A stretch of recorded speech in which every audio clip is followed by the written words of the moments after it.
sound of a vacuum seal before. Sounds a little bit like... Hello, how are you? God damn. What's good?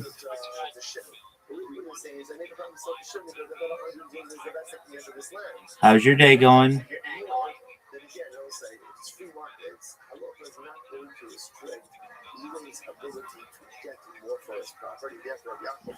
How is your day going?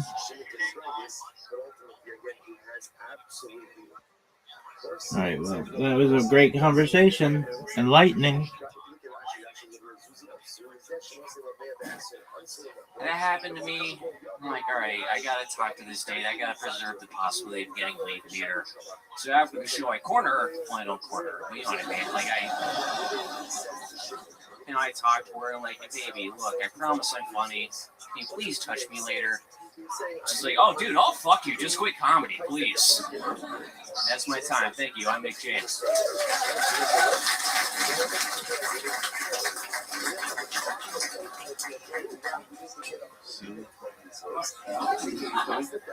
Unbelievable. Fuck yeah. How about you guys just don't fucking touch anything the whole time? Why don't we try that state-of-the-art sound guys? Fucking unbelievable. Hello? How about a hand for the sound guys back there? Literally. I can't imagine what the hell's going on, but... Nick, how do you feel? Pretty good, honestly. I hope you didn't bring a girl to this show tonight. I gotta be honest with you. I didn't bring a fucking gun.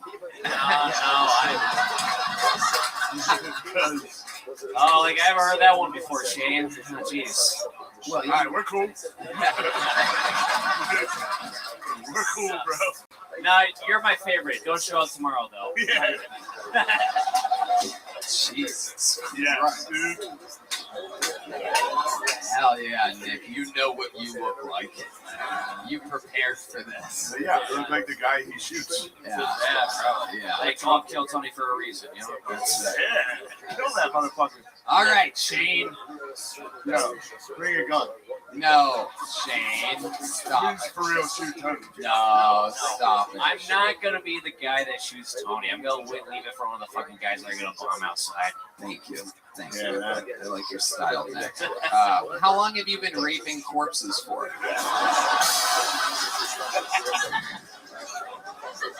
About 1 year now. I love it. Hell yeah. What do you really do for work? Let's see. Right now, I'm in telemarketing. I'm in a call center. Wow. So are you like selling things?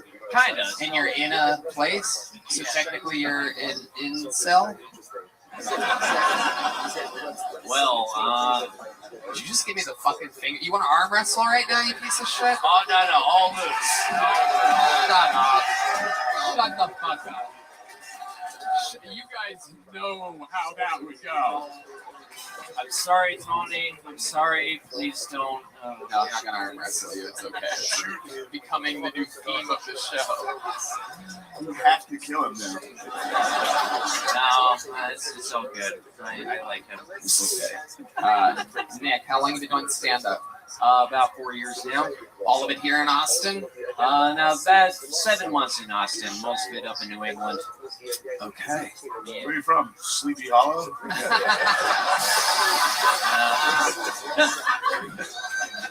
Not far, actually. Connecticut. Yeah, I know. Oh, yeah, you remember. It is Connecticut, right? Yeah, I've been. No, I don't remember. I just know what people from Connecticut are like. Ah, I study the humans. You ever heard of Slata, Texas? No. Then you don't know shit. You see what I'm talking about? Like, I know all about it. Anyway, so Nick, you're from Connecticut. You've been here for 7 months. That must be quite a culture shock because there's literally not a human having any fun in Connecticut anywhere at any time. And now you're here in the live music and comedy capital of the world. So explain to us what the last 7 months have been like for you. Let's see. I've been going to a lot of concerts. Been not getting as much pussy as I thought, but Well, I have not been getting quite as much. I gotta be honest, Tony. My statistics on the vagina are on an all-time low. we've had higher amounts of fluids surrounding my penile regions, and this is not the best of times. I think you look good, dude. Oh, You're like Timothy Chalamet. You get Chalamet? Yeah. Shut up, lady. That's Timothy Chalamet. oh, thank you. That's honestly like the nicest celebrity I've ever been compared to. Who do people normally compare you to? Sheldon. Let's see, like I guess Steve Buscemi a lot. Yeah. Okay, so when you say you're not getting as much pussy as you're used to, Nick, what's like your move? Where do you normally find girls at? What do you normally do? It's honestly random. Like it's like a mix of like online dating and just me not spurking out in public every now and then. Spurking? Yeah, it's you're not aware of this term. It's short for Asperger's, shorthand for Asperger's. You know, basically I'm autistic, but sometimes solve. You know, like right now. You know. What a dork. You know what? Like Asperger's. You know one thing, they're not good at lying. Like you just did. Remember you tried to lie? Oh no, like I get laid sometimes. So like the last time you got laid by anyone, take us through. How does that happen? How in the world does that happen? All right, so the last time I got laid was a couple months ago.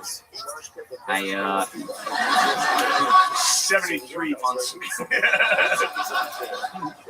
So there was this girl living downstairs from me. She was about 40 years old, and I was drunk, and she was very drunk. She had nice titties, though. Tight vagina for her age, really. No condom, of course. Beast. Ripped for his pleasure. Very much a butterface, but good ass, I will say. Wow, what about her?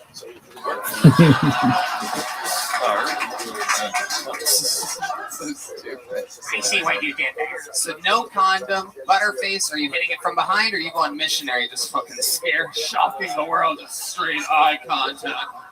This is good for me. My statistics have been low lately.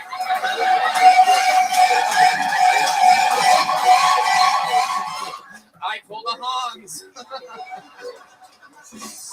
So, since you asked, unfortunately it was missionary. So, she had this like weird sex face, like where she kept going like, Oh, God, that's horrible. No, dude. I bet it helped you last a little longer, though, right?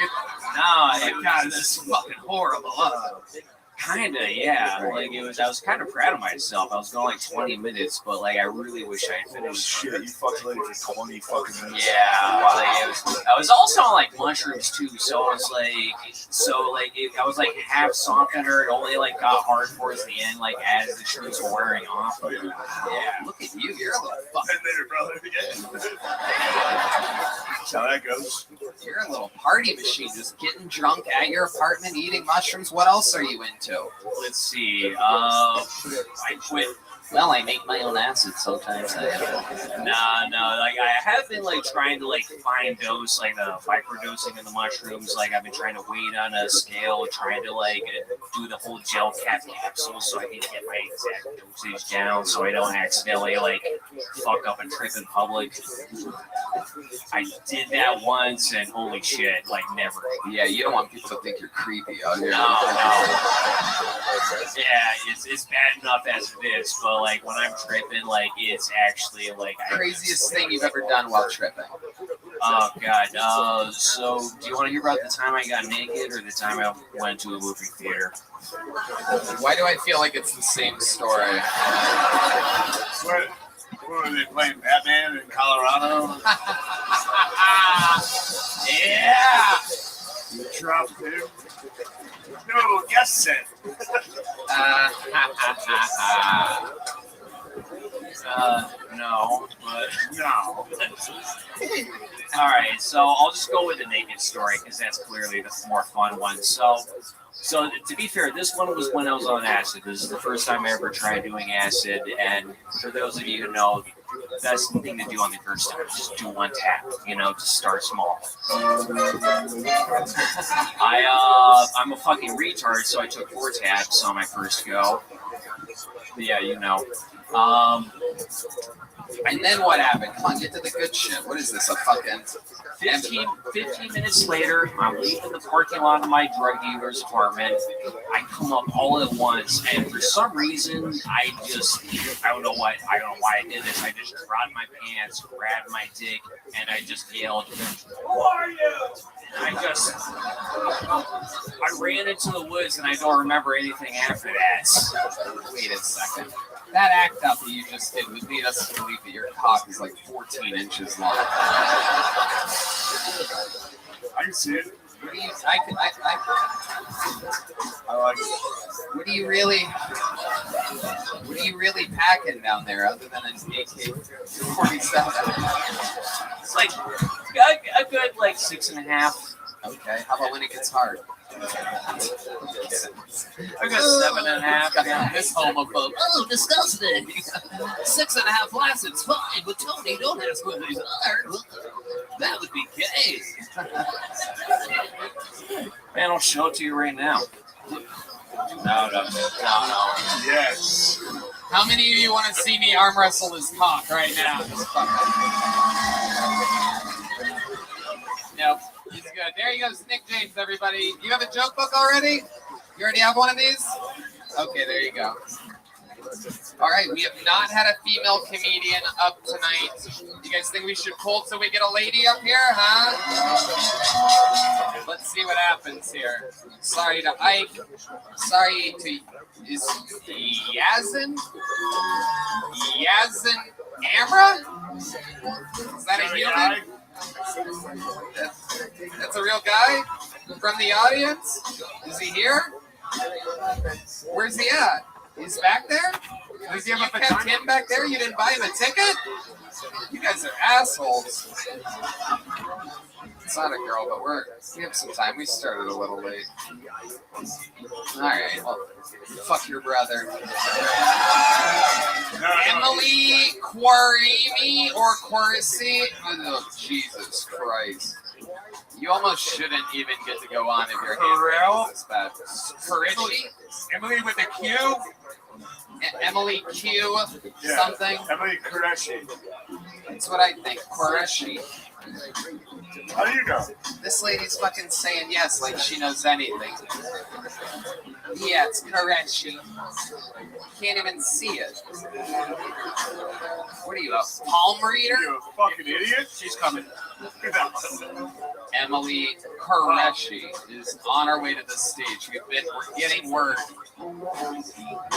This is wild. You guys still having fun out there?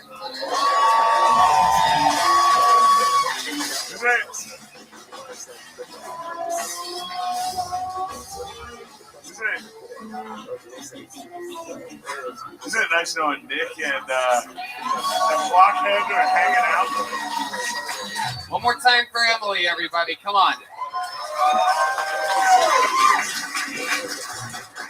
Have any of you ever heard of the paradox of choice? It's a concept where the more options you're given, the harder time you'll have making a decision, the less happy you'll be with the decision you do make in the end.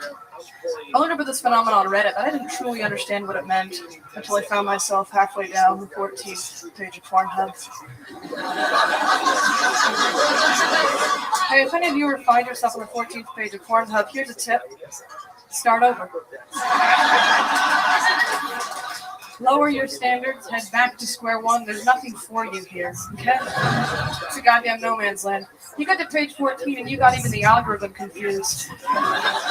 It's like, Jesus Christ, you didn't like any of that? I'm a big fan of pornography. I guess I do have a couple of qualms, though. A couple of boners to pick. And look, I know it's cliche to say. I'm not trying to beat off a dead horse here. I just think it deserves to be said again. These bleached assholes have really gotten out of hand, people. I mean, I just want to know who looks at a butthole and thinks, you know what that needs to be? It's prettier. I'm joking. We all think that every time we see one. Thank you so much. Emily. Good job. That's one of my favorite sets of the night right there. Very, very interesting. This is your first time on the show, correct? Indeed, yeah. Absolutely. How long have you been doing stand-up? I've been doing stand-up for about 3 years now. Where at? I live in Canada, so just came to Austin to do comedy for a month. Holy shit. You're funny for a woman and a Canadian. Yeah, That's incredible. I'll take that. So the Canadians have been funny lately. Yeah. I don't know what they put in their vaccine, but fucking. And you don't seem retarded at all. Our last 2 golden ticket winners on the show are special needs Canadians. I've got a hidden disability, if that helps. So. You are on this? I don't. Oh, I do have like Vietnam vet vibes or something like that. Incredible. So, Drama. are you from Vancouver or Toronto? I'm from a pretty small town, but 2 hours from Toronto. It's called Restream, Ontario. You heard the TV show Letterkenny? Wow, It's based on my hometown, so. that's incredible. That must be a big deal there. It is. I love it. What do you do for work? I work full-time as a server, and I work part-time as a bouncer/bar back at another place. Wow, and you bounce people out of bars I sometimes? do indeed. The boots help.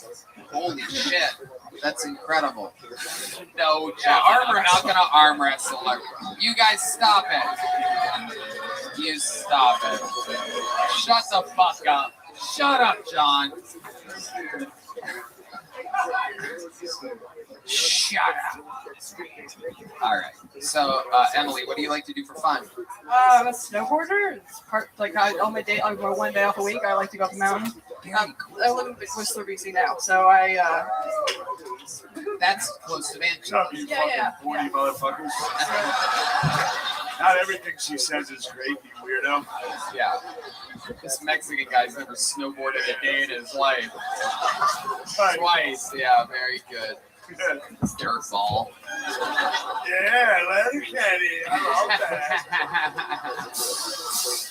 I love it. So, Emily, how long are you visiting America for, the greatest country on planet Earth? yes. I'm only here for 10 more days, unfortunately, but I'd like to come back in this summer. I have to go back home, save up enough money to come back for another stretch. Right. Yeah. It seems like an interesting place to be located out there in the middle of nowhere to be a stand-up comedian. It's kind of nice.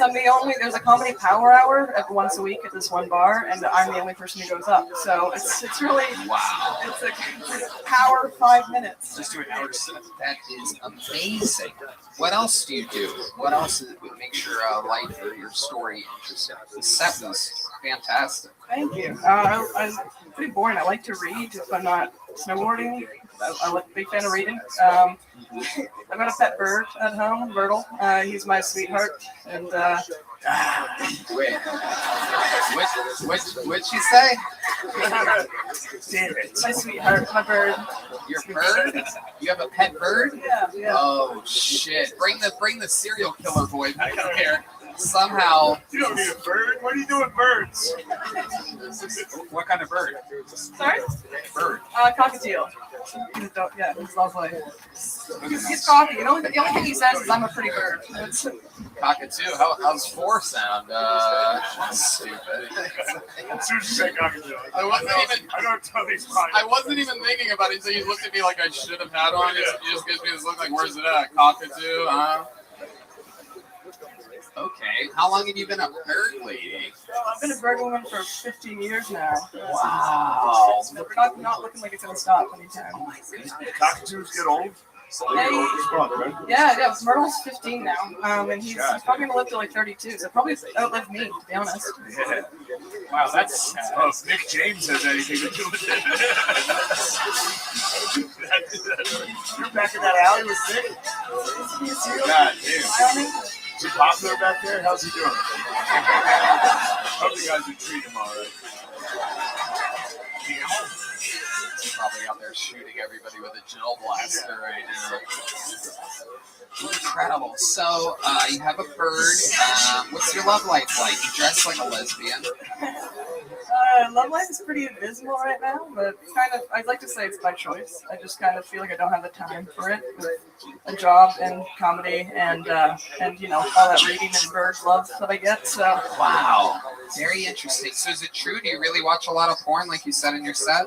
I do. I wrote that joke 3 years ago, and I've switched mostly to Reddit for my porn now. I don't really, I'm not a Pornhub gal. Do you see anything? Bro, that's like the horniest dude shit. Yeah.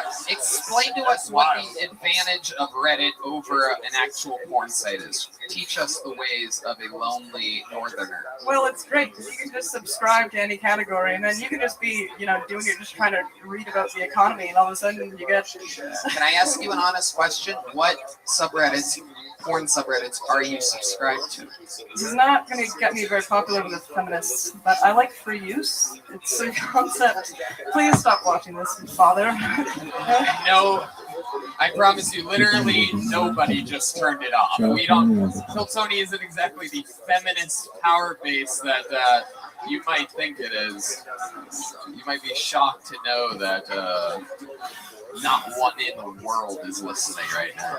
Explain to us what for use is.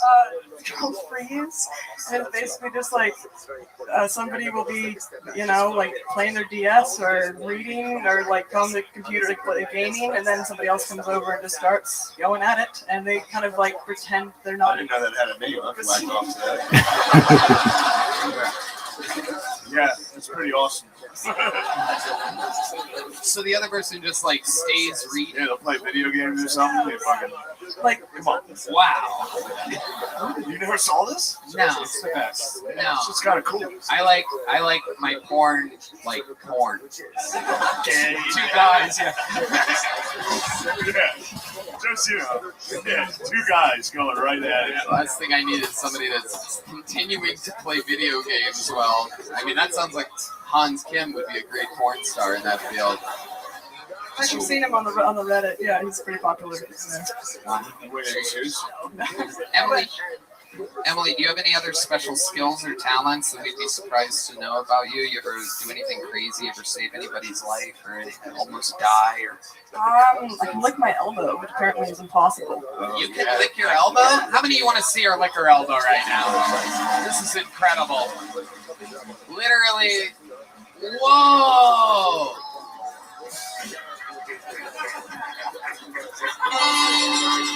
Yeah, that is hard. That's incredible. What a special talent. Can any of you guys lick your elbow? No. Michael's a freak athlete. He can't do it either. It's unbelievable. Or just practice. You'll get it one day. All right. You know, I would love to have you on the secret show Thursday.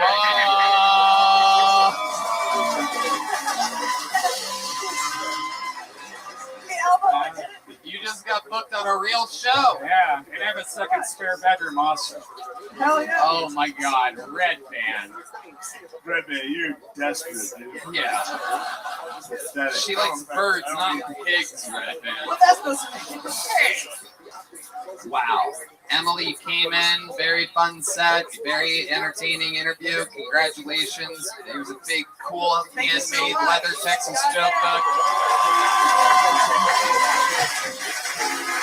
Tell him how you spell your name so that. Hey, it already worked, Red man. There you go, you fucking rapist.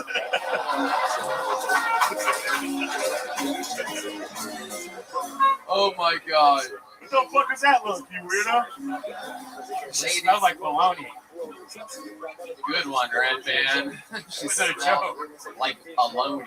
Yeah, he's trying to be all coy, act like he doesn't like her now. Yeah. Yeah, I'm not even gonna cook her. Hold on. You like, what was your favorite joke? What was your favorite joke? I don't remember. Yeah, I know. I know you don't, you fucking weirdo. Well, ladies and gentlemen, the great and powerful William Montgomery could not make it tonight, everybody. He got stranded in Las Vegas, Nevada. He has a crippling Adderall and gambling addiction, and he's going to be back tomorrow, unfortunately. But you know, this place has been hiring, much like its predecessor, the Comedy Store. They specifically showcased and hired all the funniest young talent from around the city. And because those types of people are available anytime we want, we decided to give you a real special treat in the place of William Montgomery. What you're about to see is truly a guy who, well, right now, working a door shift right now, is truly going to continuously never stop moving up in the comedy game. And you're going to remember that you were at this show the night that you saw him, perhaps for the very first time. You may know him already, a local legend. Ladies and gentlemen, Casey Rocket.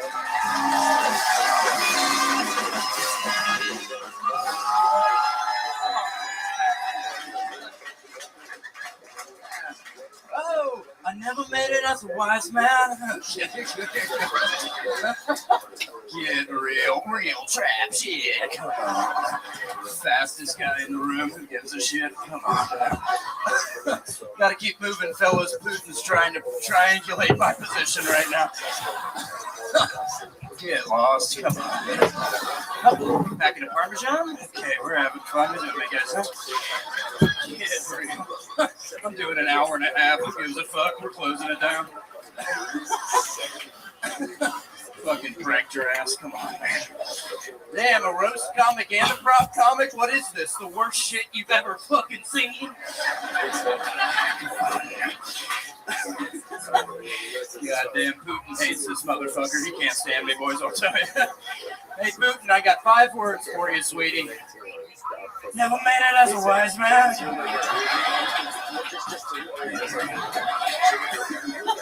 He's up here riffing our hearts out, boys.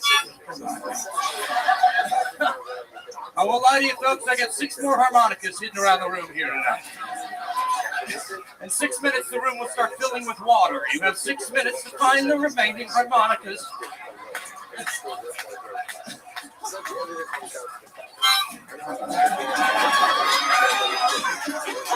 You didn't think the crab was bluffing, did you?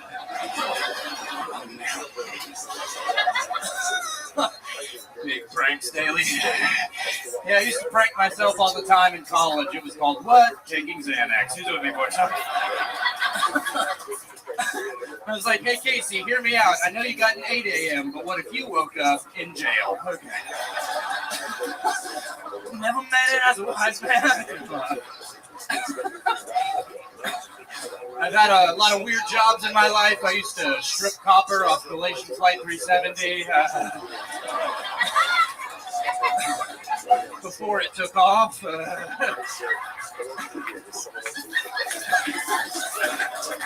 That's on me. Scientists can't stand me. I just got diagnosed with reverse Benjamin Button's disease last week. That's where I age normally, but I what? Still have the penis of a baby. Okay. Guys, the Stuart Little stuff's working. Come on, not Stuart Little. Hey, I get some. Picture of Grimace during the fall of Berlin. We're having fun.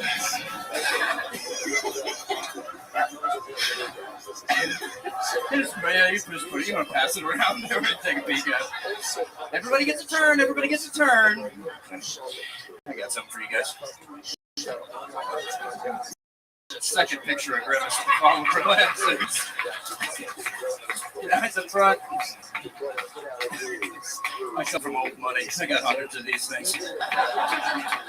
I got briefcases full of shit like that. You would not believe it. Fucking Biden's pissed. Trust me.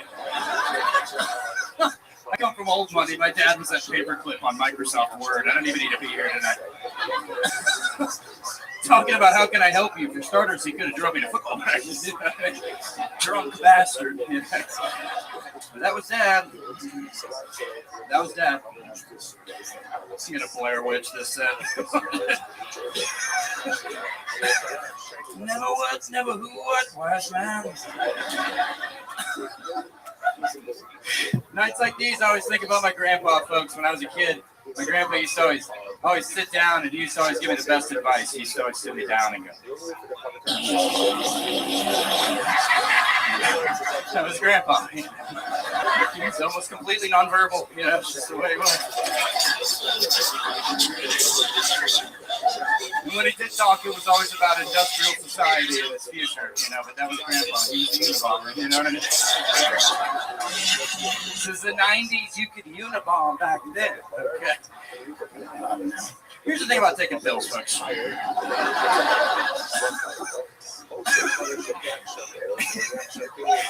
If you don't want me, take so many pills. Don't make them so small.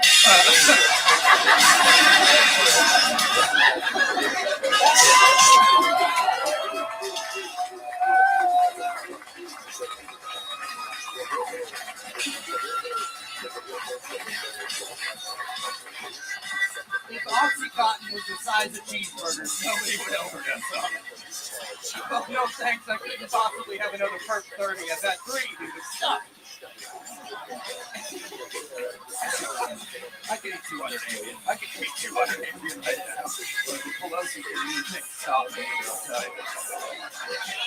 I can eat 200 Ambien and still have enough room in me to eat a Philly cheesesteak while I'm checking out the car door handles in my apartment complex. What was that? Thank you guys for being rocket. Wow. Wow. Wow. Wow. Wow. Wow. Wow. Wow. Ladies and gentlemen, this is Casey Rocket. Holy shit. An absolute fucking firestorm. Jokes, constant movement, extreme entertainment. You are such an original, such a force. Thank you. I gotta go back to the office. I'm on the clock. I'm on a riff-based salary. It's 100 riffs an hour. It's like 6 coins or so. It's coin-based. It's no riffs, no coins. 8 coins, 8 riffs. You know how it is. You guys get it. You are the shit. You are working right now. Shane, what do you think about the young buck, Casey Rock? I love it. I saw him, was it last night? 2 nights ago, yeah. It was hilarious, man. Thank you. Thank you. It's great. Yeah. It's great. You gotta stop complimenting people so hard on intros. It seemed like it He worked. survived. He survived that. It seemed like he just got a standing ovation. No, I know. No, it wasn't for your fucking intro. Well, I know it wasn't from the intro. No, I'm saying you gotta. It's tough. You can't. You bring someone out. You can't go. This guy is the next big thing. You're gonna remember this forever. That's a huge amount of pressure. Yeah. Yeah, that's how good he is. Like, we know that he's going to fuck Guys, us. Yeah. you're doing exactly what I said not to do. Yeah.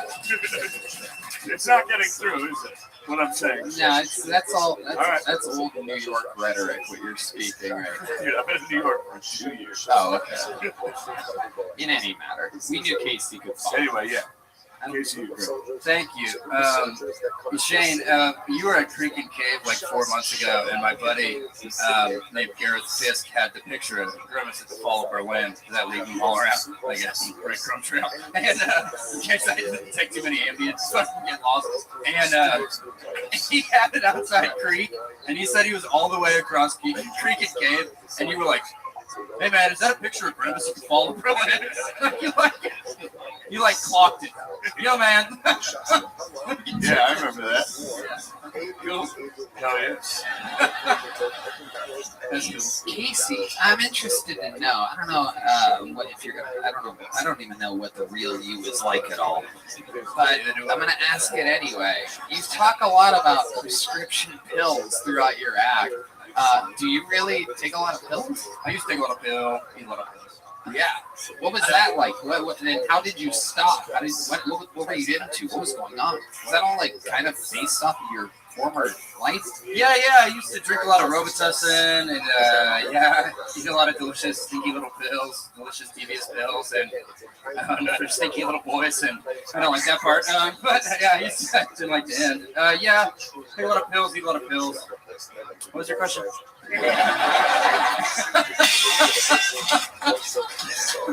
Yeah, I used to eat a lot of pills, and then I just stopped. Yeah, I had a bad.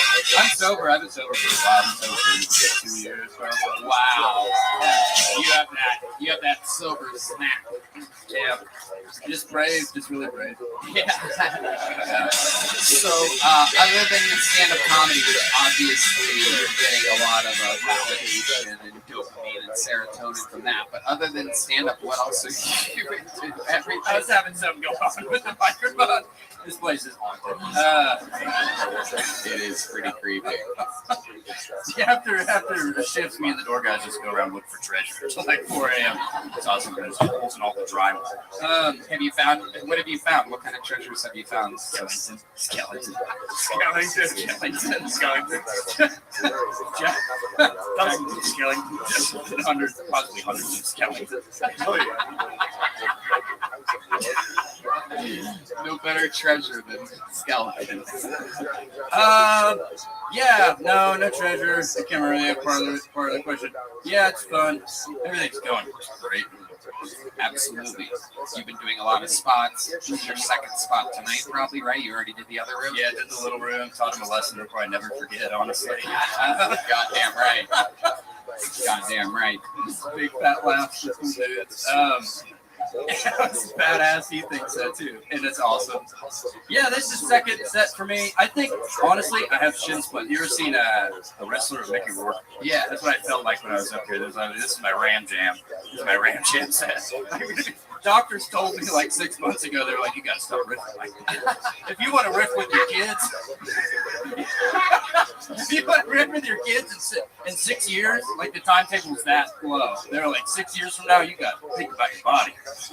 And I was like, what if wieners were haunted, pussy? And just a riff, like fired off a riff, like off the dome. And he's like, whoa, that was awesome.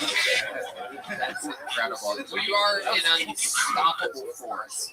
There's nothing other than you relapsing on pills and overdosing that can possibly stop the trajectory of your career. My question's this, because we're all going to watch you continuously. I mean, we watch what Hans has done over the past couple of years, and you are just a freak. Could be the next Hans. Keep working. But what I want to know is, at this stage right now, what's your living situation like? I think I looked in my car last time, right? Yeah, I got 2 cars. Whoa! Top and bottom. Yeah, I had a crane drop them on. You can't sleep in them, but they're fucking there. They're there. And you go, this is me. Crawl up the steps. Are you still sleeping in the car? No, I got a home. I have a home, and yeah, full couch, dresser, home stuff. Yeah, TV station, and not that. A TV, not. Okay, I'm spiraling. Yeah, I got a TV. Take down. Got a TV, not the lab. Okay. Jesus Christ. I'm in the rift zone, right? initial histoire, so that's another interesting piece. Initial histoire, ששם הם עוברים דברים חודש שהיין יעסק בסחלב. So watch this case. Watch this case. So you have workers, right, Jewish workers, who work for a non-Jew. Okay? So now they have British payroll. So right after the Jewish workers, what does he do? He wants to put them in a barrel of yayin nesek. Right? So let's say again, I work for the Akum, I go ahead, I earned $1,000. He's like, great, I have a fantastic barrel of yayin nesek. I'm giving it to you as your wage. Okay? So what's the halacha? So once I say, obviously, we understand what's the problem. So if we remember nothing else, what we do know is yayin nesek is asur b'hanor. You can't get benefit from it. This is really the finally kid. Ready to go, Chinster. Come on, buddy. Come on. Still doing it, Brendan. Still doing it. Come on. A couple buddies in Texas. Couple gay boys in Texas. Now, overall, your assessment of Texas. You miss LA? I miss parts of LA. Me too. Yeah, I missed a little bit of it. Yeah, like family, quality of life. Yeah, exceptionally better here. Yeah. Just the community, the neighborhood, kids' sports. regular people. Yeah. There's stuff I miss for sure. Yeah. Well, when you get together, if you're ever going to do something, it's downtown. That's always. I never go downtown. No, because you know why? Because when you live out where you do, going downtown it's just not what you. It feels like a lot. Well, it's about 30 minutes, 35. It just feels like a lot, though. Somehow you're like, here we are. Now we're. There's no escape. I always feel a little bit trapped. You're gonna be downtown to do the mothership and shit, right there? Yeah. We'll go down there because they have good restaurants down there. But I mean, that's once a month, maybe. But outside that, I'm not really down there. No, because you're coach. Coach? Mr. Coach. Coach baseball? Yeah. Some 6-year-olds. This kid kept running across his body, driving me nuts. Hey, buddy, how many times did I remind you? He was running like this. Like, this lace movement, pal. Yes. You tell his dad, like, I didn't even thought. I'm like, yeah, I didn't forward. He's running. You know what's funny? I said that to Dub's 7-year-old. He's running like this. Yeah, I said run. Yeah, kids do that. He's fast. Kids, little athletes, like you're fast. But I said run, this way, and because it's true. I've beaten because I threw the javelin and did pole vault. So I learned how to sprint in high school. They taught me how to do that. So there are guys that are way faster than me, but I actually did some guys I beat because I did this. Yeah, and they were running like that. This gets 6, but I'm just like. Because we have to teach them to run through first base, which is a huge obstacle for these 6-year-olds to run through the base. So that was my job, getting these kids run through the base. We got some kids because it's like so there's 2 leagues. There's a 6U AO, which is the first timers and the kids aren't very good. And there's a 6U NO, Jesus Christ. There's a 6U NO, and that's the good kids. Yeah. So Bossies with the 6U NO. There's some little beasts on it. You see Boston. You see that motherfucker. Really? Really? I was telling you, fast kid in Texas. Is he that fast? Yeah. Really? Now this was my event, by the way, and I can ask me why I threw so far, being so skinny. You're around other slow white guys. No. I actually competed against everybody in the all New Englands or in the New Englands was way bigger than me, and but the reason I threw fast was because I have a quick release. Huh. She's cool. She's cool. That's back on the Olympics are over, right? They are over. Are they? And I want to know why curling gets so much attention. And it's a real. It is. You know what? It is interesting to watch them. Is it? Yeah. When I turn, I'm like, look at this shit, and I found myself watching. You get caught. You get sucked now, out of all the sports. Now I assume there's a lot of technique and shit that goes into it. When I watch, I'm like, God, I feel like I can make the Olympic team. Out of all the events, that's how my best go. At 42, that's my best go. I agree. Like, I guess there's a touch to it. There has to be more to it. Well, there's a thing. There's a release. Yeah, I'm not gonna be the release guy. Like, you're gonna be the sweeper. Like you're more flexible. So when you get down, and do that. Yeah, I'm the eater. I can fucking sweep the shit out of them. Oh, you're sweet. Yeah, I'm a sweep. Now there has to be more to it because I watch. I feel like I can win an Olympic gold. It annoys me. I guess but there has to be. I bet curlers are listening to this going, all touch. It's all touch. And frankly, I would, if you want to know the truth, and I want everybody to hear me, I would ban it. Did you need to update? I feel like they need to update the Winter Olympics. I'm curious, Chin, can you look this up? Were the ratings down? Because usually when the Olympics are popping, you hear people talking about. I know. Do you know anybody? No. Especially ice skating was like such a big deal. Well, ice skating was still big because won gold. That young girl won gold. I saw it. Loved it. Yeah, she did great. Loved it. Massive rating success. Wow. Good. All right. I'm glad, dude. I loved it. I watched the shit out of it. I purposely didn't watch Luge. Double Luge. Dude, it crushed. Double Luge. Double Luge. Don't want to get your take on this. Summer Olympics is bigger, yeah, Jim? I would imagine, but let's look at the Luge. Yeah, there you go. Now, I'm on top of you here, and that is just gay as it gets. Am I wrong?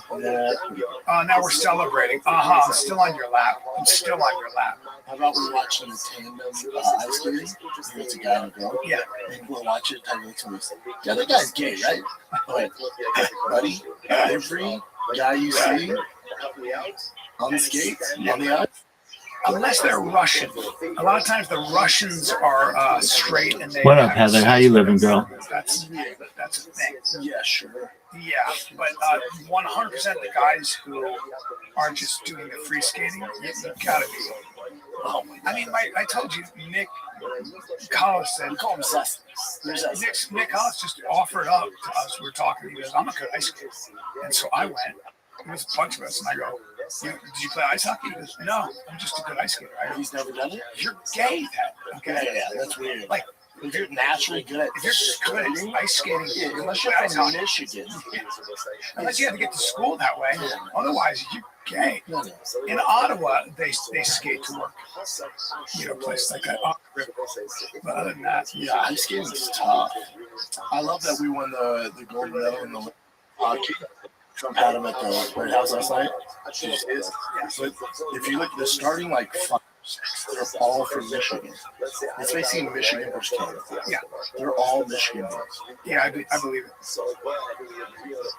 Now, real quick, the Summer Olympics are usually better than winter. Yeah, I love me some summer. Love the sprint.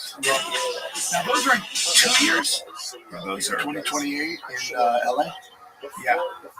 Los Angeles. The World Cup now would be in. I think it's in. Part of it's in Puerto Vallarta. So they'll think. When's that at? When is that? That's in June, I think. So. But isn't it weird? We haven't heard much of Mexico, United States. It just kind of went away. Yeah, well, I think things. UFC's in Mexico this Saturday. Did not know that. Where in May? Yeah, I think it's 150 miles away from the cartel war zone. Yeah. But still, Apparently it's fine now. Apparently a lot of this. According to who? Like, that's my thing. Oh, is it? Well, Because it was mayhem.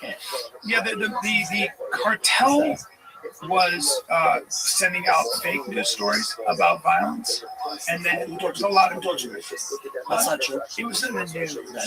Yeah, you have to be careful what you do. Because Joanna, her family's.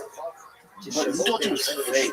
Well, no, it got hairy. Real. It got hairy. They wanted to lock down. Yes, they were said burning a cars and Costco. stuff. No, they said a Costco on fire. Yeah. I think 56 people died in a day. Who told you this is fake? I don't think it was 56 people. It was by cartel members. And 25 cops and cartels. Yeah. Yeah, it was heavy. Someone told you that was fake? No, somebody said that if the order is restored. Or order is restored. Yeah, that whole thing. So they were careful not to kill civilians. They were pulling them out of their cars and burning their cars, but overall things are back to normal, from what I hear. Whoa. Yeah. So it's fake? No, a lot of those people were drug operatives, the cartel guys, and I think 25 National Guardsmen killed. So out of the 75, 30 to 34 were cartel members. Yeah. Now the guy that got caught, here's an interesting fact for you. So Pablo Escobar, El Chapo, and homeboy El Bencho, they all got caught from chicks. All three of them got caught from chicks. Yeah. That's the old bitches, man. Trick in the wall. As you know, El Bencho was like, dude, this OnlyFans girl is fucking hot. His friend was like, buddy, you've been on the land for 15 years. Let's not fuck this up. He's like, I know, but I'm rock hard, dude. Yeah, dude. He's like, look at this OnlyFans girl. I'm just sending a DM. He goes, all right, don't tell her where you're at. He's like, I would never. And then she's like, bring that puppy. Yep. He's like, I'm at this hotel, actually. And the cops went, oh, well, we've been following her for a little bit. And then at least let him get sucked off when you take him out. So one of the things I've been following El Mencho for about a long time, 10 years. Because I read I read a terrible story about what they do to people. Oh, he was the worst in the world. Yeah, so I got a little obsessed with him. And I would check periodically if they ever caught him. Yeah. And one of the things that made him so hard to catch was that he didn't have a side piece, and they kept trying to find a side piece. He didn't want to be famous either. Yeah, he was really, He was really opposite of Pablo Escobar. Yes, and by the way, And El Chapo. ruthless beyond ruthless. He's the worst of the I'll worst. kill your dogs. Yeah, he's the worst of the worst. He's the worst. And he had the cops and everybody. His thing was ultra violence. Like he was even more so than Pablo. Well, they would come in and kill right away. They'd just kill the police chief in his office. Yeah, and then they would, they cut the husband's heads off for the kid's wife, and they're terrible, terrible. Like I think Narcos, I kind of romanticize like the cartel. That's you're talking about evil shit. Now El Mencho, I think he was worth like 30 billion. People were like, he was better than Pablo Escobar. Pablo, with inflation, if you go to today's standards, was worth 80 billion. He had so much cash, he didn't know what to do with it. It rotted away in the dorms. There was a lot of that, and Claudia Sheinbaum, the president, is the worst in these situations. She's like, she get paid. The worst thing we can do is go to war. They're involved. Yeah, they're all involved. It's to get outside of the law. It's like, your fucking soldiers are fighting them right now. She sucks. She's got it. Yeah, it's like, what are you doing? Yeah, that would be crazy. And you know what the Bukele said from El Salvador? He said, look, a government can always beat a criminal network. You just have to have the will to do it. Not if they're involved in the government. That's it. That's if the cartels. They are the government. Yeah, now the politicians, the governors. We see that woman in Mexico. She goes, that right there, that guy right there is a narco senator. You see him? He right there. That's what she was just calling him out. Now, if you're that girl from OnlyFans, I'd lay low for a little bit. A little bit. I get out of that. She's got 15 mil now. So that's what I hear. No, she didn't give them up, did she? Apparently she sucked them off.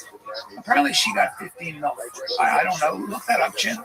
Oh, that's a death. Was she really on OnlyFans? Yeah, she was on OnlyFans. She's easy on the eyes. Oh, buddy, you're not going to be able to lead a cartel and not fucking die. Yeah. Dude, you arrested all buddy. They all do. They all do. What's the point of being a bad, like a crime lord and not getting laid, you know? This is the headlines. Only Pez Model Black's girlfriend who let cops go mention. I would deny it too. Yeah. Oh, it's an AI thing. Whoa. Yeah, she's. Whoa is right, Chef. Yeah. It's El Mencho, dude. You think he's fucking around with some warlock? No, you want to lay low. Fucking out the deal. Yeah, she's gonna need to lay low for a little bit. Come to America. But she made. They'll get you in America too. The cartel's all over here. Don't get it twisted. Just 3.6 million followers. I'm bringing her up there, right there. Yeah. Yeah, I mean, that's what we call, on the street, we call that a baddie. We call it a 10. Dude, he was on the land for 10 years and risked it all. I bet he was so horny. Yeah, man. I mean, he's so horny. He's like, found him in a hideout, I guess, in the hills. You know, it was a hotel? The fancy hotel? What? Yeah. With like celebrities and everyone does it. Yeah. Oh, Jesus. She probably likes that. Right there. I'm just saying. Well, she probably fucking likes you. Wait, let me see the boy. Jesus Christ. Okay. All right. Well. I mean, I don't know. That looks like her guy. Now, if El Mencho wants your girl, you're probably not going to do much about it. Oh, no. You're going to help. She can keep it. Yeah, you're not going to. You don't want to be causing a problem. Because that cartel is military-grade weaponry. Exploding drones. Have you seen their whips? The rides are wild. No. Very military. Oh yeah. They're so ready. God, I've never related so much on that joke. I get it, dude. I get it. I mean, sometimes things are worth risking it all for, Bubba. He writes to his boy, he's like, dude, it's been years. Crime doesn't pay after a while. You're like, I'm bored. I got 30 billion. I can't do shit. I keep making donations with this troll account with this hot ass OnlyFans girl. She wants to meet up. I'm rock hard. He's like, I know, dude, but the feds, he's like, fuck them. Let's see what happens. Yeah, you got it. They paid the ultimate price for it, though. Now, she said that she didn't get money and she did. Of course. Well, you don't want to fuck around. It doesn't matter. The cartel's not going to hear her out. Well, I hope she's okay. I hope she gets out of her. Dude, if she needs somewhere to hide, she'd hide in the studio. Yeah. Yeah. I mean, That's So she definitely works out because you can't get that leg thing. she's fantastic and save her at all costs. No. Save her at all costs. Now there's also, they said a streamer also is the one who gave up the information. Have you heard this? Yeah, there's a streamer actually gave the feds, the Mexican government, information where he was. That kid should also leave. Yeah, you definitely want to land though, as in try to get to Mars. Yes. See if Elon can picture one of his rockets and go explore from there. Shows your help, Mexico. There goes viral claims linking streamer. I mean, if that's really him, he's done. Well, here's my thing. Even if you're linked to this, but none of it's true, you gotta lay low. Because it's not like these cartel guys are like, well, let's hear them out. $15 million reward for providing key intel.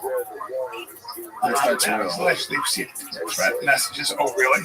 The cartel members telling him they're coming from. Mind you, cartel members aren't just in Mexico. No, they're all over the States. Yeah, first of all, you'd have to say to the goddamn feds, if I give you this information, I need you to never mention my name again. You know? Yeah, the 15 million worth it. Well, if not him, who? If not now, when? It does nothing, really. No, the kid's fine. You don't have to get the whole face reconstruction. Change his life. Yeah, I don't know, man. That is, I just feel lucky that we don't live in a country where we have to deal with that, man. That's tough. But the other thing about the cartels that people don't realize is that they also behave as the government. For the poor, they provide food and medicine. So apparently, they take that role because the government in those areas sucks. The Mexican government is not for people who have no means, and that's where they come in. They provide jobs. They do so. It's crazy. Apparently, he had 30,000 operatives. 30,000 armed to the teeth. That's a fucking army with drones and stuff. The question is, what happens now? I think somebody else takes over. I think the Trump administration has put so much pressure on Mexico, and they're like, and I think U.S. was involved in this in one way or another. Look at that shit. You cut the head off the snake, it's not like the head just grows back. It even meaner. That's the way it goes. Yeah, so it creates like it's violent, all this more. It's not like it's gonna stop. No. Yeah, they make you do some crazy shit. I'll tell you where I'm not going is not to go. No. For the last 10 years, I never wanted to go again. Well, this is the problem, man. You know, the tourism's a big deal. Dude, I saw one guy's videos. I'm not sure what's going on. Somebody filmed me, and I just got a crazy deal on beachfront property, Puerto Vallarta. Because I can't wait to get out there. Am I missing something? But it would be a good time to buy. It's going to bounce back. Yeah, it's going to bounce back.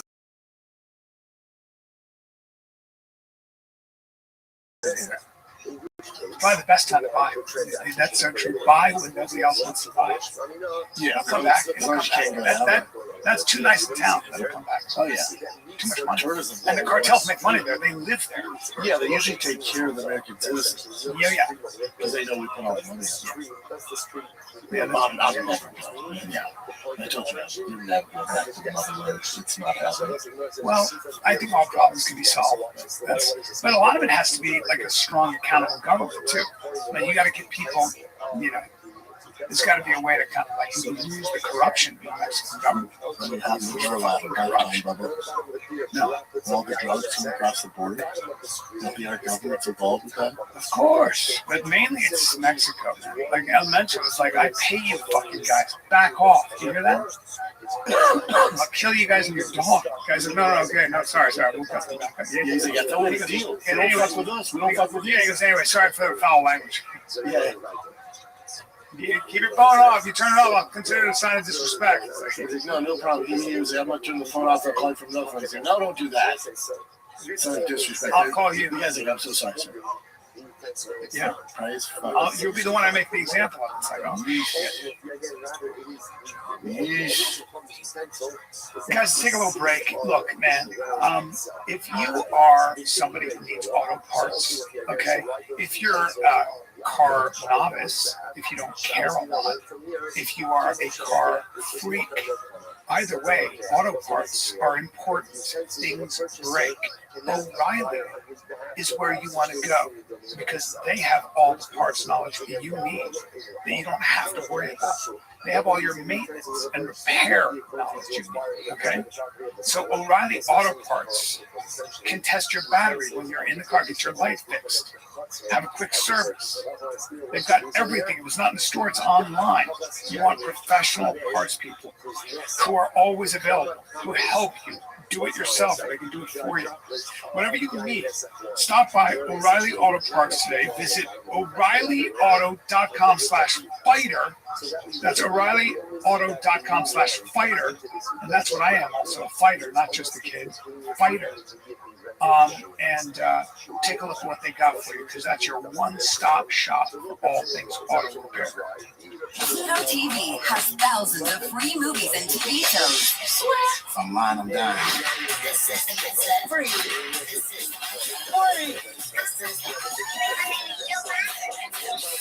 With movies like Interstellar, Dreamgirls, and Gladiator. And TV shows like Survivor, SpongeBob SquarePants, The Fairly Odd Parents, and Ghost. Pluto TV is always free. Pluto TV. Stream now, pay never. Yeah, you got to understand why. When the criminal organization is way stronger than the police, it's not good. Now, you'd be into. Did you see what happened with Dan Hooker? I did see what happened with Dan Hooker. That was Side piece. What was it? A side piece? His side piece was a stripper. Basically came out and was like, he was cheating on me with dudes. What? Oh, I don't know anything. Yeah, that's why I thought you'd like it. Oh, hold on. Now, for the record, I don't want to out Dan Hooker. I want to be respectful. I like Dan Hooker. We're not outing anything. Okay. You think this is breaking? You Yeah, think I don't- I'm breaking this news? I don't know. You think I am covered this? Yeah, okay. No, fuck no. Okay. This is Real Housewives of the UFC. This is mainstream fucking I mean, news. this actually makes me like him more, as you know. I don't buy any of it. I don't think any of it's true. Yeah, you don't think he was banging? No, fuck no. No. I think she was trying to extort him, and he was like, "Go ahead, my wife already knows." And she was like, "All right, I'm gonna do it even worse. I'm gonna say you're gay." He's like, "Nobody's gonna believe you." Okay, so can I just see what's going on now? Yeah, I had her on Shop Show, but this is like a girl. No, you had it on Fire Kid. Was it Fire Kid? Yeah, we do so many shows now. So this is his side piece.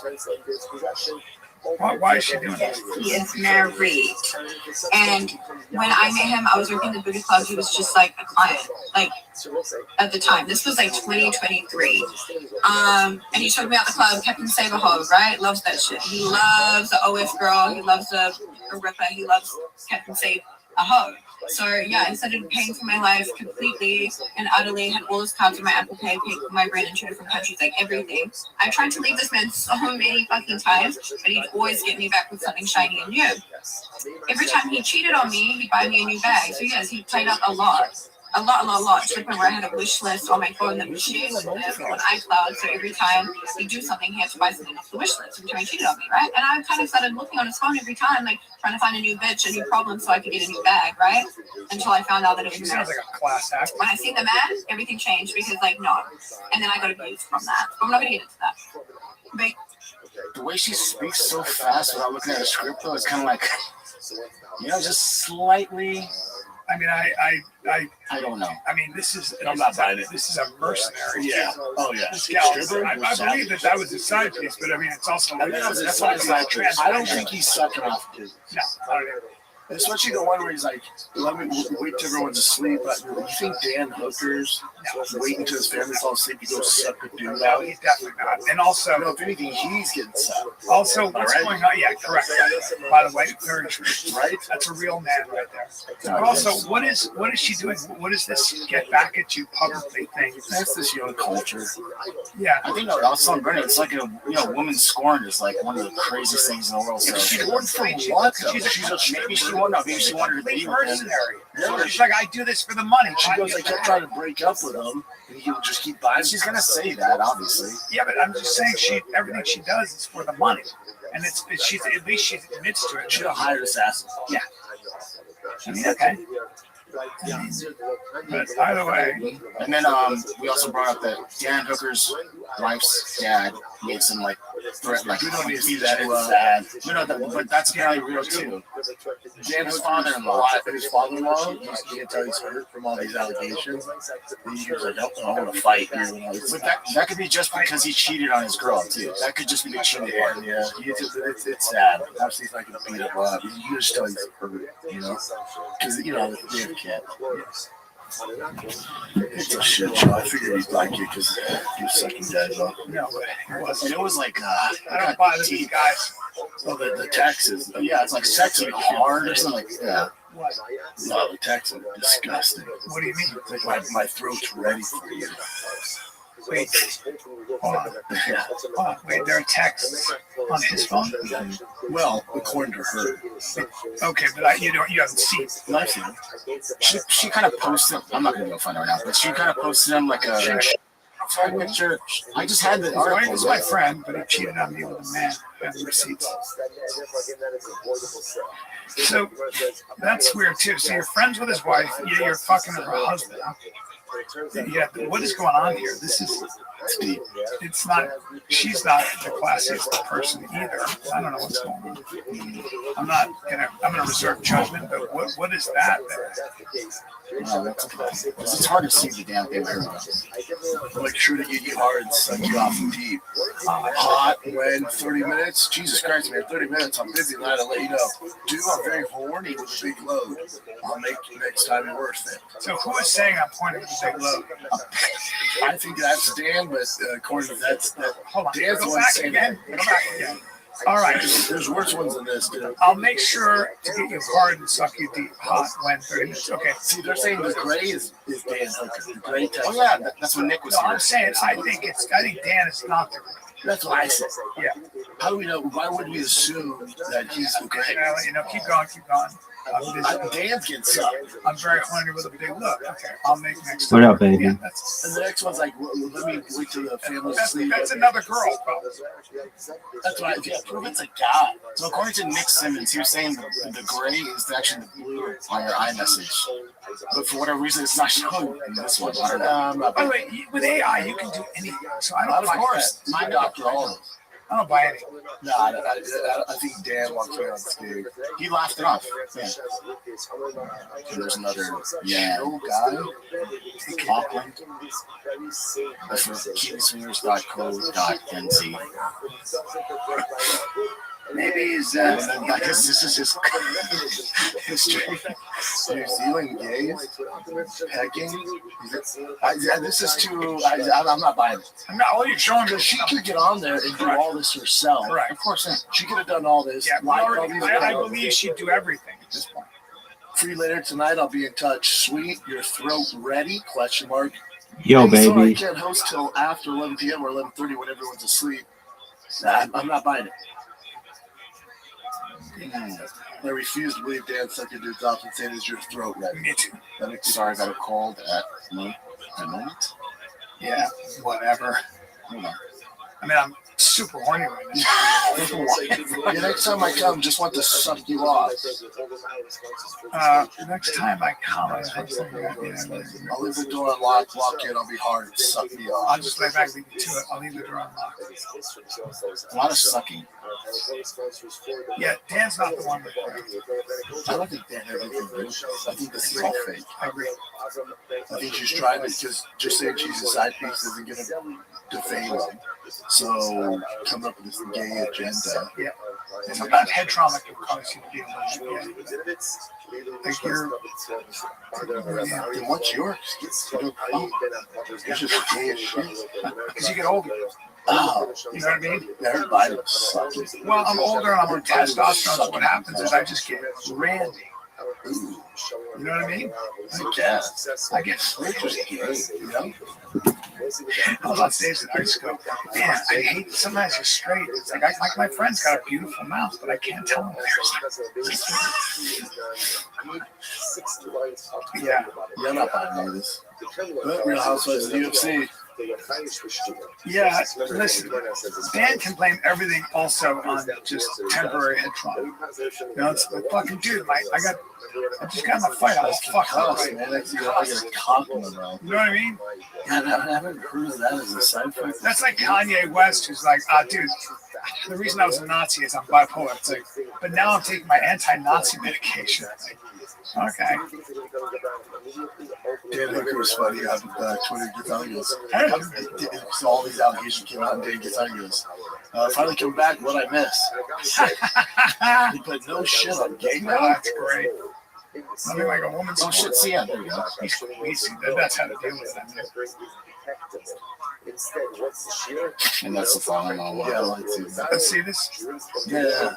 You want to see this or no? Yeah, it's a bummer. You can tell it's the father wall was hurt. Yeah. This girl, I said, yeah, I don't like seeing that. This is a blow.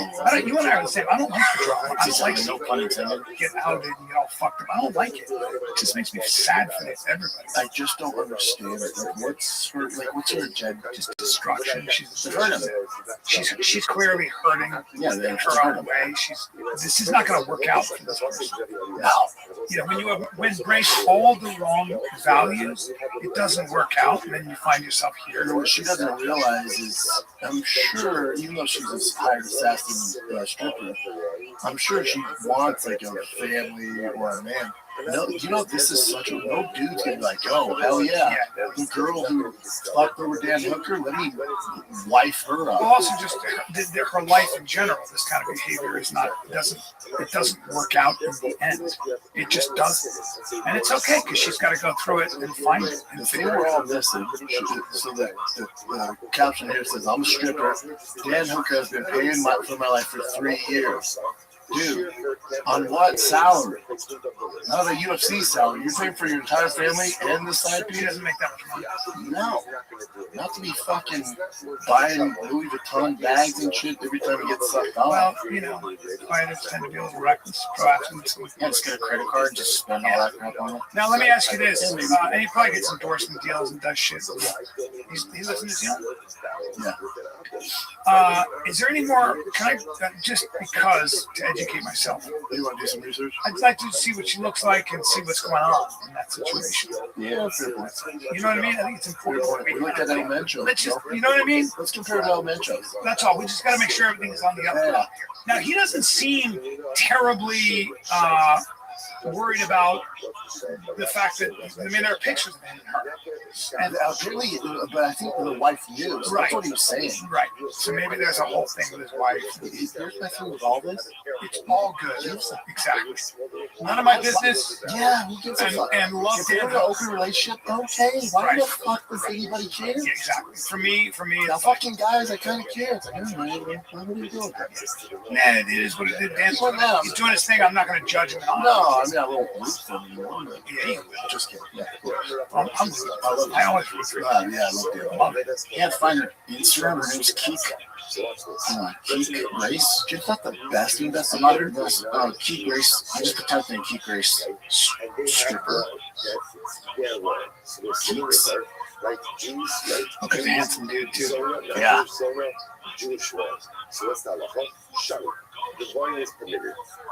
You think someone would tag her, although I bet she's getting lit. See, she thinks everyone's like, yeah, get him, girl. I bet her social media is toxic. Because Dan's beloved, and when you do this, it's going to be tested. I would imagine. How excited are you for Ron and Gina Carano? Hold on. Ron and Gina Carano and Manny Pacquiao Floyd Mayweather also on Netflix. Oh, I'm sorry. Is it Bellator 2014 all over again? Yeah, I'm actually interested in the Manny Pacquiao Floyd Mayweather. It wasn't Ronda, Gina Carano? Well, first of all, Gina's big. She feels much bigger than Ronda. Did she fight at 45? Yeah, she's always been big. She's always fought smaller girls. Yeah, it's going to be a weight cut for her, I think, right? Ronda beat the shit out. Oh, that's not a fight. Was that right? Yeah, Ronda should be at minus 6,000. Is that right? Yeah, it's not a fight. That's my issue. Because of Gina's jiu-jitsu or lack thereof? Yeah. Even when she fought, like, her skills were okay. Compared to today's standards, not shit. Right. Like, Ronda's so much more talented. I didn't show up before. Really? Yeah. That fight ended for the first round. What? Striking all that? No, Ronda just tossed on the fucking armbar or what? Yes. And Gina's a beast. Gorgeous. Yeah, right? Yeah, super pretty. Just a beautiful, powerful. Look at that. What? Yeah. What? Take it easy. I'm not saying anything. She's Gina. I love her. She's beautiful. I think she's gorgeous. I'm way too light in the ass. Right? It hurts my Friday has the best face ever. I think she's so beautiful. Guy or girl? She's gorgeous. Now, I wish I was a pro football player. I wish I was substantial enough to step to that. But unfortunately, I just am not. And also, brother, you know her family owns Caesar Palace? You know she comes from Big Boy. I didn't know. I know her dad played pro football. No, and they own Caesar's Palace. I didn't know She's that. Scrooge McDuck rich. I didn't know that. Yeah. Really? You don't say. Yeah. Here's a question. She married? No. Hey, here you wish. Hey, she's not a kickboxer, right? No, they broke up. Keep up, boys. That was years ago. Here's the there you go. Who founded Chain acquired Caesar's. Okay. Now you got $725 million.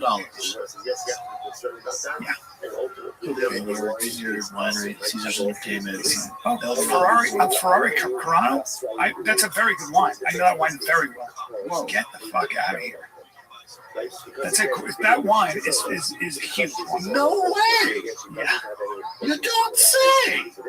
Of all the shit, the wine? Yeah. Wow. Basically, Bill, that's crazy. Now here's the thing. Scrooge McDuck rich. She's awesome. Here's the question: is she getting paid more to fight Ronda Rousey on Netflix, or her settlement with Elon Musk support that she settled with Disney? How much did Disney pay? She won that lawsuit. Do you remember? She did win that lawsuit. Big boy lawsuit. See if Elon Musk funded it. Well, that's Disney. They settled. Well, yeah, they should settle because they fired her for no reason. No, people said way worse shit. Well, it's just one. It's such a one-sided. That's a weird time. Oh, she was only seeking 75. Well,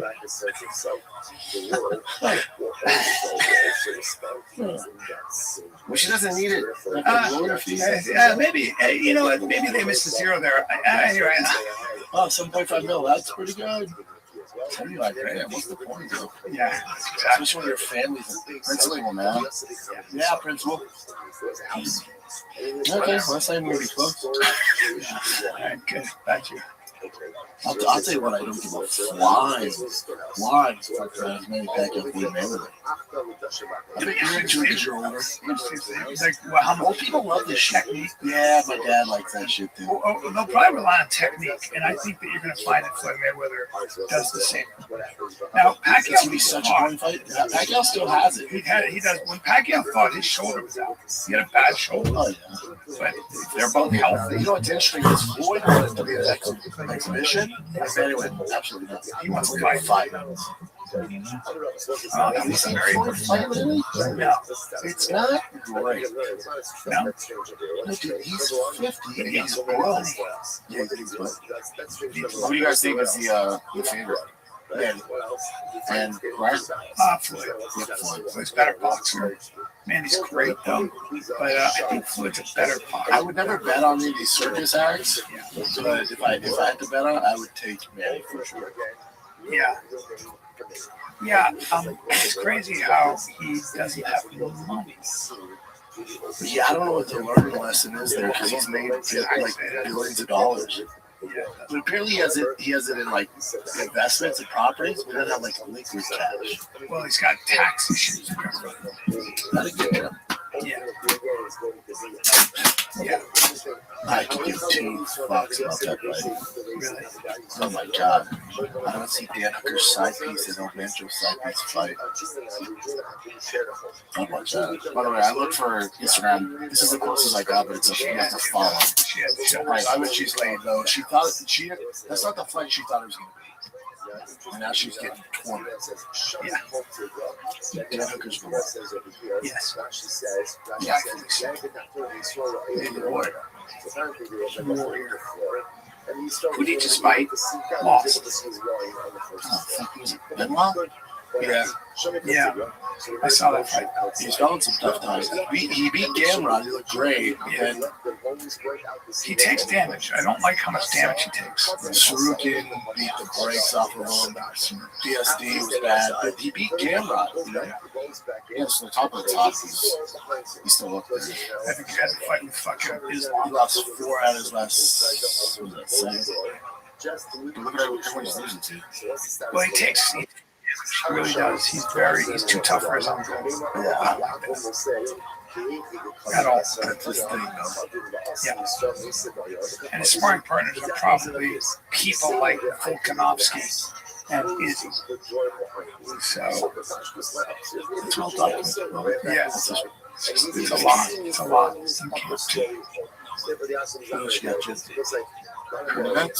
we go.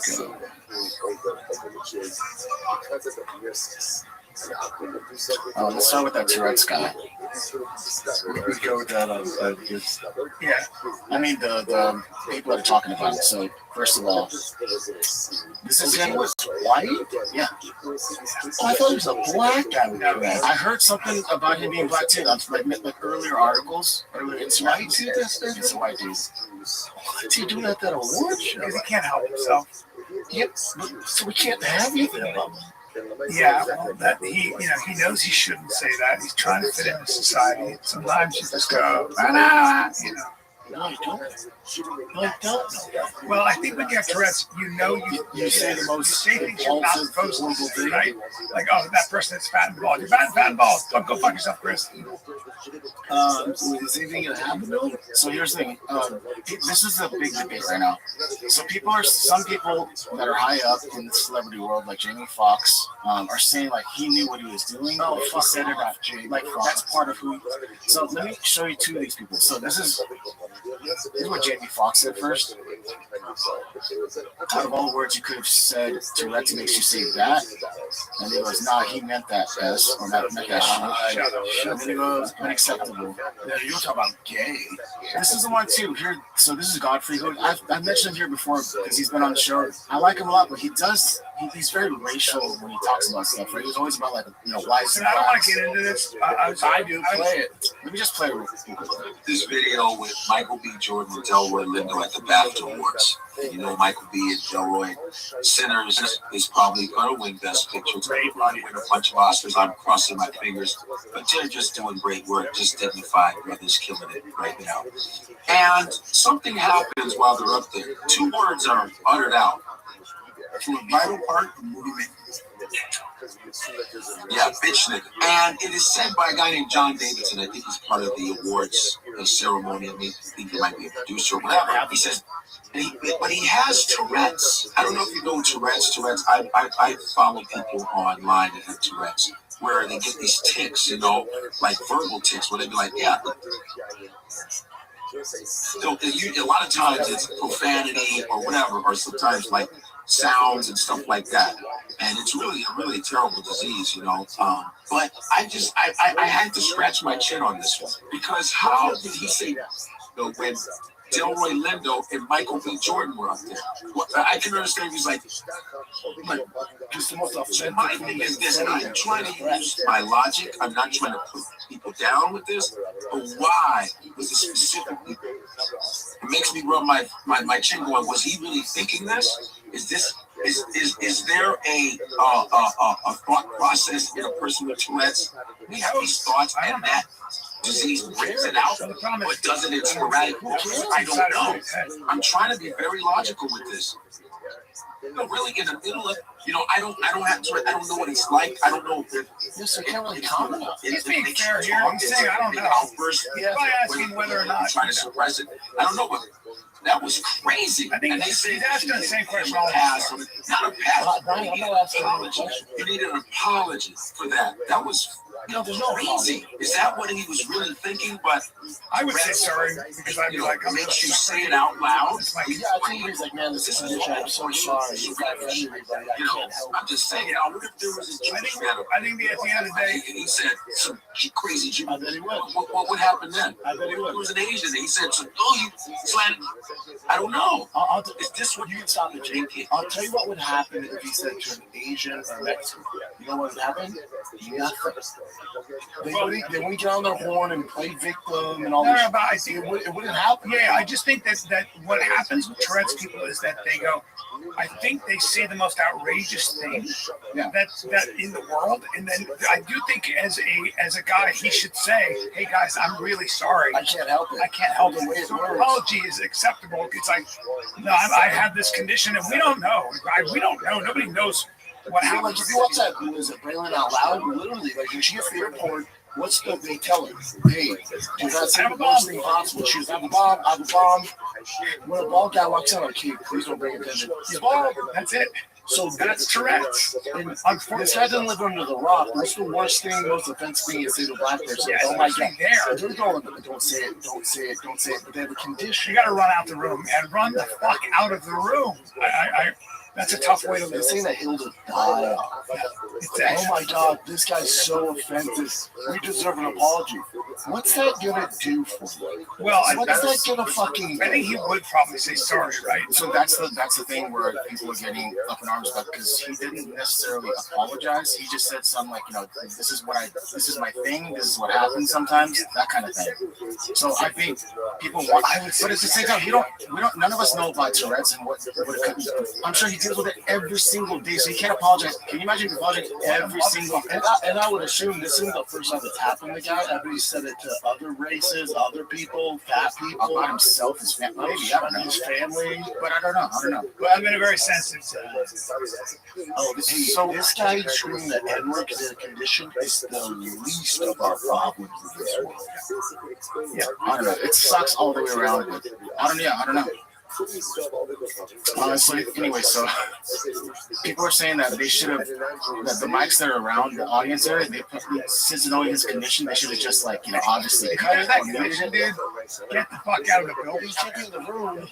That's the thing. Hey, all his coworkers, he can't be in the room. He's a liability. Is this him here? No, this is one of the judges that felt the need to quit because of the way that I'm not handled this. Okay, quit. Let me know how your life turns out. Go ahead and quit. Because a guy with a condition said something. Thanks for your virtue signal. That's exactly what I thought. Hey, you're making the world better. Thanks. Oh, man. You're cured. Did you soul search? Who gives a fuck about you? You're cured racism because you quit your job. Oh, no, you're not on the panel. There's a guy with Tourette's yelled something out. Get the fuck out of here. All right, on a lighter note, the people are just soft. Well, that's a wagon. So, yeah, let's talk about Cardi B's wagon. So, check this out. This is at I think this is behind the scenes at one of her concerts. You'll see her ass. Apparently, she's getting some taken out. Yes. I see someone pull it down, but look at. So she had her booty done multiple times. But she said she's gonna get it taken down. She seems like an awesome person too, by the way. So here's her concert, and you can see her ass a little more here. Fuck, come on. She's a fucking wagon. Is she the one who's pro-Trump? No, it's not even Minaj. Oh, look at this. Like the G is just going to reappear. So because it's going to reappear, She'll turn it a bit. Very interesting. It's hard to wipe her ass.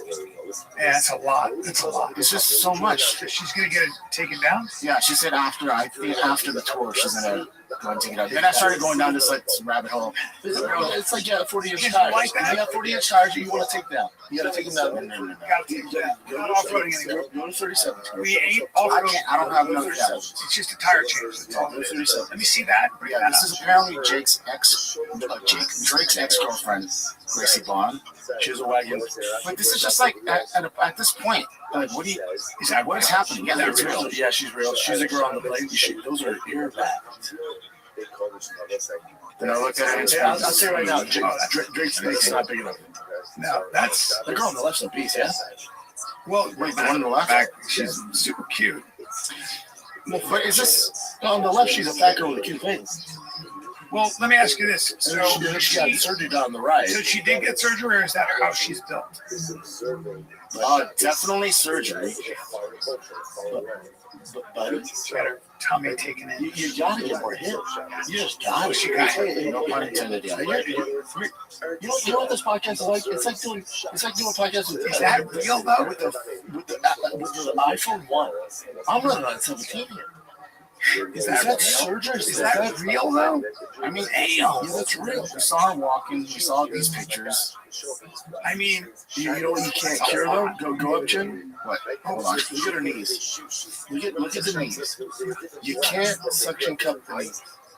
So she has my 600-pound life knee. She's got, but she needs that extra support. You know, there are a lot of brothers that are all about that. Yeah, I tell you, Drake doesn't have the dick for it. Drake does not have the dick for it. You gotta have a fucking slamming dick. You gotta have to fit in there. You just do. And she's pretty. Before all the surgery, that is a fat girl pretty big. Yeah, but she just accentuated her. Like tucked it. Yeah, that's I don't know how you got that's a thing, man. That's a thing. But you know what happens when the Fortune Turtles break in that thing? And she's 65? She's the first of all. Now remember, and this is happening in Kardashians. You know, like Kylie had all that surgery. You're born up. So when you have kids, they don't have the surgery. They're gonna get it though. So they come out as robots. She's existing with lipedema. Can you tell me what lipedema is? It's when you eat a ton of So maybe she just I know what it it just is. may be that When you eat a all ton the of fat fried goes to your food. legs and ass. A chronic inherent disorder causing abnormal painful fat accumulation, primarily in the legs and sometimes arms, sparing the hands and feet. Now I feel bad if that's true. It's not true. Oh yeah, I had that when I was Hold fat. on. Oh yeah, what's it called? Lipedema, I had it too. That means I had it too before. Listen, Yeah, Chin also had it and he had a shit together. she has lipedema too, so she's having a hard time. That often stops abruptly at the ankles, causing elephant ankles. That often stops abruptly at the ankles and wrist, causing Moana legs. Yeah, she's. I think she's got lipedema. Okay, and I approve. Yeah, I'm not mad at it. Let me see what lipedema looks like here. No, definitely not this. That's stage 4. She has stage 4. She has stage 4. This is stage 4, and they got some work. Oh, yeah. So this, I can imagine, as a real disease. This. That's my 600-pound life, people. It was so painful. Like, you ever see that movie, The Whale? Yeah. That's tough. Okay, well, you got to get a lot of. like, good for her, crushing it, making money. They had 11.9 million followers. That's just wild to me. And 11 million are black dudes. Yeah. She has a pretty face, though. Oh yeah, beautiful. Here's an update. This is not brand new, but I just wanted to show you guys. This is this guy talking about. Show you guys one look at her face here. Osborne continues to worry fans with her new social media post that she looks so gaunt and frail. Many believe it's due to weight loss medication and they hope she hasn't taken it too far, as the results have been rather severe. Many fans find Kelly's new appearance unrecognizable. There was a point where it was like looking good. People have been quoting and saying they believe this change in appearance is due to grief, as the Osborne family recently lost Ozzy Osbourne last year. However, many have pointed out that Kelly Osbourne was already starting to look dramatically different a few years ago when Ozzy was still alive and well. It would be an interesting choice for Kelly Osbourne to make. She is taking those medication, as her mum Sharon Osbourne has had such a bad experience taking Ozempic and has spoken out about its negative effects on her body. I can't put on weight now, and I don't know what it's done to my metabolism, but I just can't seem to put any on because I think I went too far. So you think Kelly will refrain from weight loss medication after seeing what it has done to her mouth? Who fully knows what's going on here, but it is of course concerning many fans of Kelly Osbourne with this dramatic change in appearance. Right, let's go. This is where this right here is like the wildest part. Yeah, those glasses. She looks starving. Yeah, Like she's very unhealthy. this guy has been going viral lately because of his ridiculous neck and legs. Well, that's me in about 3 months. His legs are wild. His nickname is Neckzilla. Neckzilla. God, And the the quads. quads are bigger than most people's torso. So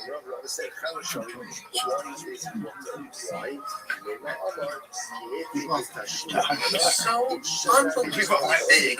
You look like you're wearing some kind of Halloween costume, but it's just your physique. This is a pro bodybuilder, Rubio Mascara, aka Neckzilla. Man's calves are bigger than most people's quads, and the man's quads are bigger than most people's torsos. If I knew nothing about bodybuilding and saw this video right here, I would honestly think it was AI generated. Like, you mean to be telling me that this right here is a real life person? How does the dude find clothes? How would you find pants that fit you with legs like that?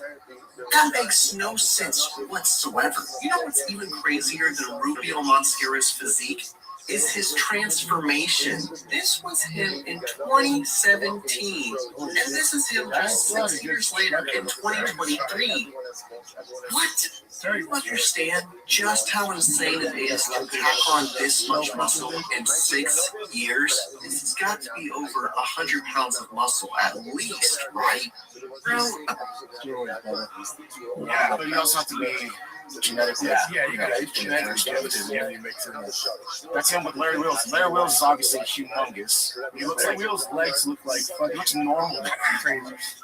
Pumpkin Jack, that's him. Jack Pumpkin. Yeah.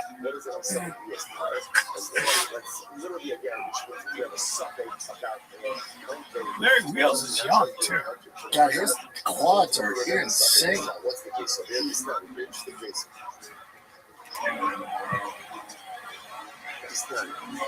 It looks like it hurts. Looks like he's ready to explode. Yeah, Johnson Larry Wheels is working on his quads after season this. Yeah, Larry Wheels is great.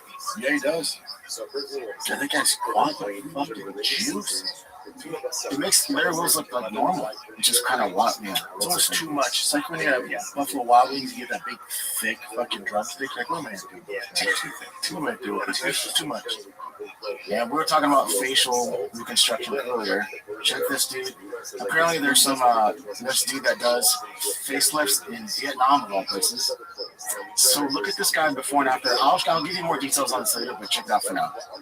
The transformation in the world. Okay, so the guy on the left, he's some looking guy, just old. He's just old and aged and okay, whatever, who cares? He's like, oh, cool, who cares? He went to Vietnam to get cosmetic surgery, and this is his after, okay? Look. Oh my gosh, I can't even do this slowly. I'm gonna do it fast. Rip it up like a bandit. You guys don't believe me, I'm gonna post the video. Keep watching. Hello. I came from Australia to Vietnam to get a. Oh, I think that's terrible. Dude, you're scared. I think that's terrible. So this is him. This is actually what his face looked like before. They made it a little more dramatic in the Instagram video, but this is what it looked like before, and this is after some time to heal. Hold on. Yeah. So this is him now. That's him now, but this is him before. He's great, amazing, and I'm so happy. You are amazing. You have changed my life, and the team that done my upper and lower eyelid, and all the other doctors that helped out. Thank you very much. You need to go connect the poll for your face fix. Thank you, guys. Wow. All right. So that's 3 weeks of healing. So after time, or like a year or two, you'll probably look a little bit more normal. Imagine if I showed up, I was like, hey guys, Like you'd be like, Brian, what are you doing? we'd start fighting the kid all over again. And I just be young. Problem is, your arms, your body, the way you move is still all Like you're done that, you're sitting on the pond, dude. Huh? You're sitting on the pond. Your face with it. Yeah, we get more views. And you did show up after the eyelid thing, and your face was different then. Yeah, you know what difference that made? Did you ever touch your face, Jim? Yeah, of course. I told you I did Botox for the. Yeah, but that's not what I'm talking about. You do Botox? We talked because he has lockjaw. Not lockjaw, but grinding my teeth. I've never done filler or I know it's surprising, or Botox or any of that stuff. I'd like to get my nose back to what it was. I do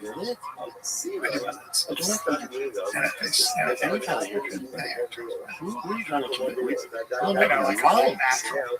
You tried Botox, all right? At least once? No, I never tried it. No, but Brendan, for the master thing. When I told him, like years ago. Because I grabbed my teeth too. I can make That's so crazy. You did nothing. Maybe your muscles are just way too strong. You need more facts.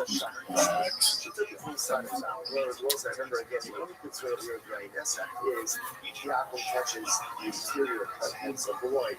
We assume over here, when I look for myself, it must have foamed over. She got the foam from the side of the barrel, therefore, no problem.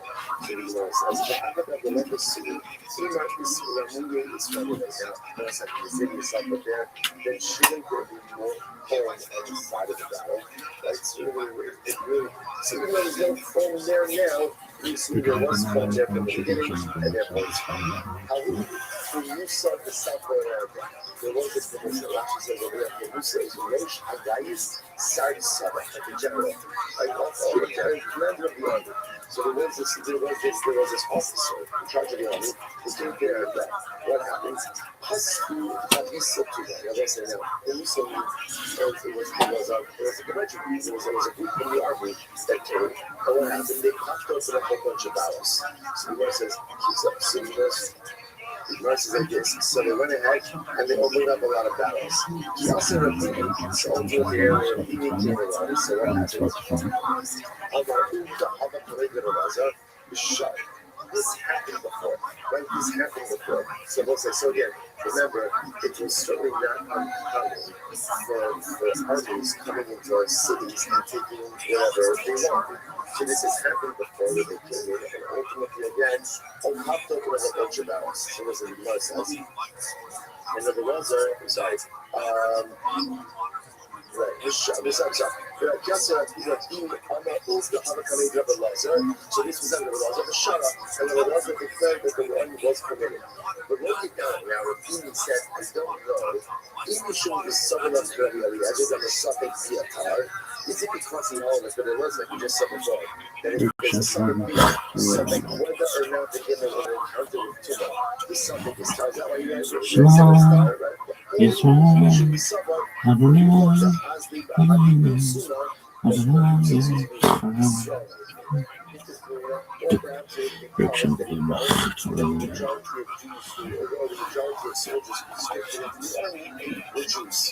The Jews, to the way that it was, so ultimately again, so the ones said the one was permitted, I'm just not sure exactly why.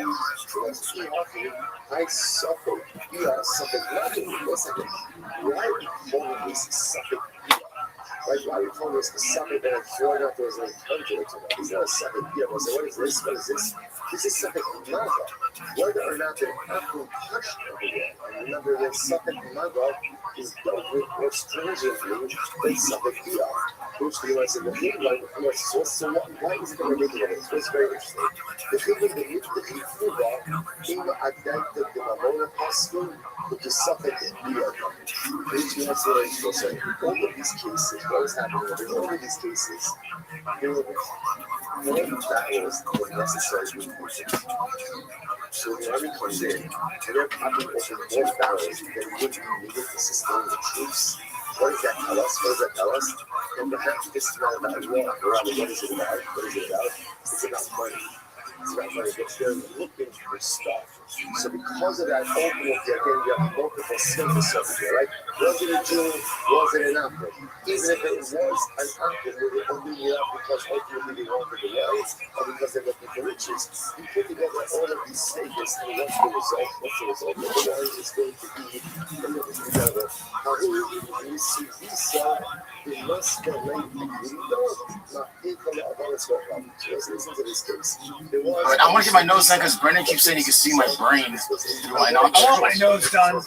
I want my old nose because as you get older, your nose gets more bulbous. So I can get it. I think that's just for some people because I remember seeing people's nose get narrower. I can get it hinged up, look like this, and I'm gonna be hot. I think the nose is the least. You look great, Brian. Thanks, buddy. No, everyone says it though. This is just a funny one from Gary Spears. Boy. He's talking about 50 Cent when 50 Cent did this character in a movie and he played a computer tech.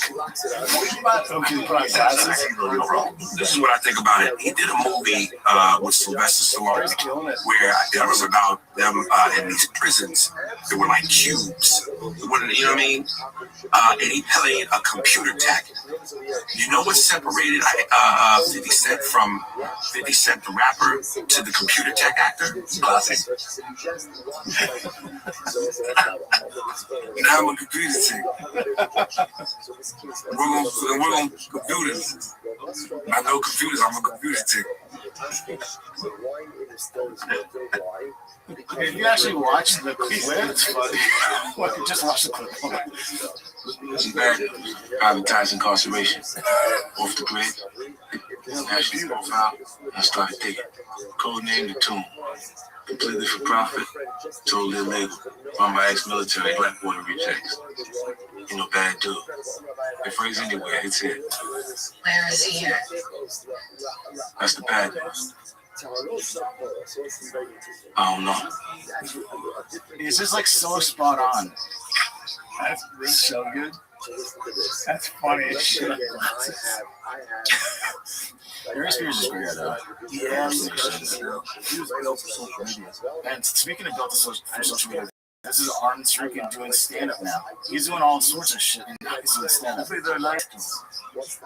But this is in his own country.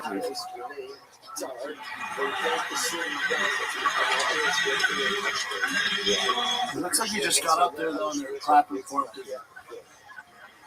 No, he did it. I saw one of his things where he's like, "Are you a boxer?" But he was not, obviously not that great. He's just starting out.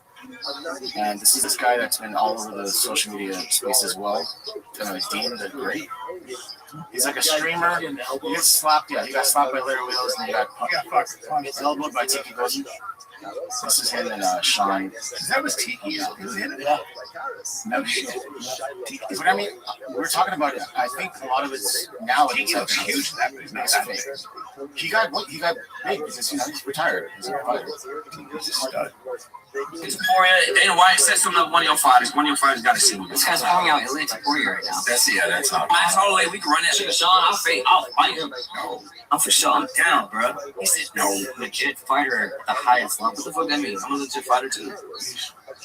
I want to say, like, bro, sugar, this guy's been talking crazy. He got slapped, he got elbowed. Dana White was laughing about the shit, posted on his story. Cool, you think the shit funny? Give me one of your fighters, and let's box. No, you said fight. I thought you said fight. Let's run that. Yeah, 100%. Tell her no AKOs. Hey, wait, what? Why are you entertaining this? Like, no offense. I love it for that. Why would I not be optimistic? I go in there and get the job done. This guy's pulling you out, saying he'd beat your ass. And he's an influencer boxer talking to a fucking champ. John, I ain't never seen anything like me. You dig what I'm saying? I look better, my drip better, my dick bigger. Everything about me better. You dig what I'm saying? So if you want to order a real one. But you look like Aljo a little bit. I slept in it too, so. Well, weren't you talking about trying to fight him? I wasn't even calling me out to fight. You said, oh, I would love to fight him. You don't want to do that. I wrestle, I did judo, so don't get it twisted. Nobody's just going to come wrestle me and whatever. But, or if I whoop your ass in boxing, we can run it in UFC and MMA. Hey, go get clipped up a few more times. I'll keep winning fights, and I think it could happen. Iliad support. Yeah, kids just doing it.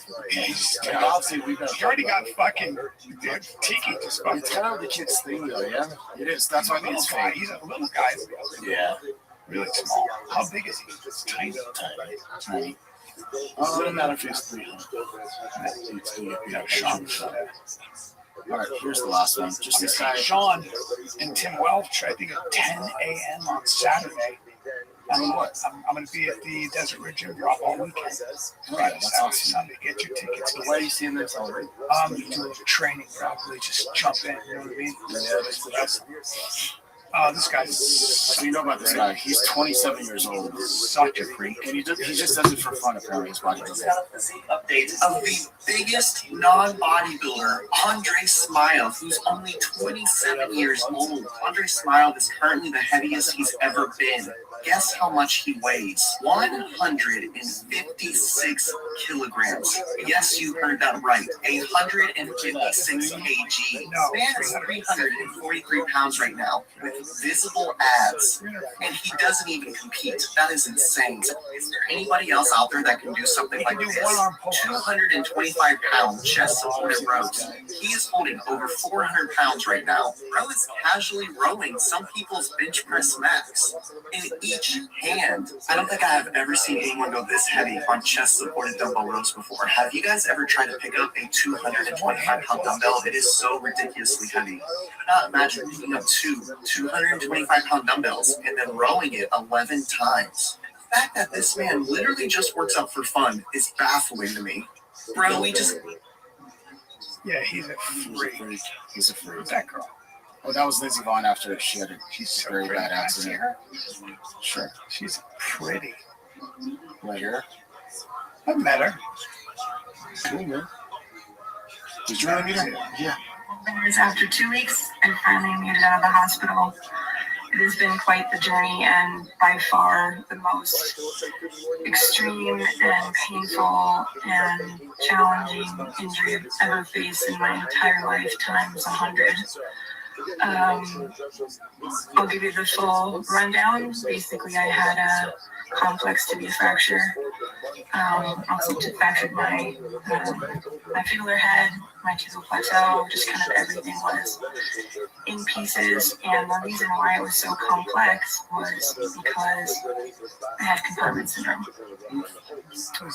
And compartment syndrome is when you have so much trauma to one area of your body that there's too much blood and it gets stuck. And it basically crushes everything in the compartment. So all the muscle and nerves and tendons, it all kind of dies. And Dr. Tom Hackett saved my life. He saved my life from being amputated. It was called fasciotomy. And we cut off both sides. Location, posted in the location. Real on the face, grumpy, we feel amazing. 5 days, fly chasing, fly tasting, lying in the matrix, just hanging with my toes. As to the toe, he be giving y'all the tools. No fun toes, yeah, we going to the moons. Podcast on the great time, octane. You can catch us having fun, call it posted on the blog. FTs, we ain't never gonna stop. Switch the color, variations every game. No fun toes, man, you better come and join the band. We just out here having fun. And if you ain't caught yet, you better go and get your fun. Get your toe while the sun left, hopefully. Hop in the boat and go and find it on the open sea. Don't they say life is what you make it? Go grab a toe and at the sun. I'm just trying to impress upon you. Put it in your wallet, throw it in your rotation. know better than this. You know, I'm a 960 SAT guy. And, you know, and I'm not trying to offend anyone, you know, trying to act all there. If you get a 960.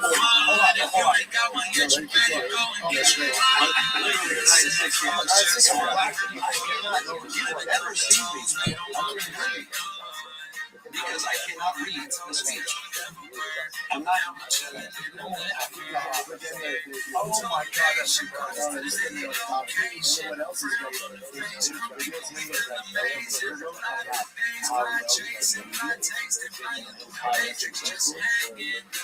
I'm just like y'all, I'm 960.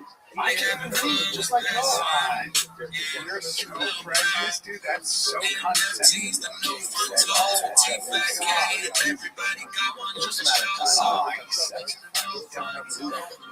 What? I'm just like y'all. Oh, that's so classically white liberal, like with the low Remember they're like black people came in as long as they have IDs. I'm gonna go down the street in New York and they're like, yeah, I got like, and oh, by the way, make IDs easier to get. That's what you do. You don't lower the standards. You should have an ID to vote. Make it easier to get IDs if people have trouble getting IDs in certain areas. It's so stupid. It's so stupid. How are those Democrats doing it? If you believe a government's job is to protect its citizens first and foremost, stand up. And Elon Omar, Rashida Tlaib, and the rest of them, I mean, Hakeem Jeffrey, these dummies don't know how to stand up. Like, you're so done. Trump's playing chess. He's so good. He's like, look at him. You can't stand up for that. Like, we so great. Anything else, Jen? That's it. Is that it? Thanks, man. All right, boys. I'll be in Phoenix, Arizona, at the Desert Ridge Improv this Friday, this Saturday, Sunday, and then I will be in Denver, Colorado, March 5, 6, and 7. And Nick will be with you there. Yes, sir. And Nick's in Tampa. Go see Nick, and I think that's Side Splitters. And then he was Brian in Denver. Well, look who the fuck just feels like they can roll in. Oh my dog, you are so loud. You are so loud. You are so loud. Thanks, baby. Why wouldn't I be? Oh, wow, you're really sweet. Okay, I won't shit on you. What's going on, big dog?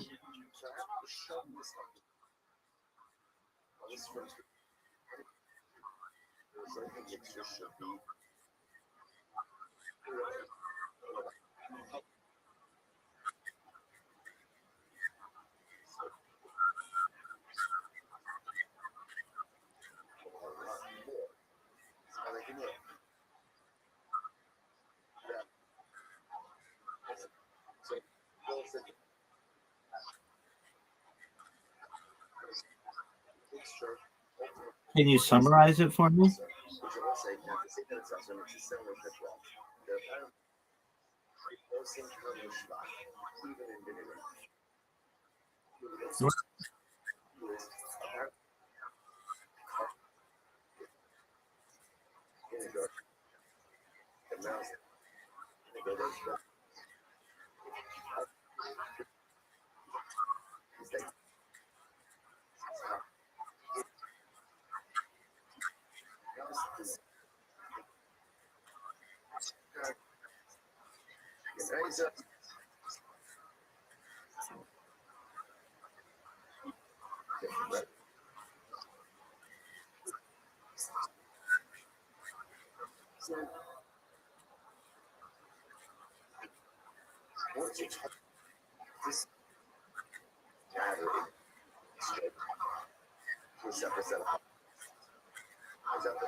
Yeah, it's overwhelming to a new person.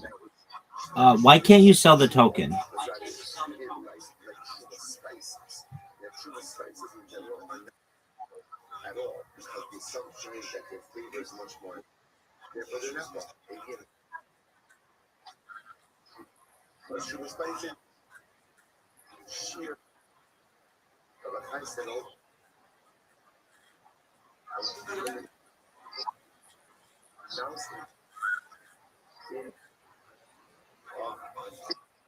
Right, but I mean, the second that an investor hears, I can't sell this thing, it's basically I'm having to give.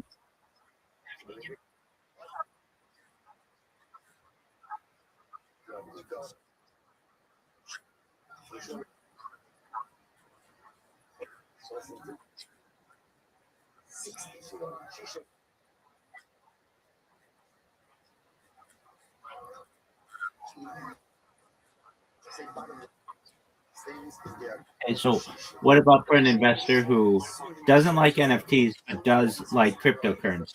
They're just shit out of luck.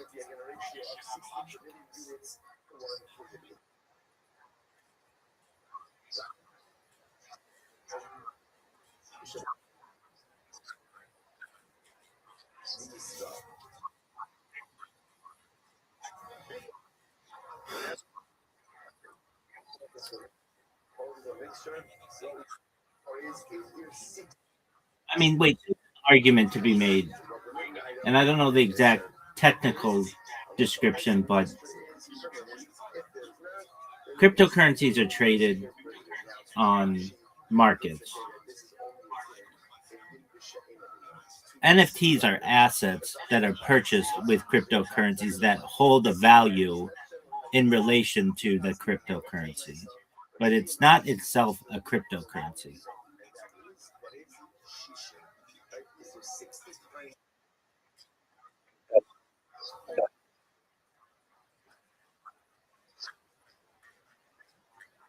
But even the thing of being non-fungible is fungible because they're bought and sold all the time.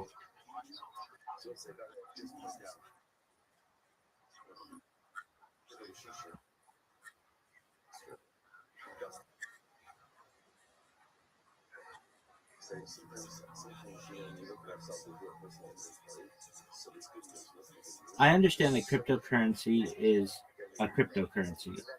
Are NFTs a cryptocurrency or are they a separate asset? And don't give me a long explanation, just like 3 sentences, like Joey Diaz.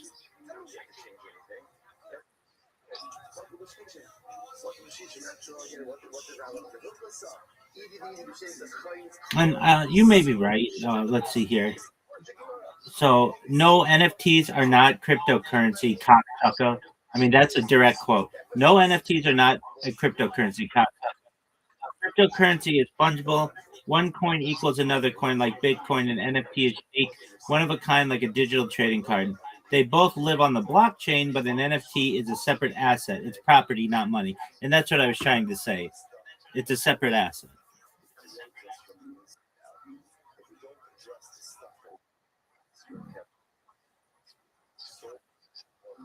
But that's okay. And I mean, it's confusing. And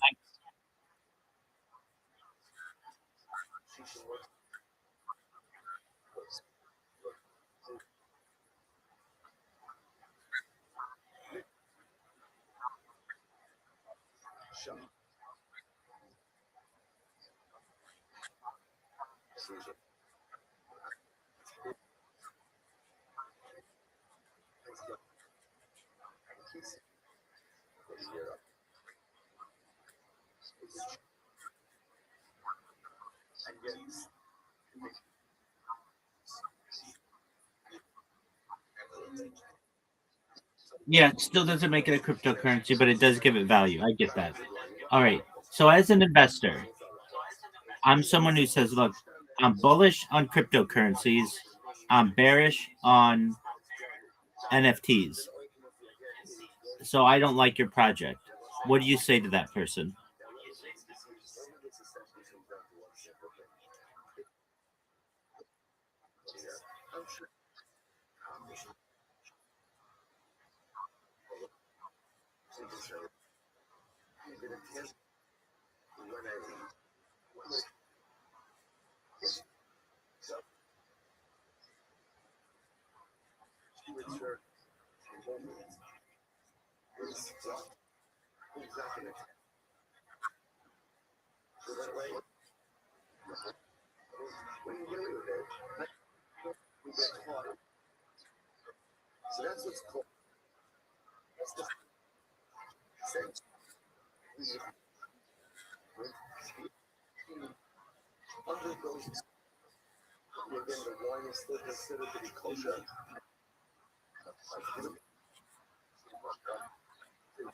Yeah, I mean that's what you don't want to hear as an investor is literally what you're saying.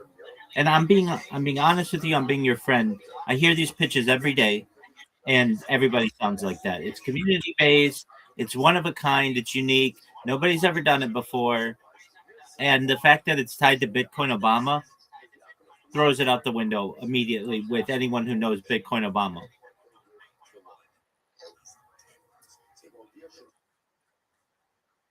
Look, I understand that he has some type of cult following. I get that. There's no doubt about that. But for anyone who says, who the fuck is Bitcoin Obama? And then they're like, oh, he's just this guy who rugs every project he's been associated with for the last half decade. They're going to be like, this project sucks.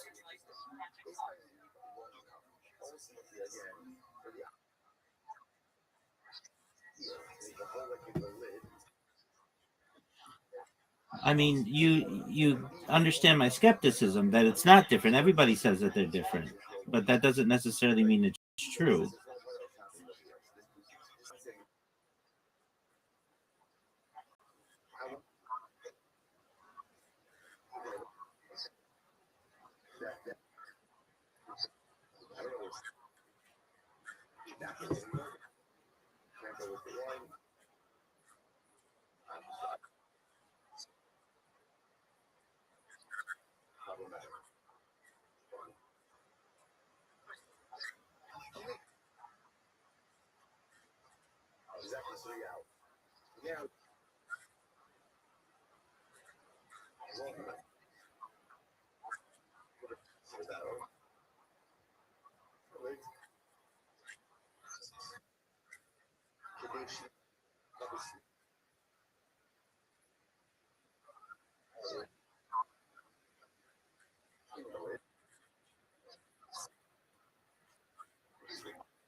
Okay, so let's talk about a couple things here.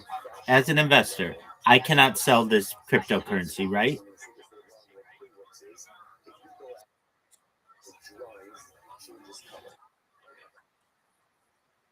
It says in there that you can't sell it.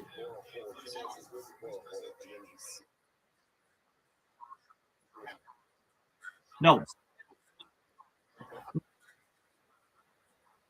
I understand, but we just established it's I get that, and I understand that, but we just established that you are unable to sell this cryptocurrency.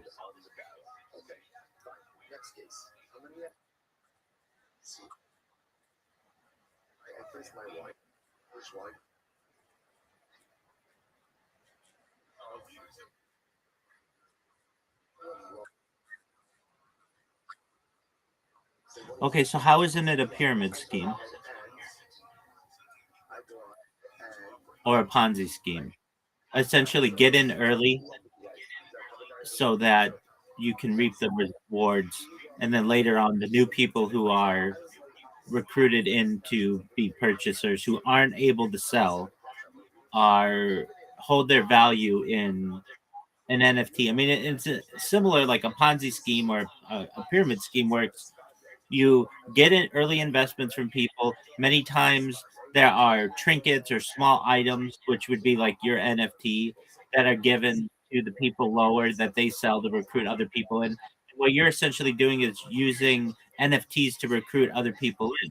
The people at the top, you and Bitcoin Obama and anyone in your inner circle, you guys are going to reap the most rewards. And then cryptocurrency lives and dies on the fact that you get new recruits.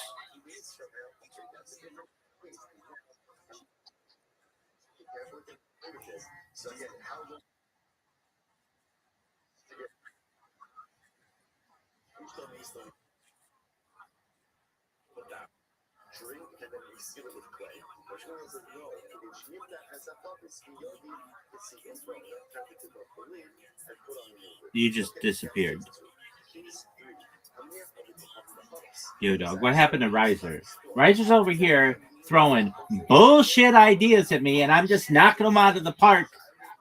And then all of a sudden, he just goes radio silent. And that's what people don't want out of their dev. That's the same shit that Bitcoin Obama does. Dog. Riser, he probably got a fucking phone call from his Yupik brother-in-law.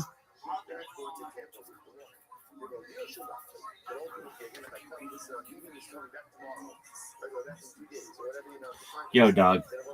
For anyone out there, this is what I go through. I get people who come here all fucking excited, and then we start to talk, and then when they get pushed on the issue, they fucking drop out. They fucking drop out like a bunch of cunts.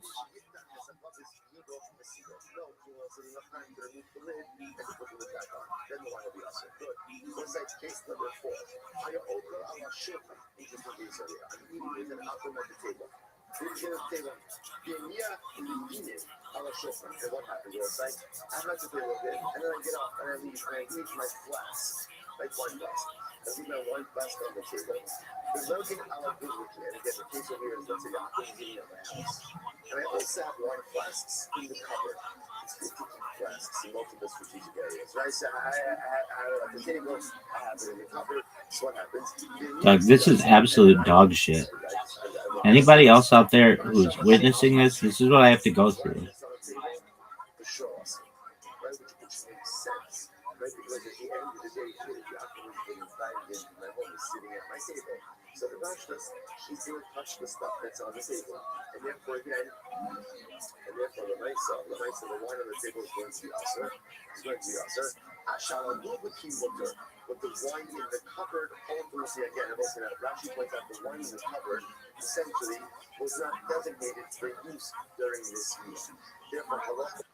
Oh, there we go.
Oh, everybody, stop what you're doing because it's.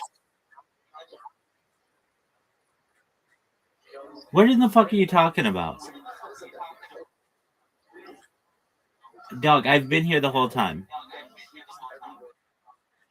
Yes, sir.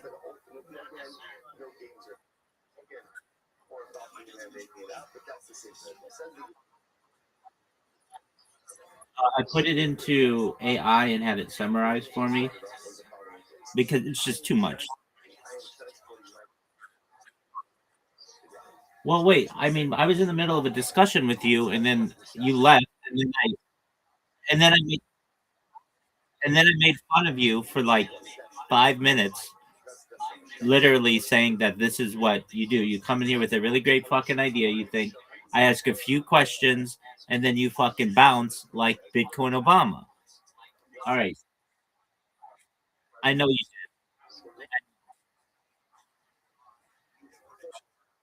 Well, let me just say this. That's very high praise, and I sincerely appreciate it. And I want you to know that I want to help you. I want you to have I mean, you do have some really good ideas.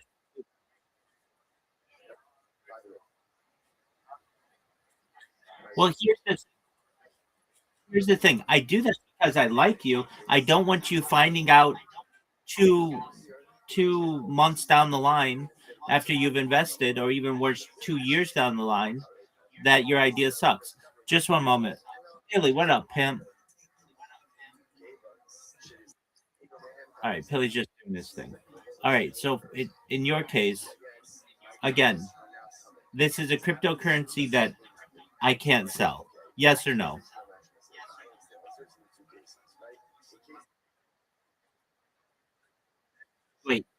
Wait, wait.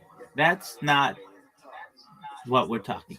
If I'm an investor, riser, and I come to the table and I ask you, can I sell this coin? Yes or no?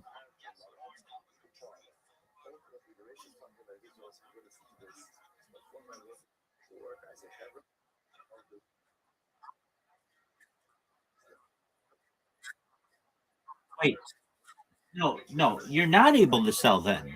And that's what an investor does not want to hear. They want you to be honest with them. The answer is this. The answer is this. The answer is this. No, you cannot sell it, but you can recoup the value through the NFT. That's an accurate answer. That's accurate. No, it is not. You said yes, you can sell. You said, I asked you, can you sell this coin? You said yes, you can recoup the value through the NFT. And I'm telling you that that is incorrect. I'm saying to you the answer that you should give is no, you cannot sell this coin, but you can recoup the value through the NFT. That's accurate and that's honest. If I ask you, can you sell this coin? Yes or no? What is your answer?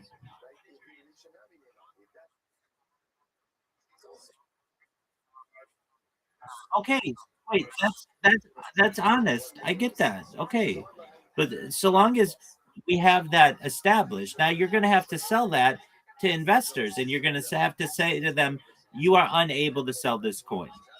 Simply. However, you can recoup the value through the NFT. So let's play hypotheticals now. What's the name of the coin?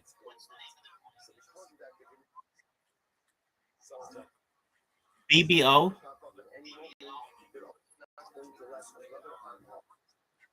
Yeah, BBO. All right, that's already that's okay. Beat, fine. Beat. All right, so I'm gonna buy $1,000 in beat, right? Okay, I buy $1,000 in beat. Let's say it's on Solana. Okay, so I buy $1,000 in beat. I've got $1,000 of beat in my wallet. How many NFTs does that earn me?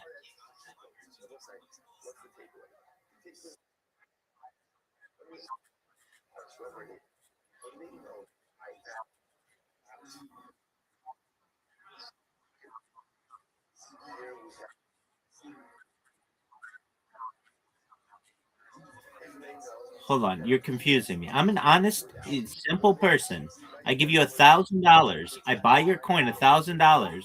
How many coins is that? How many NFTs does that get me? Does it get me 1,000 NFTs? Does it get me one NFT?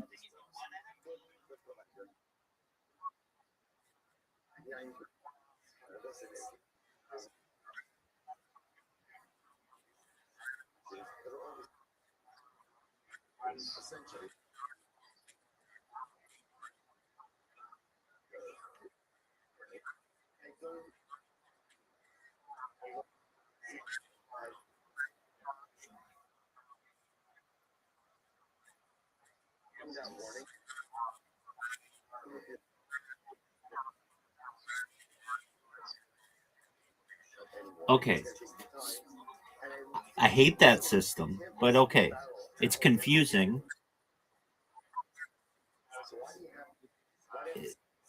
It's it's it's confusing. You're going to be having to explain these in Twitter Spaces and in podcasts and such. So that's confusing.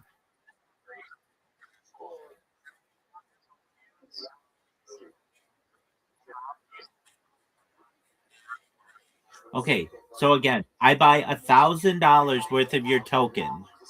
How many NFTs do I get?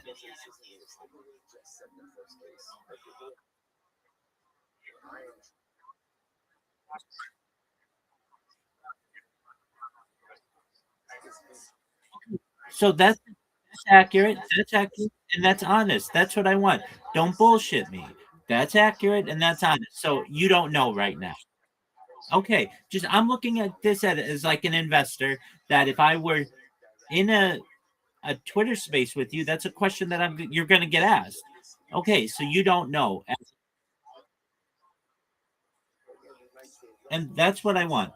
Don't bullshit me. Tell me the truth, and if you don't know, that's okay. We can work around these problems. All right, so you've got $1,000 of the coin, and it's going to earn me X amount of NFTs. Let's just, for simplicity's sake, say it earns me 1,000 NFTs. Maybe that's way too many, but that just keeps things the math simple. Okay, so 1,000 of these, 1,000 of the token gets me 1,000 NFTs. Correct? Okay, so we agree on that. Now, if I don't like this project right away and I sell, I can sell the NFTs for, say, maybe $1,000. Maybe they diminish in value. Basically, aren't you basically doing this? Like, and I don't know, maybe I don't know exactly what you got, but basically you're saying instead of buying our NFT with Ethereum, you have to first buy it with our cryptocurrency, which then you convert into our NFT. That's essentially what you're saying. Okay. All right. So why are you making it more complicated? Why wouldn't you just launch it? So this is really an NFT project.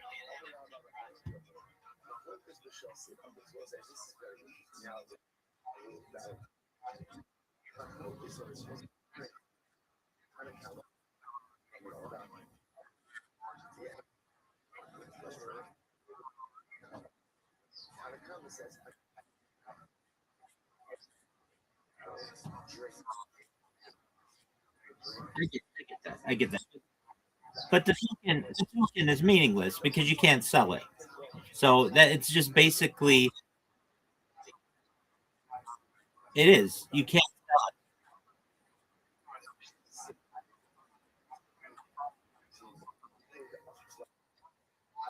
it. Ain't nobody got time for that, big dog. Ain't nobody got time for that. What they do have time for is that it's incredibly long, dude. I couldn't even copy it all and put it into ChatGPT without breaking it up. So that's too long. And all it is itself is is AI. So let's talk this out. Basically, the ticker beat is a vector. The token is a vector to buy these different NFTs. And this is an NFT project. And the value of the ticker is incumbent on the price of the NFTs. Is that not correct?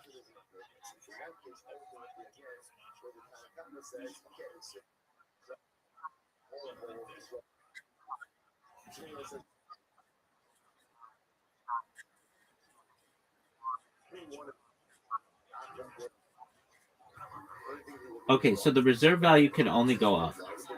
All right, so let's say I give you $1,000. I buy 1,000 NFTs, and let's say Bitcoin Obama just sells all his NFTs and gets out, and the value of my NFTs goes from 1,000 NFTs worth $1 each to 10 cents. Let's just say so it loses 90%. The NFTs lose 90% of their value. The coin itself maintains its stability, but the NFTs lose their value. And the fact is that I can't sell the cryptocurrency locks me in. Meaning the only way that I can make money on this project is to sell the NFT, correct? Okay. So then if you do this at scale, you'd have perhaps a really valuable token, but like perhaps a very an NFT that lacks value.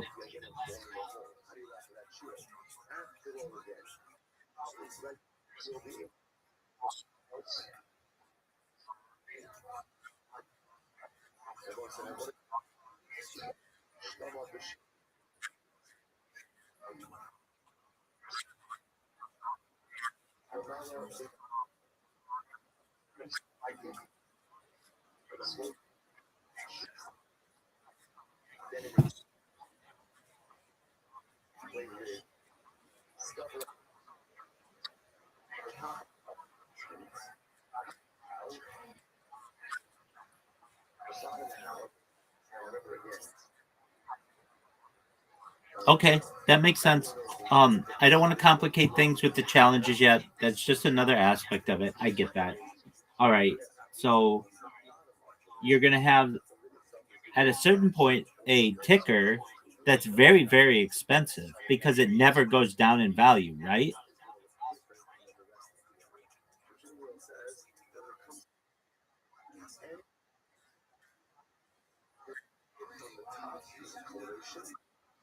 If a ticker never goes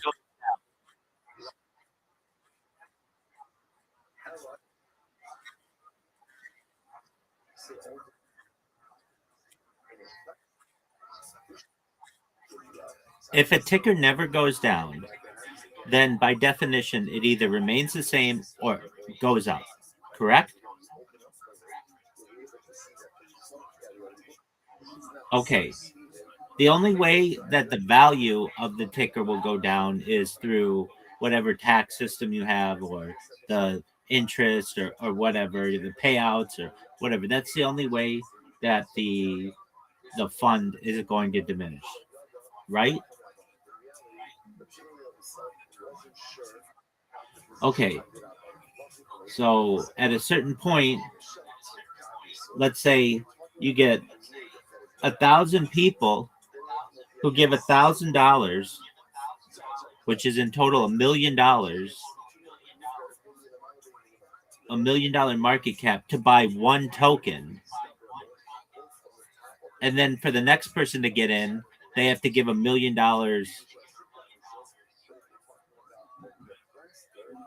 And then it'll be worth $2 million. And then for the next person to get in, approximately. I understand that like some of it's going to be given out in prizes. I get that. But then for the next person to get in, they'd have to pay $2 million. So then it's going to be worth $4 million.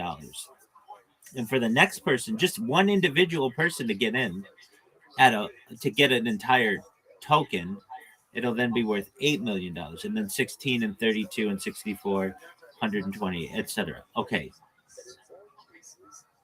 But they can't sell that coin. So the only thing that they're getting out of it is some NFT, which hasn't yet proven itself. The NFT market is on the ropes. I'm not saying it's dead. It'll come back. But it's not this as I look at it is really just an NFT project. It's the coin is a vector to buy the NFTs or to transfer the NFTs. But the fact that you can't sell the coin makes it an unattractive investment for a lot of people.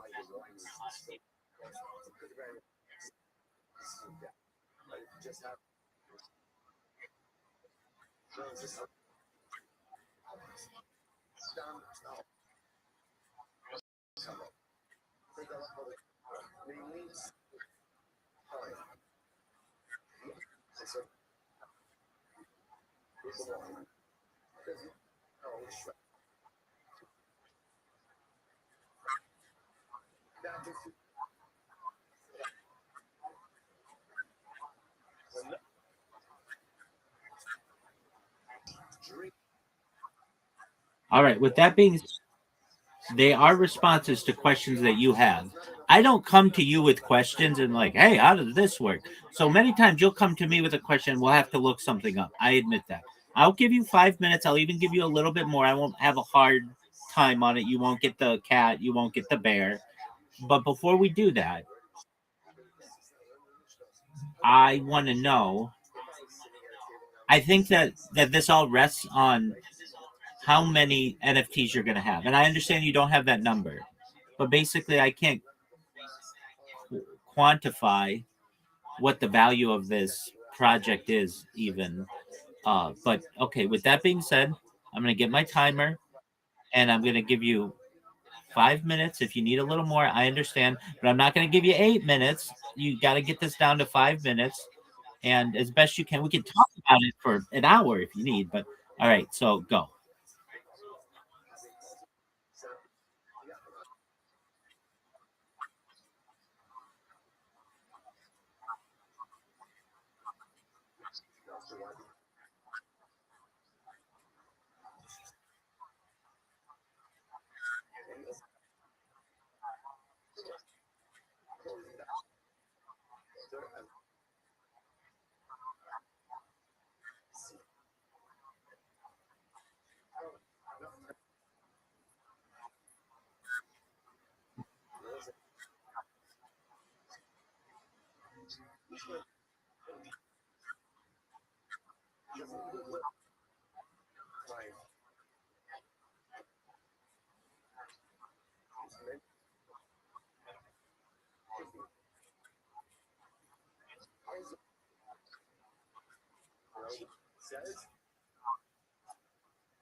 You okay? Go ahead.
Sometimes you feel, I guess sometimes you are.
What's the macro, guys? The macro. Don't see.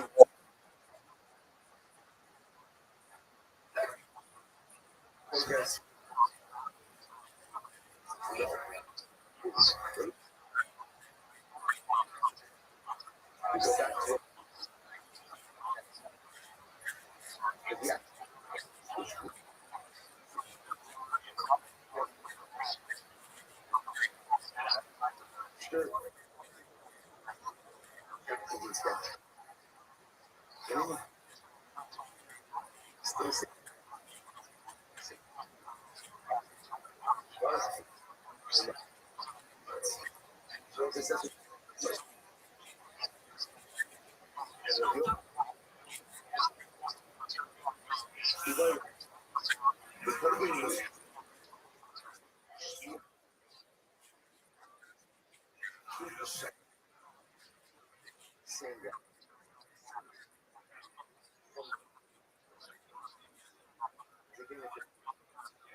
Excellent. Please summarize it in 1 minute. Go.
Okay.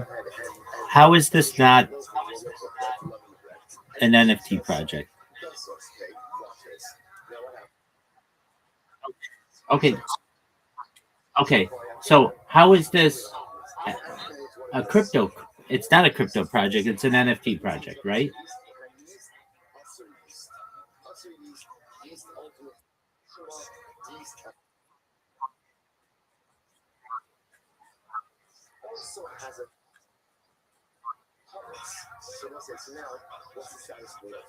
Okay, but I mean, the cryptocurrency is just.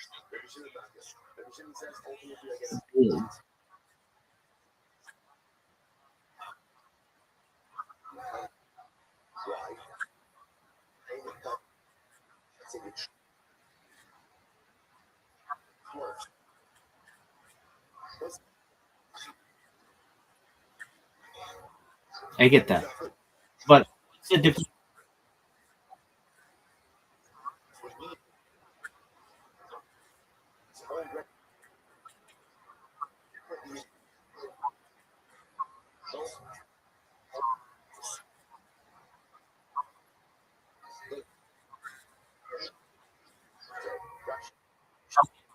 That raises a question for me. How do you buy the NFT?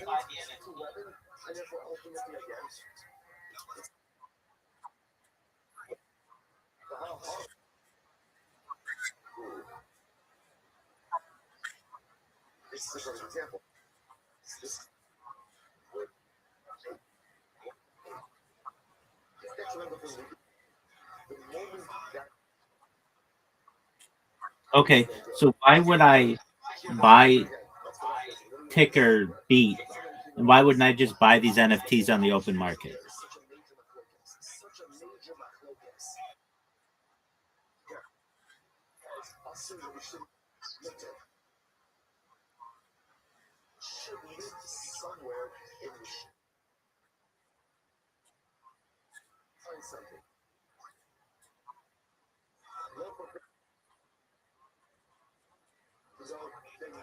So then why would I lock my money up in a token that I can't sell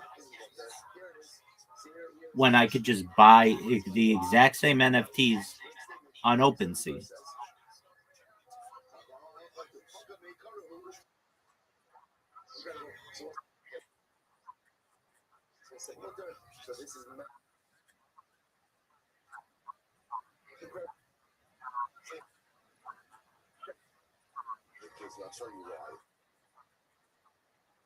Okay, that's right. So then why would you ever buy this token when you can just buy the NFTs?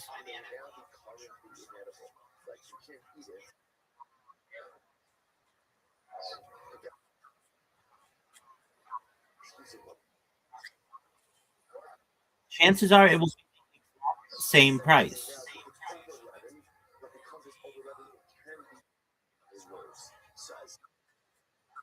So there's no reason as an investor to buy the coin, just buy the NFTs. They're the same price. Now you did say something that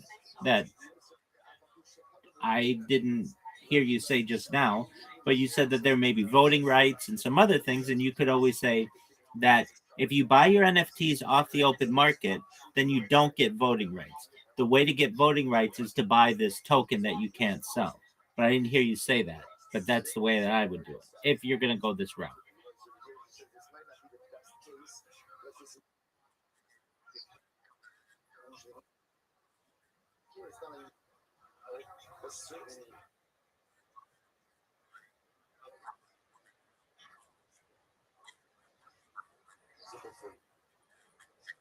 Okay, that's fine.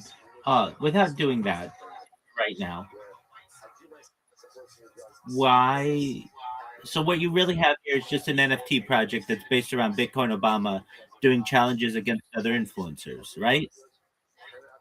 Basically, in one sentence, that's what it is.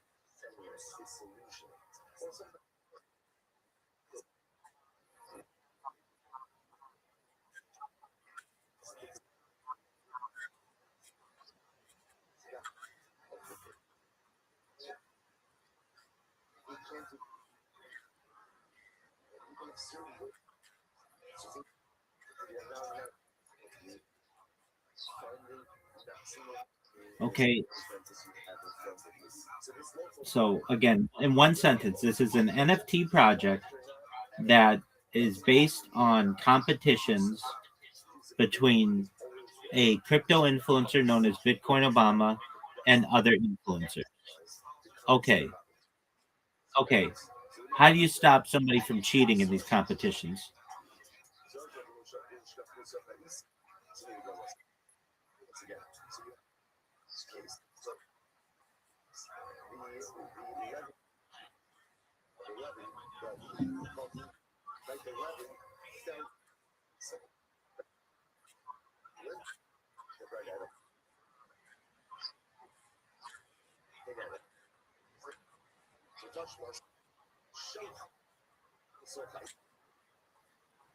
Wait, and you literally chose the most dishonest actor in all of cryptocurrency, or one of them.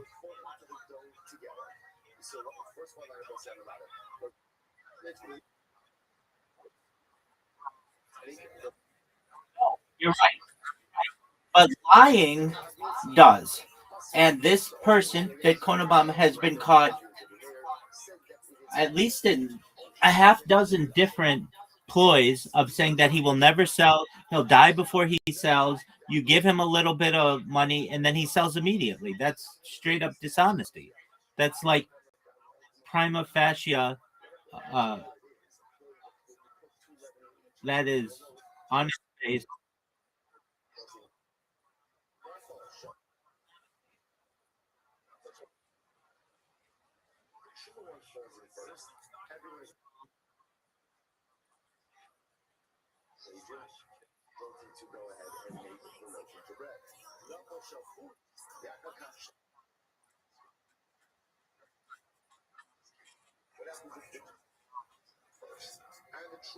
Yeah, I mean, I think Bitcoin Obama is literally like the last person I would choose.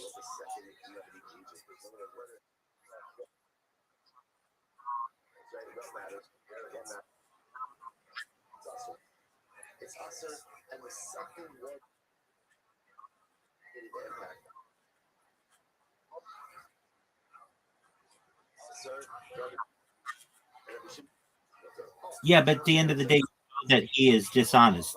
It would be like choosing a dishonest person for your. And I misspoke. Prima facie. Uh, uh, I would say that uh, choosing Bitcoin Obama basically shits in your, like you create this big bowl of punch, and then you say, hey, whose name are we going to put on it? Bitcoin Obama, and it just gives people the wrong oh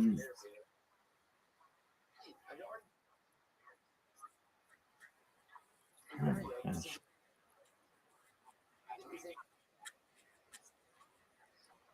Planted.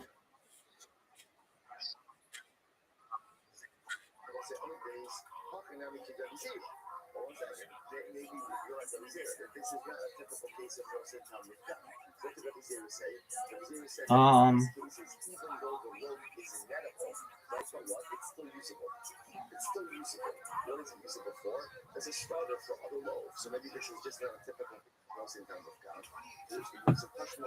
all right, so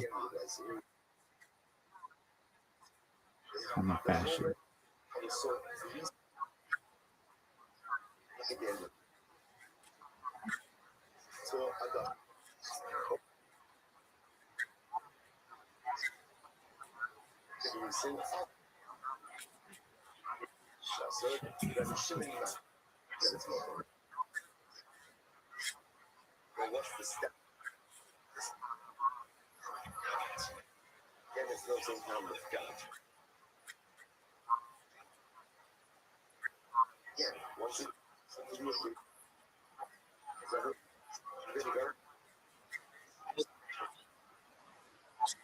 No, I'm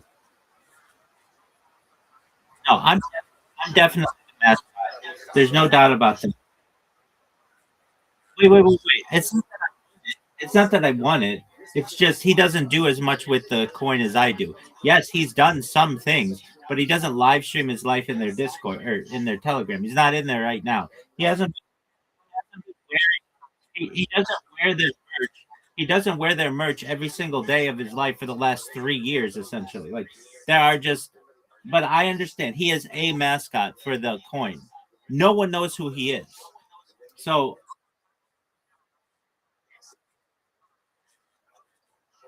Yeah, right. But that's like 30 30 active users. What I'm saying is that this is just like any other NFT project, but it has a competition aspect to it. And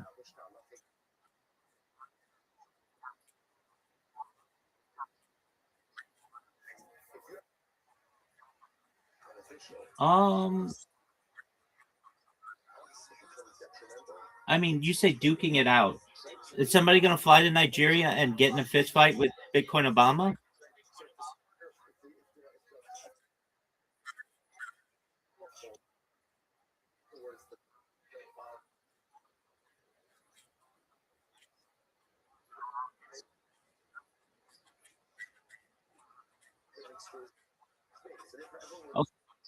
Okay,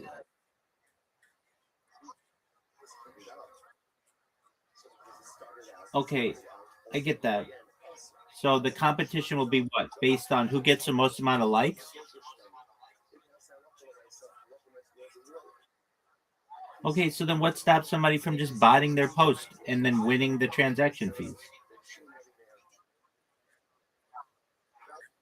Yeah, no, I. Oh, so it's not likes on social media; it's likes on.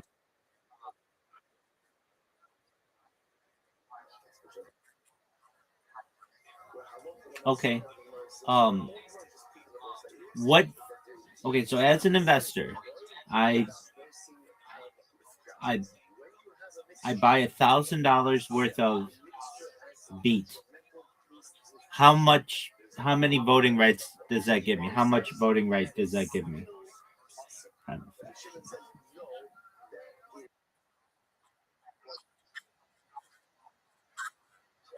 Okay, so at the beginning, let's say you put in $1,000 and I put in $1,000, then we both have we both have we both have 50% voting rights, right?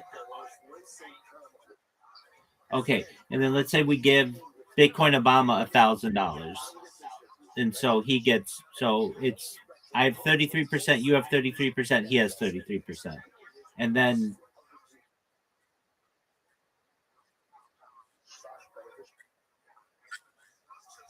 okay, I think that's unfair to him, but that's all right. Because he's an owner of the coin that you can't sell.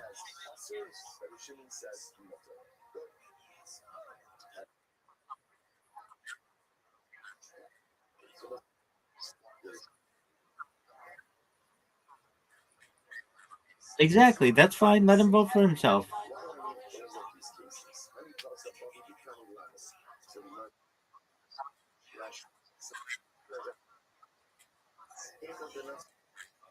Okay. So just as a person, okay, I'm in for $1,000. You're in for $1,000, and we get another 8 people in. So there are 10 of us in for $1,000, and it's a competition between Bitcoin Obama and more light to see who can drink more water in 1 minute in a funny. Yeah, okay, whatever. You're not gonna drown yourself with 1 minute of water. You could though. Okay, but whatever. Okay, who can make the funniest? Who can do the most jumping jacks in 1 minute or whatever? And then we're just gonna vote. Whatever. Uh, okay. Well, let's say more like does 50 push-ups and Bitcoin Obama does 3 push-ups. Doesn't more light automatically win? So then, what is my voting right for?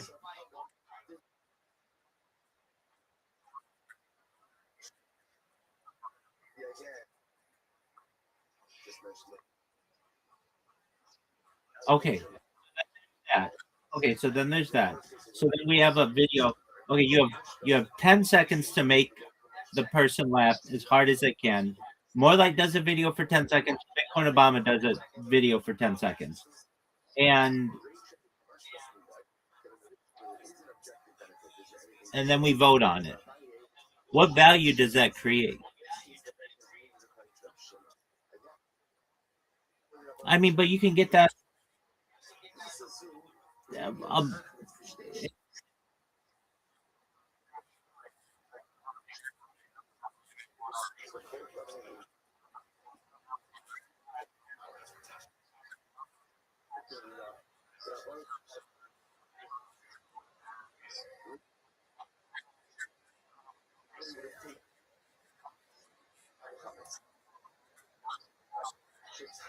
I'm gonna just be honest with you, Bryzer. I've given you about an hour of my time to listen to this, and I don't think it's one of your best ideas. I think you have a few other ideas that are better that you should run with. You should run with the influencer marketplace. You could run with the greatest cryptocurrency of all time, Upcake. Yeah.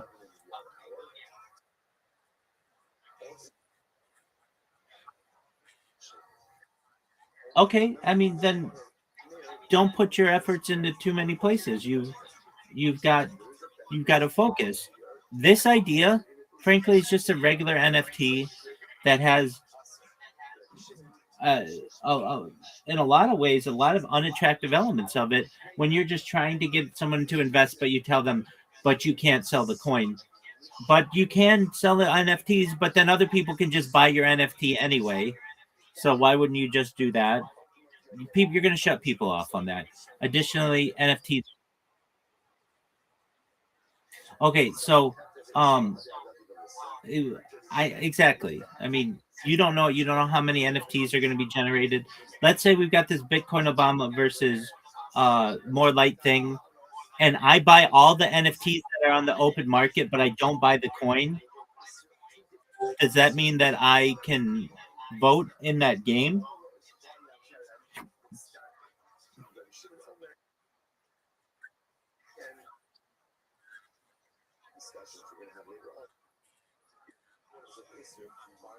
Okay, I've got a decent amount of capital.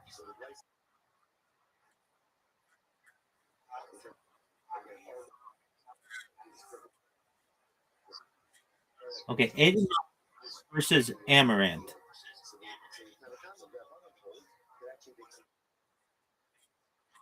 Okay, she's a huge gamer girl. Aiden Ross versus Mr. Beast. Okay, fine. What's stopping one person from coming in and buying all the NFTs on the open market and having more voting rights than anybody else? And then they just choose the winner.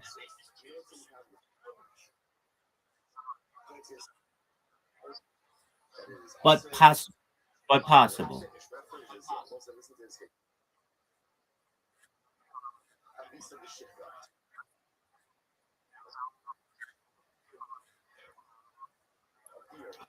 Well, wait. Then you just liquidate all of the incentive to buy this coin that you can't sell.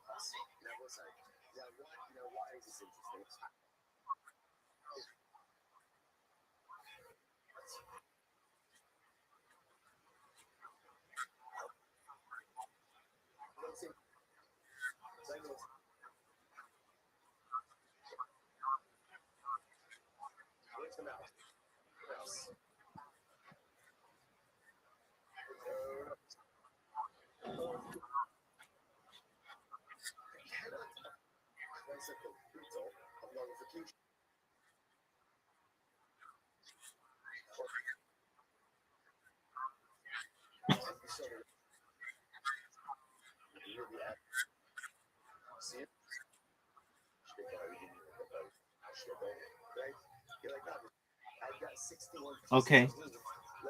Um, why would you go with this project and not the greatest cryptocurrency of all time?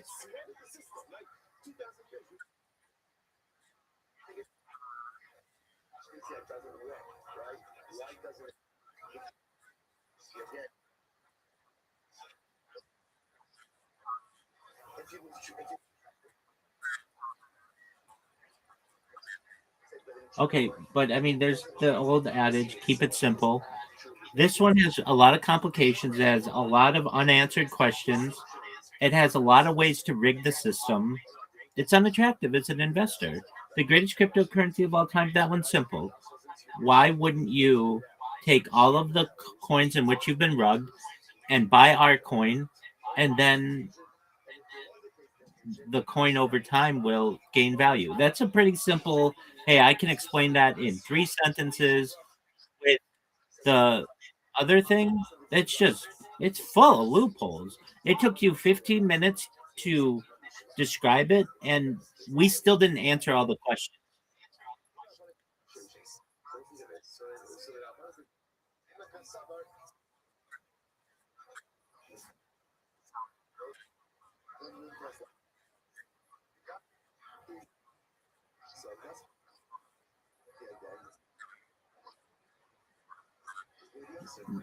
But that's a huge huge assumption. And again, this is just an NFT, and an NFT.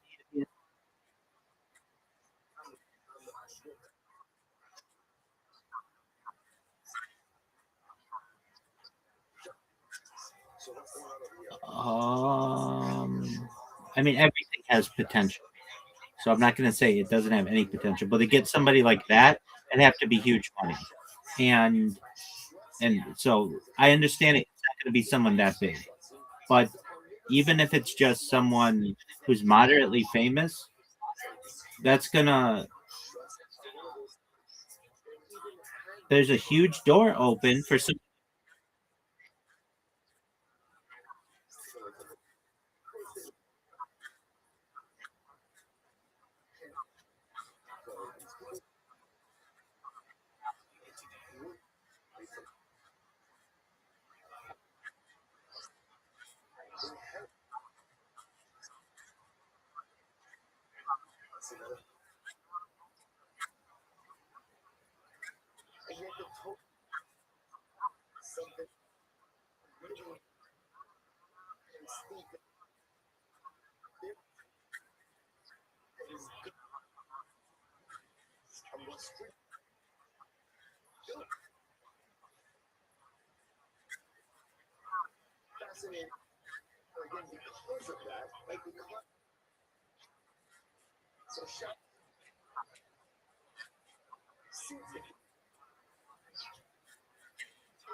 You don't know that. You don't know that.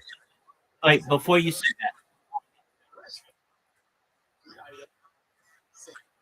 it's called ambush podcasting, and that is good. That is a watertight system. If you did that enough, you will become a very famous podcaster. Now, you said something.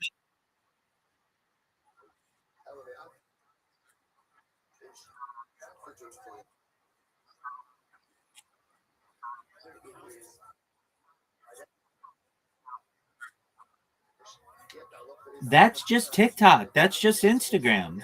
People do that all the time.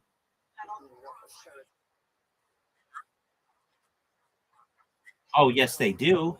They get monetized on TikTok. They get monetized on YouTube. They're monetized on Instagram. The more views that they get, the higher they get paid. The more they get paid, the higher their revenue.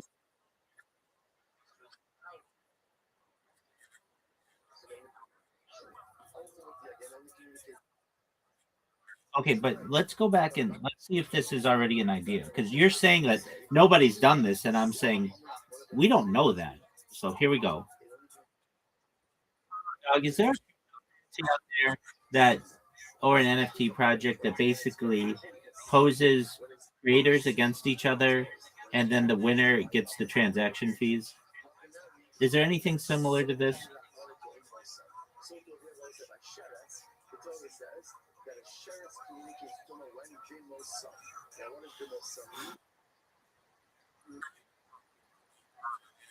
I mean, there are some similar play to earn NFT competitions and art contests, competitive platforms. There's one just called NFT Art Contest, where artists submit NFTs, pay a small fee to enter, and voters also paying fees choose winners. Creators win crypto.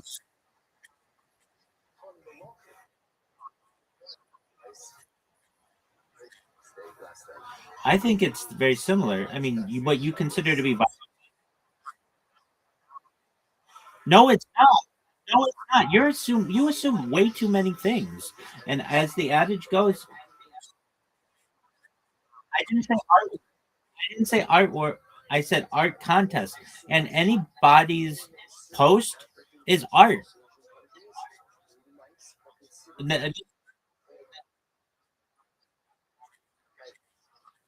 I do. I do.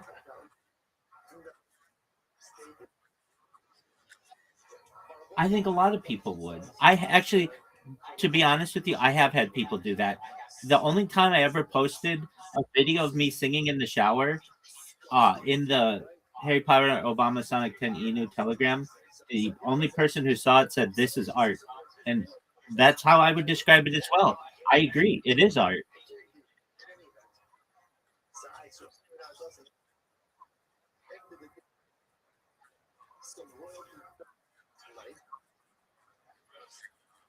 Art is the definition of art is anything that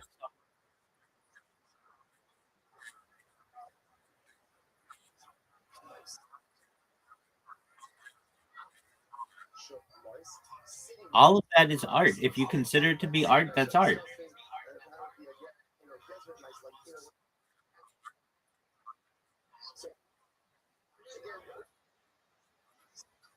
Okay. Again, you've come maybe with, I don't know, in the entire time I've known you, maybe 40 ideas. This one is not in the top half. It's not the worst idea ever. There are just so many questions about it. It's basically just an NFT, and uh, it's not very attractive. Why would I? Okay, let me just ask you. It's my NFT or whatever. Like, I'm you, and I say to you, "Hey, do you want to invest $1,000 into my project?" You're going to say, "No, I don't have $1,000 to invest right now," and that's a lot of crypto investors right now.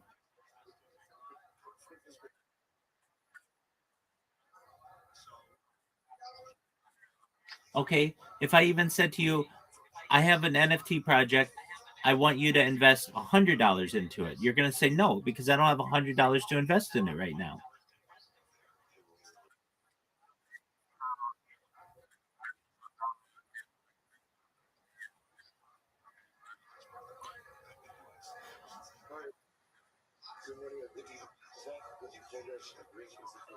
Okay, when's the last time you bought an NFT?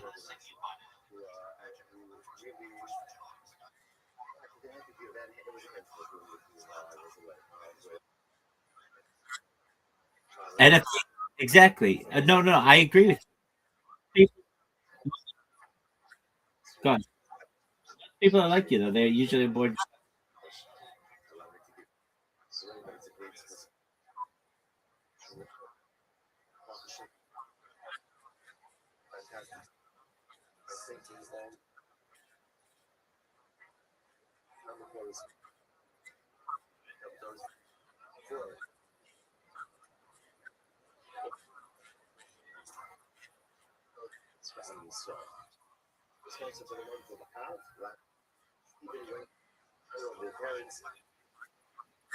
Doug, I asked a simple question.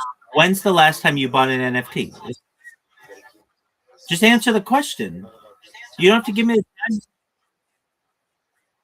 Okay, that's a very wait. I'm not saying it does, but I'm saying you're like the average investor out there. Basically, someone who doesn't have a huge amount of capital to be buying NFTs right now, and that's the biggest issue with this.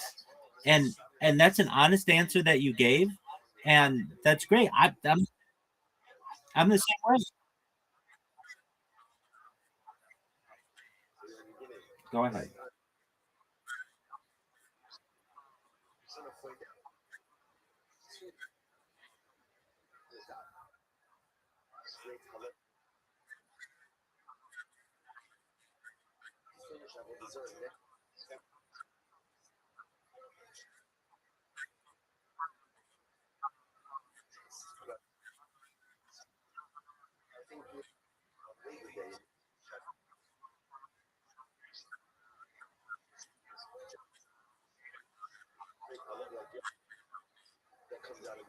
Okay. I'm in agreement with you. You've got to recognize, though, that you're basically at this point selling an NFT in a bearish NFT market. It's not the best time to start this project. Now, Riser, I will give this to you. You're passionate about this. You put some thought into it. So maybe in the future, when we have a bullish NFT market and people are buying NFTs like wild, then it might be the right time.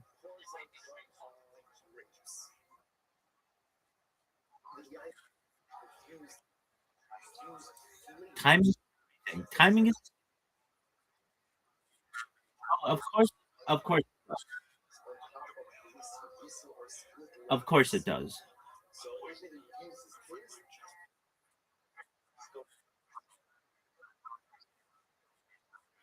That's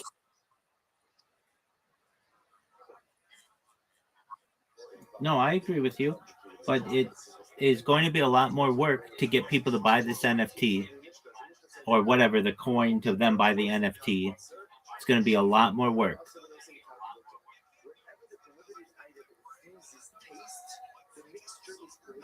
You already have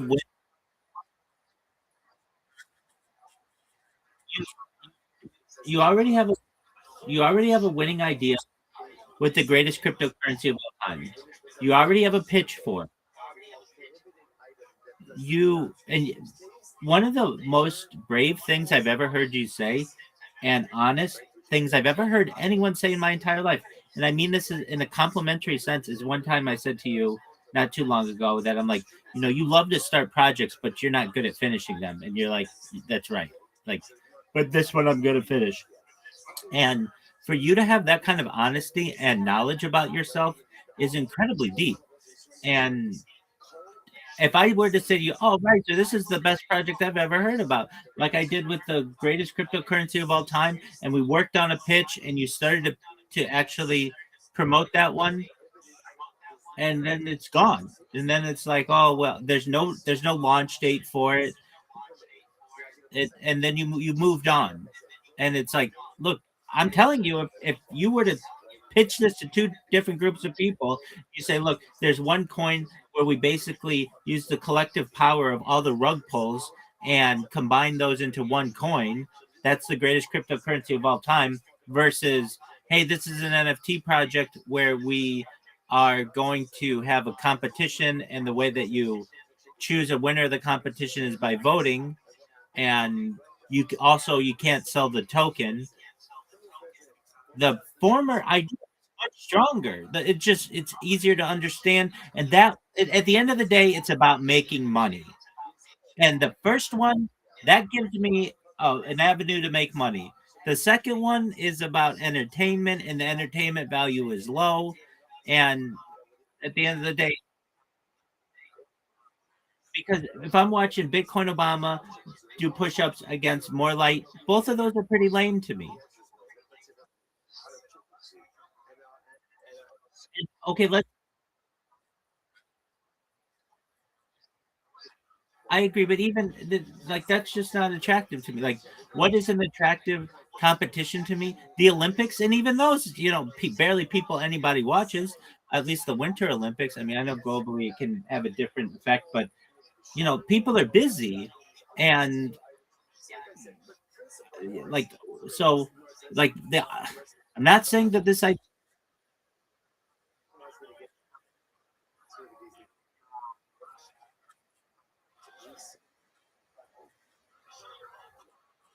and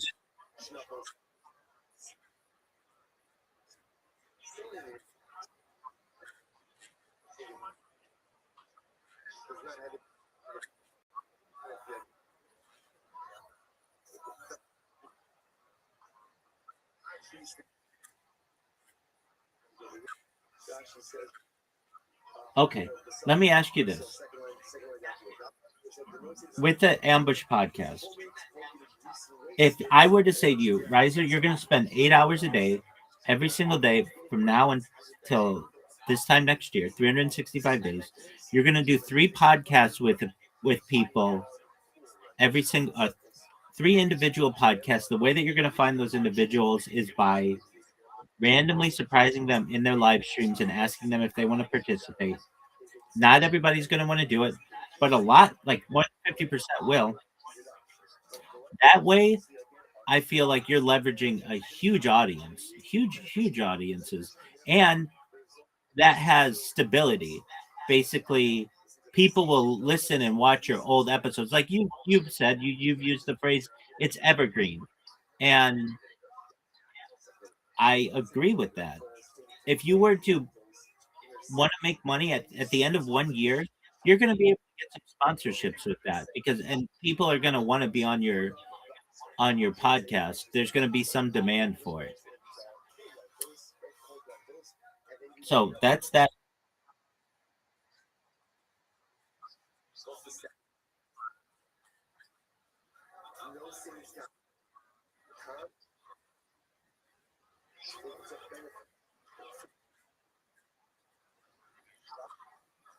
If you put your in the same way, if you put 8 hours for the next 365 days into the the competition NFT, you will run out of people to pitch this to. You'll pitch it to everybody on Twitter. Everybody will know about it. Okay. Like where else are you going to pitch it? At least with ambush podcasting, you can always into a new person's stream and ask them if they want to participate in this. If they choose no, that's fine. But if they choose yes, then you're going to get an hour of content or more or less, whatever.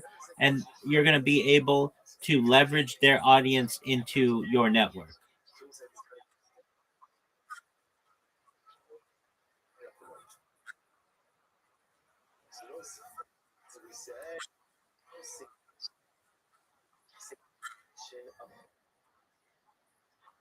Exactly. And that's what I'm saying.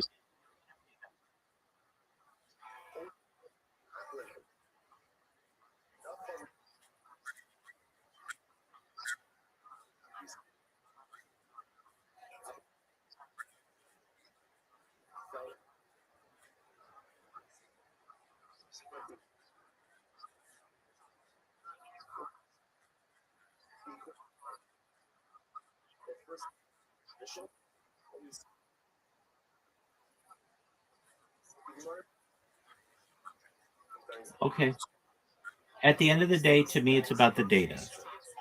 Data is Earth's number one resource, and you're creating a lot more data if you did 1,000 podcasts in the next year versus one or two big posts of different creators. Like, wait, but that's true. But nobody's doing this. This is something that's unique. Everybody, everybody's podcast is, hey, let's sit down and let's talk about something at a given time. This one's a surprise. The element of surprise is the exciting part of it.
Okay, let's take a podcast like the Joe Rogan Experience, which has become perhaps the first $1 billion podcast. That's the market that I think Ambush podcasting has. It's $1 billion idea. Upcake is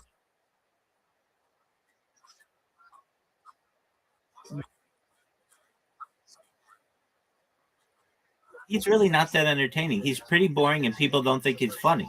He's just consistent. The reason why he has been able to build that podcast into $1 billion entity is because he's consistent. He puts out 3 of them every single week. I don't care if it's a holiday week. I don't care if he's sick.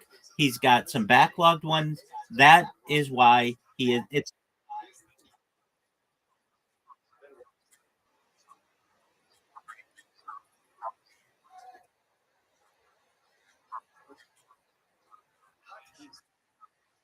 his consistency is the thing that makes that. 60 Minutes puts out interesting content, but it doesn't put out as much. I mean, but it's very consistent as well. I think the key to his success is his consistency. The same I would say is Kill Tony. It's not that he gets the funniest people on there or that he's hilarious or that Red Band's hilarious. It's the fact that every Monday night.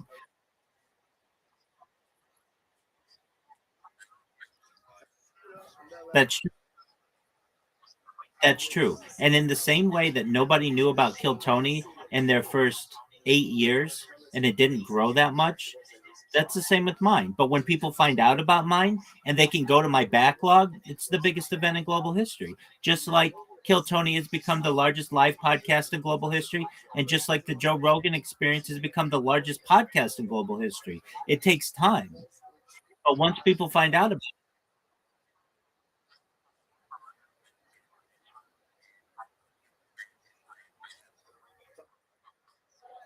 okay, I mean, we shouldn't even be comparing these. They're separate ideas. I think Beat Bitcoin Obama is $1 million idea. If it were done perfectly, I still think it's too easy to rig. Ambush podcasting is its own industry. That's $1 billion idea, and Upcake is $1 trillion idea. So that's kind of the separation here.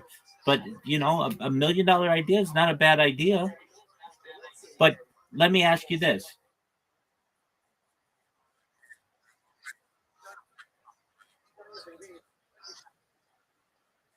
look, even the biggest NFT ever is not worth $1 billion today.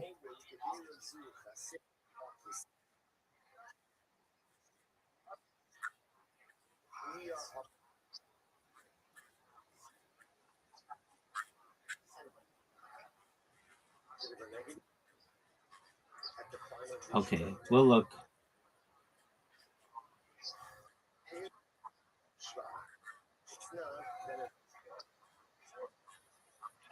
So, arguably, maybe it's about a $2 billion. I'm not, and that's not chump change. That's serious. But that's the biggest one in history.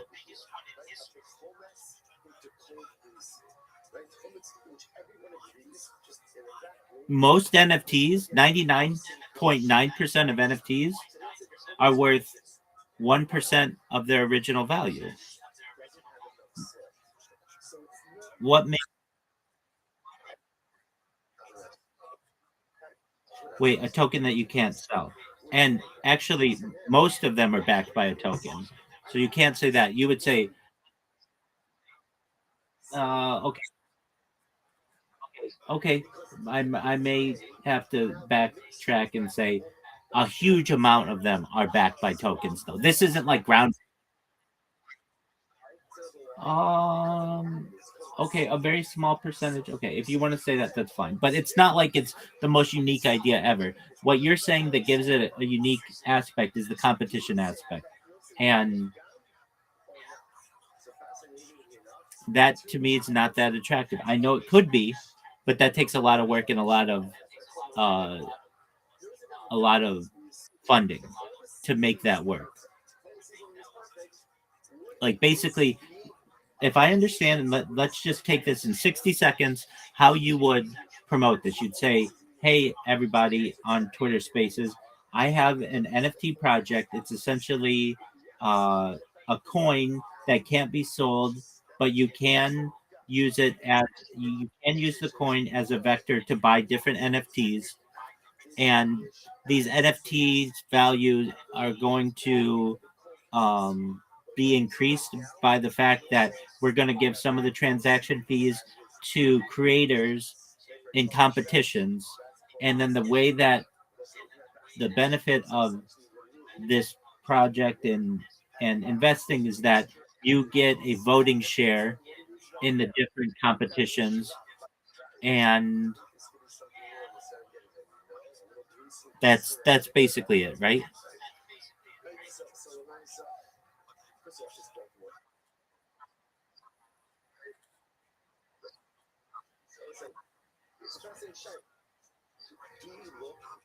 Okay, but then we still didn't hash out what. Why can't I just buy the NFT?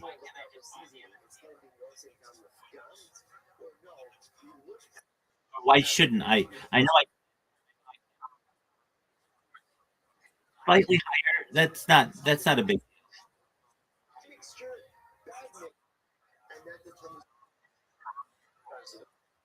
No, but I mean, I basically have.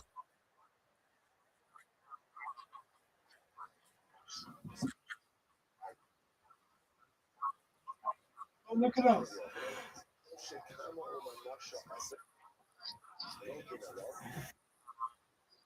You go to ChatGPT and you ask it, hey, I've got an NFT that has its value based on a cryptocurrency that you can't sell. Purchasing the cryptocurrency gives you voting rights. What incentive do I have to an investor to buy cryptocurrency if they could just buy the NFT on the open market? The answer to that is the voting rights part.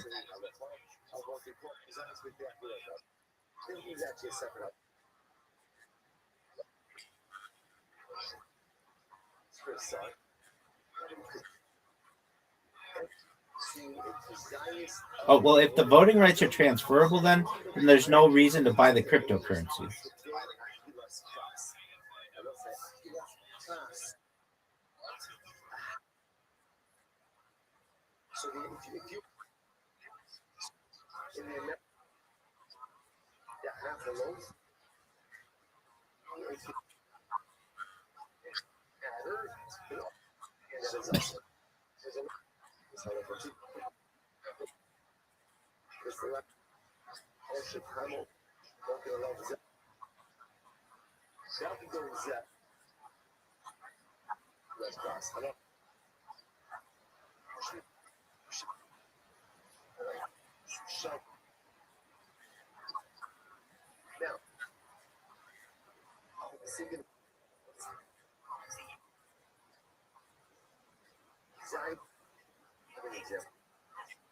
For example,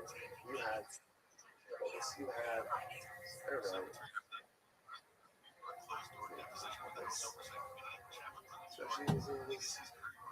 so let's say you have with a big fat, right? Or Caleb, I guess you call it, right? That gets mixed in with porridge. The ingredients do not sound appetizing at all, right? But when I saw that you're hungry, right? You're a butler, right? So what happens? So you have the prohibited item, the Caleb. Yeah, I'm just doing the fine tuning of it, but it worked all night. Well, I have 4 of them, 3 of which I think will be viable. The other one I don't think is viable because it's like an old phone that just automatically shuts down background tasks after like a given amount of time. But of the other 3 that I have, they are one of them has been working like exceptionally well. It's and it uploads something like every 9 minutes, and so I'll tell you right now. The last upload was 1 minute ago. then 8 minutes ago, then 15 minutes ago. So basically every 7 minutes, which is excellent. And then the other two are I know are going to be slower. I'm okay with that though. And they're I'll give you information on it right now. One of them I might have to fix, and the other one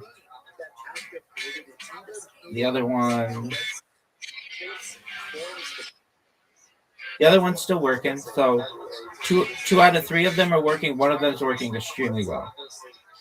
So the answer is, do they work, or do you like them, or whatever? How are they going? I would say that's successful. The fact that one of them works, given enough time, it'll create tens of thousands of videos, which I think is baller. Now you may say, what value does that bring? I could care less about the value. It's the fact that it's the art. Basically, these are mini music videos of my life put to music, which I think is very cool. And while that may not seem cool right now, in the future will be seen as groundbreaking and extremely interesting. People will take aspects of my life when they could. I mean, if I marketed it that way, yeah. And then they would all be unique NFTs. It'd basically be like a YouTube. It most certainly is. It's 60. That is exactly correct. It's a 60-second unique video with an amazing song over it.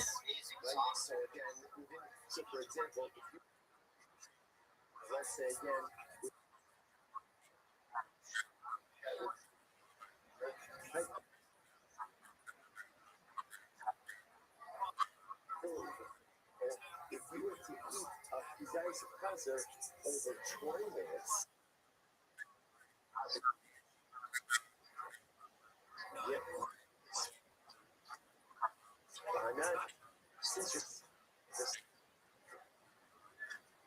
does not have and essentially count as one cohesive consumption. Okay, suppose you come on my show, so zero got that less plus. What's that on base? Thermo on my show. Also, maybe it's interesting to know what happens if you have a mixture. What happens? All you have is flavor, but you have no actual substance of this. Now, what's that? Please do it actually. Come over on the show. To go Caleb Shanaf on the Tela, or Caleb Shanaf on the Nua, in the Masha brand. So let's say, for example, you have a piece of Caleb. Caleb is for being fat. So your Caleb goes into your chicken soup. So what's going to happen when Caleb goes into chicken?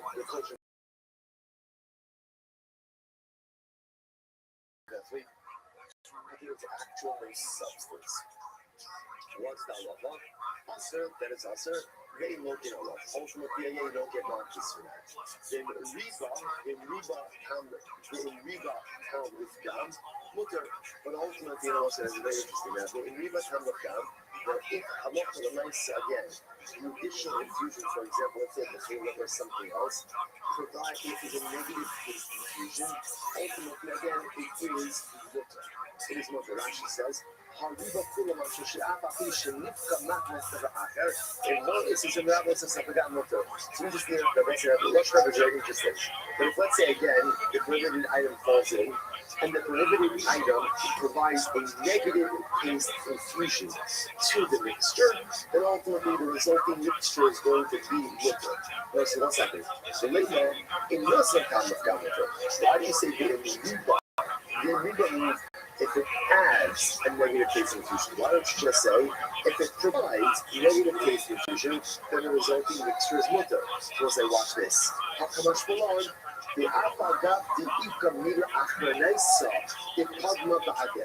Because it teaches us that even if the resulting negative flavor is the result of other factors. Now, when can resulting negative flavor, when can resulting negative flavor be the result of other factors? Right? No seasoning, no additives. That's still called no saying gum with gum. The hilchasa Kirishna Bus Regulation. This is ridiculously exciting. Right, so once you say, watch this. What does that show? Now look, you follow the second version of Reish Lakish. The second version of Reish Lakish, but also when you have a mix, do you judge? Is it no say come down or up? Is it a negative tasting feature, not a negative tasting feature? What is that based on? That is based on the totality of the resulting mixture. At the end of the day, does this mixture taste good or taste bad? If the answer is bad, even if the reason it's bad is why? Why? No one put in the seasoning. No one put in the seasoning. So the nice again, but you'll say it's always thinking that seasoning, and it's like with the primary ingredient, it doesn't make a difference. We judge the mixture based on what it is right in front of us now. And if at the end of the day the resulting mixture is not objectively good, then ultimately again, it's mutter. Even if the reason it's not good is because you don't have the seasoning in it, then it's still called no say con with God, like the second version of Reish Lakish. No say, and that it's a fascinating result because essentially, which also makes a lot of sense. What the halacha is essentially saying is, when you look at the mixture, how do you judge it? How do you judge it? What's in front of you right now? We can't start with hashibona. See, like, well, if it did have enough salt, it would be good. If it had a little less pepper, it would be good. No. Right now, here's the mixture. It's right in front of us. Look at what it is, and ultimately, again, utilize, judge it based on what it is now. Both sides, and there's a tremendous piece of hospitalness in life. Riser, are you still looking up an answer?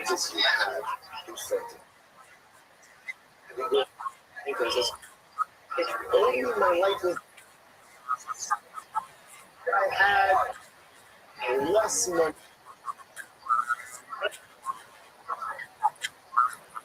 Better health. I mean, why did you have to look it up? How much more would it accomplish? Let's say, you're right, maybe you're right. It doesn't matter. That's not how life works. Circumstance in front of you. Doug, what's the answer? Go ahead. Look at the mixture. Tell me what salt more added. What is now? Take that and this is enough. Take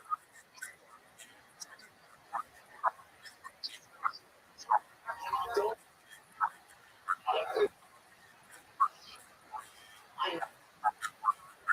ultimately maximize it. Take and utilize it. Said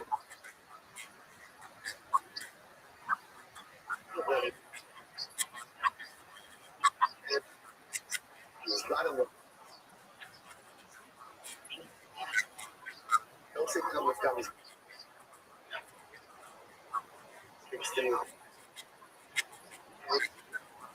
And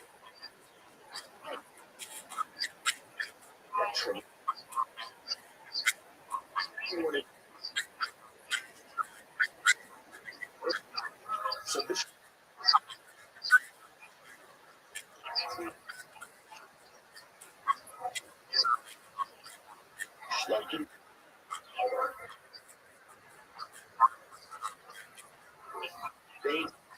which means that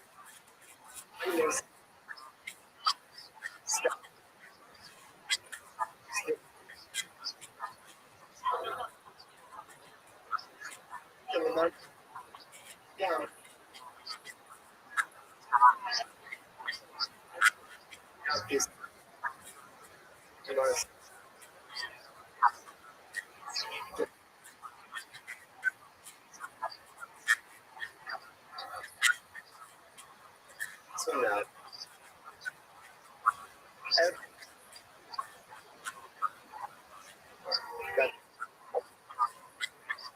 is it hasn't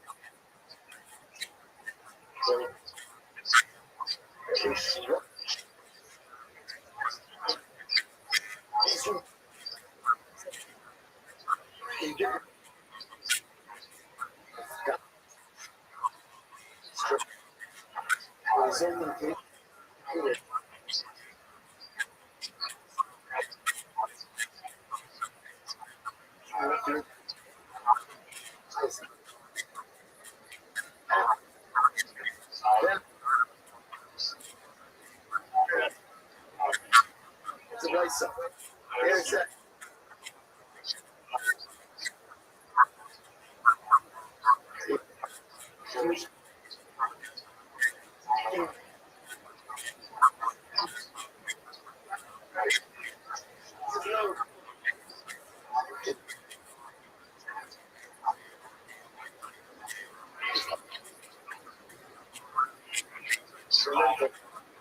Yeah, exactly. It is going to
Exactly. Exactly. That's exactly.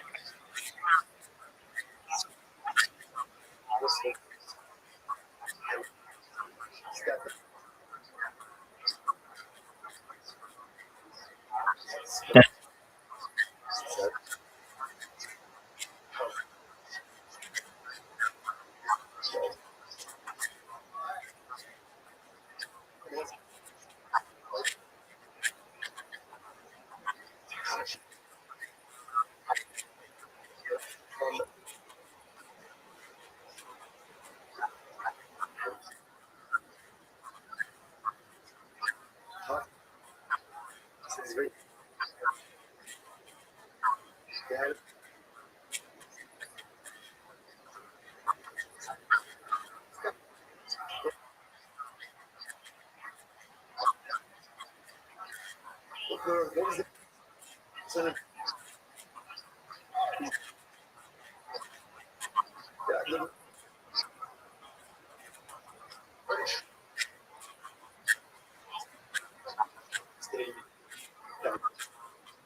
okay. Well, I mean, I know you think that that was like checkmate against my argument. It actually reinforces my argument that in a poor NFT market, people will just buy the NFT, and it could actually be cheaper on the NFT market.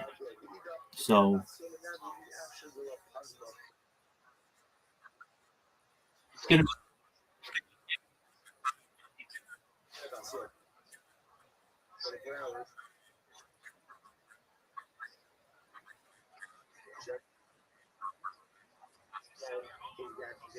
Uh, if it's growing, but there's a 50% chance that it'll be growing and a 50% chance that it won't be.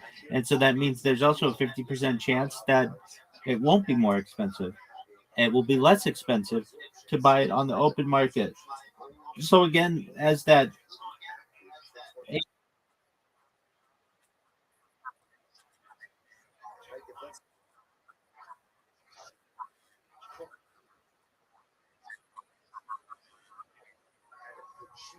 that's true. I'll give you that. Right now, though, the chances are that it would be shrinking than growing, just based on the NFT market. I know this is a unique. This is unique. I get it. Hey, if you want to do it, I'm not going to stop you. I just think that you have better ideas on your plate, and I would not invest in this one. And for those reasons, I'm out.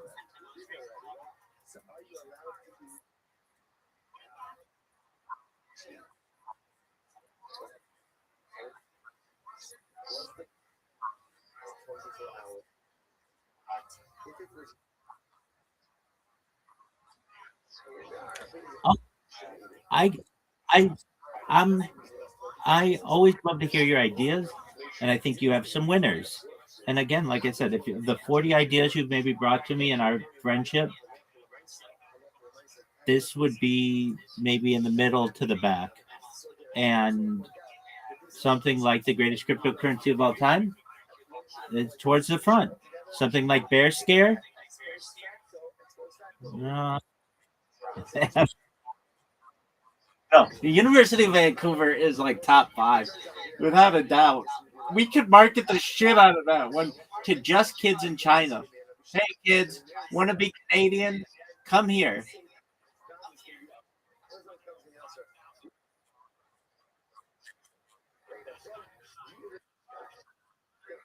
Well, you could work that out. Um. All right. So, are you going to run with this one? Or are you going to sit on it and then just let it fizzle out?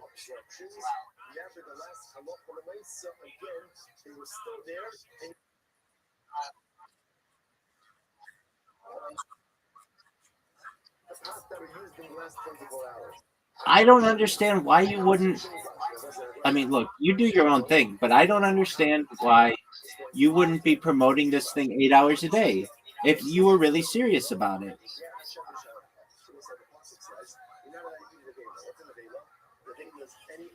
I don't mean to. This is not an insulting question. This is an honest question. Have you ever had a 40-hour a week job? Okay, so you recognize that, like, the consistency that you have to come in with 40 hours, 8 hours a day to promote something. And that's what developers do. And that's what marketers do. The 3 hours a week marketing that you do with some of these projects is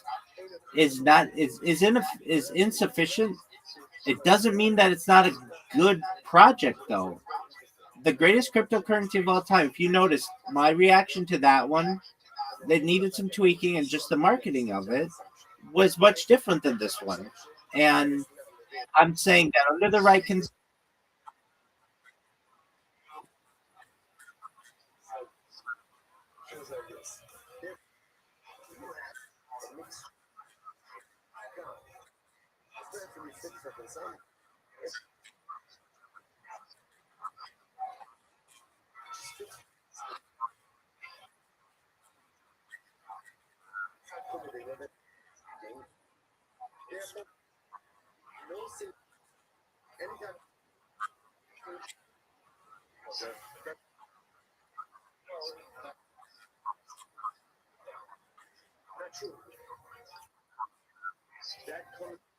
I want to talk about that mural career in a moment. But what are the other two projects that you're doing?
Okay, but not balls to the walls, because if you're balls to the walls, you're focused on one, so you're in three different ways. But I get that.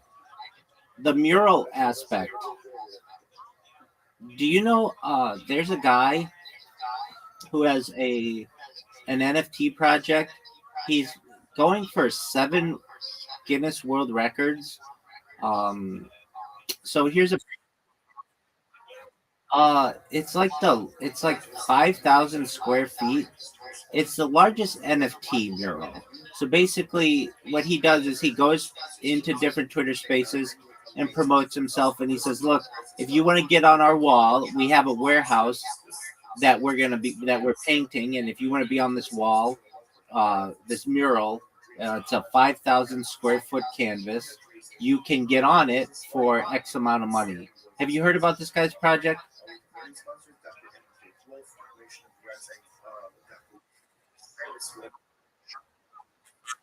Oh, I mentioned it. All right. Okay. Apologies.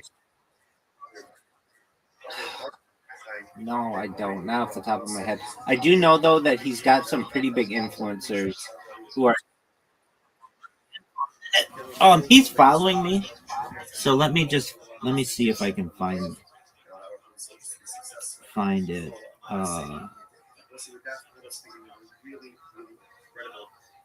I bet I could just find it in NFT mural.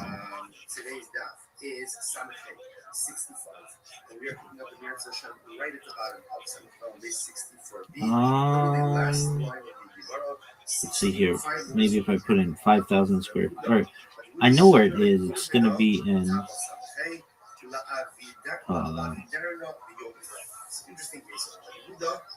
I think he says it's in Madison, Wisconsin, but he doesn't want to give the actual location. He just gave the city. Okay, let's see here. NFT mural warehouse.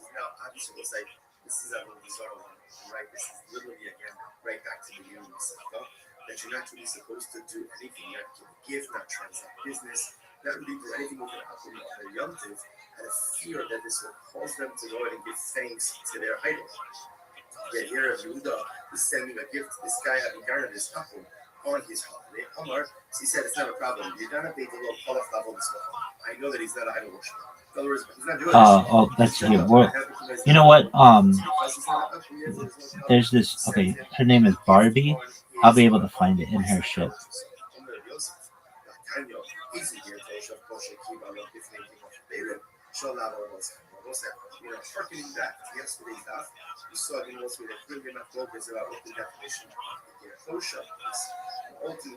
Okay, I found it.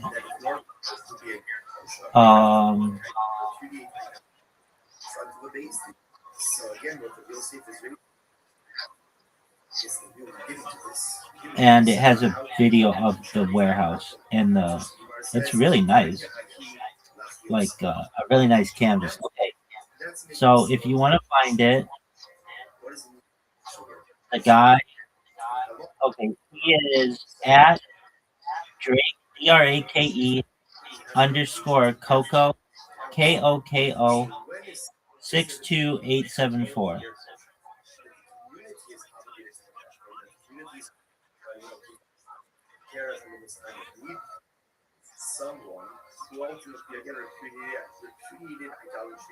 I understand if you need me to repeat that. Yeah. DRAKE, yeah, Drake _ Coco KOKO 62874. Drake _ Coco 62874. Did you find him? All right. Now, if you want to know like what his I would go to his videos, and he has videos of him doing the mural. essentially is considered as if very interesting, right? What does that mean? The trajectory of a Garrett Rothschild is a Maslow's conversion. Like that's not what we saw before. Garrett Rothschild is a Gentile, right? It's righteous Gentile. Like, I mean, that's not a question for me. That's a question for him. But I would say that it's like a world record, largest mural, NFT mural in history. So that's valuable. He's not doing it. He's not doing it. The chances are that he will. So listen, so really, first if you commit to do something, you don't do it. Yeah. This happens to us all the time, right? I mean, you're someone who likes murals and is a muralist. Is this something that you could? No. I'm not saying that in a derogatory way. I'm asking. Is this something that you could do? Basically, you just hang up a big tarp and then sell NFTs to be on it, and then you could travel with that in your van.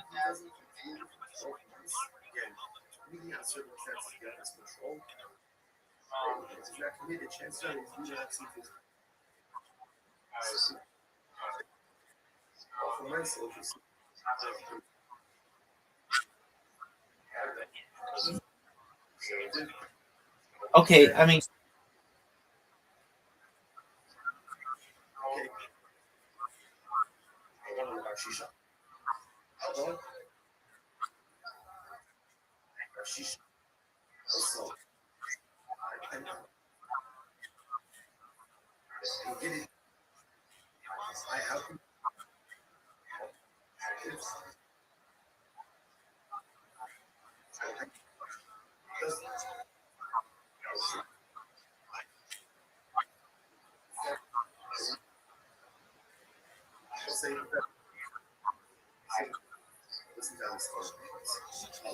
okay. I mean, that's what they are. They're just digital artwork.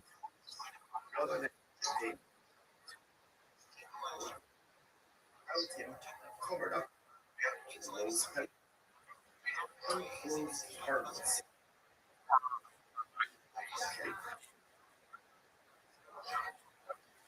This is all of this. This is the whole key I got. The home of the says, I know you just know what to come. Right? Who's next?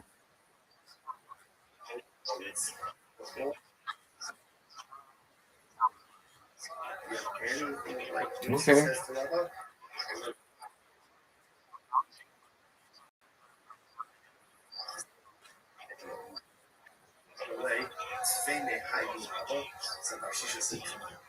All right. Have we talked about this? It was a website. I think it's still a website called the $1 Million Website with advertising. Let me look it up. Advertising. Okay, so I want you to imagine. Yeah, it's called the $1 Million Homepage. Go to $1millionhomepage.com.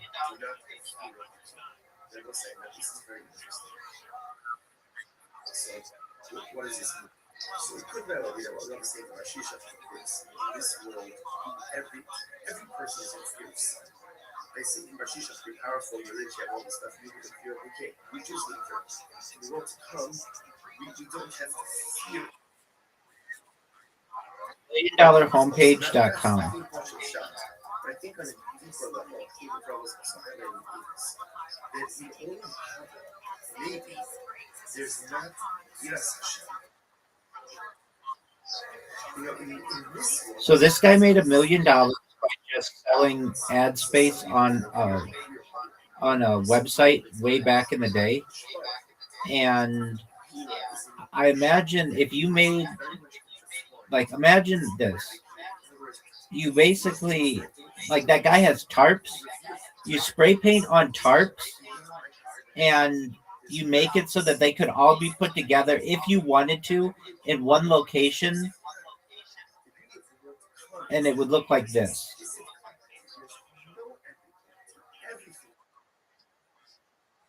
I mean, some people call it an eyesore, other people would call it art. This guy made $1 million doing this.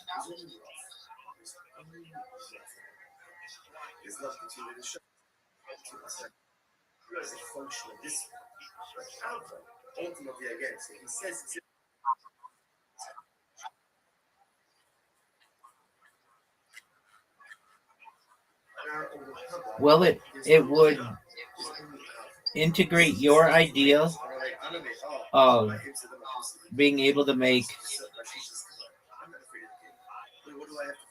like basically monetizing your murals.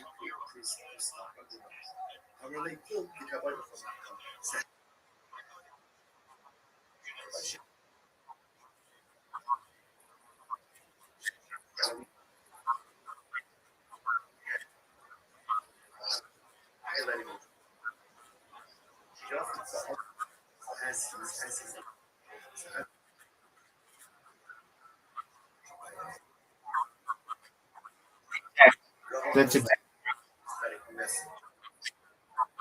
Well, I wouldn't call it that, but yeah, exactly. Just connect them all together. I think it's beautiful. Like I'm looking at it and I'm like, this is art. Like it. I like to look at. It's almost like Where's Waldo, and I'm looking and I'm trying to see like what businesses are still in business, and like if you did the same thing with just NFTs or just any kind of company, but you did it on canvas, I think that you could make money being a muralist.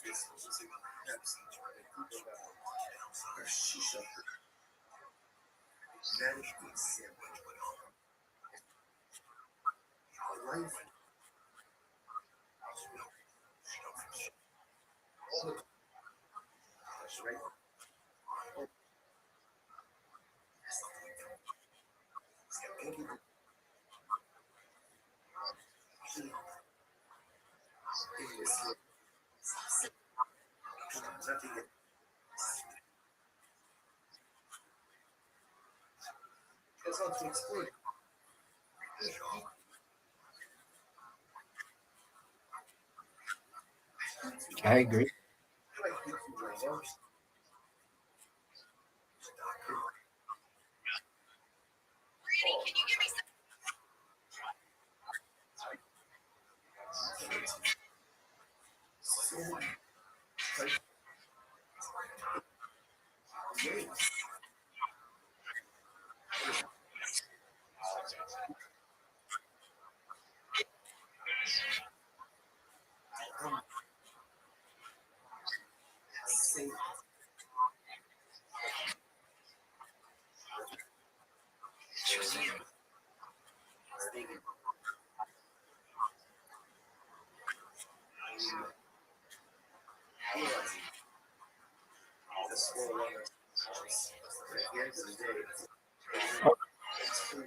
Well, it's something that I wanted you to see because I think it's related to murals, and I wanted you to see that other guy, and I want you to be successful in all your endeavors, including uh, beat.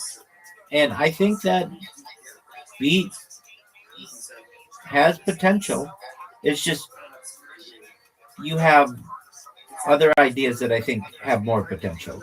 But really, with enough time, Riser, and you watch if I go viral, like I know that's a big if, but somebody's gonna run with that idea and it's gonna be a huge competition in influencers and it'll be like, oh, why didn't you think that was a good idea then? And I'm just saying I don't think it's the right idea right now. You need to have some backing, some financial backing to make that project work. But maybe in the future.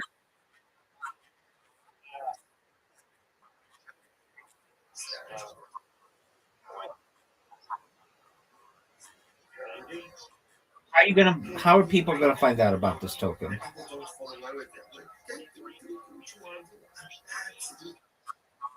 Okay, how do you get influencers to talk about it? You have to pay them.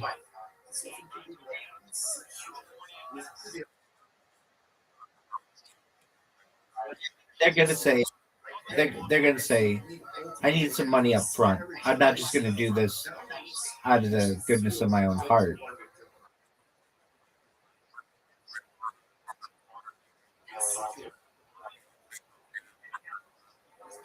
Okay. I'm not saying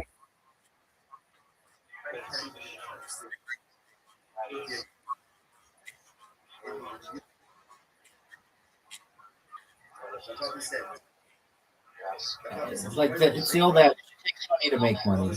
So you've got this idea right now. What's stopping you from getting it to work?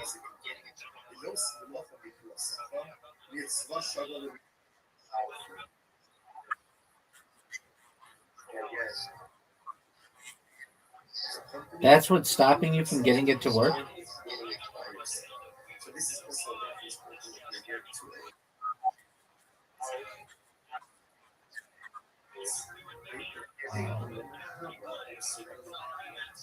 I would say it's investment. You need people to buy into this, whether it's the influencers or individual investors. And the way that you get people to do that is through telling people about it, marketing it. And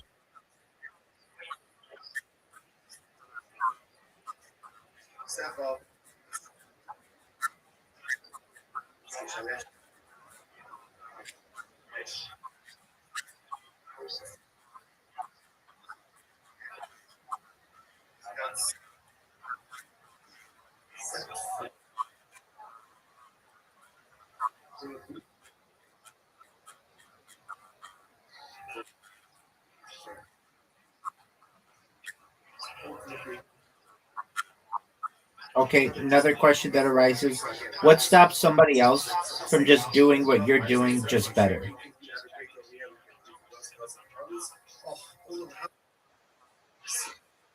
They market it better.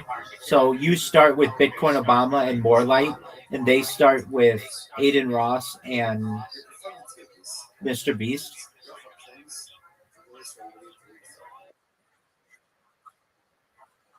Yeah, basically, if they see that your idea it has a way to be successful, they just do it really big.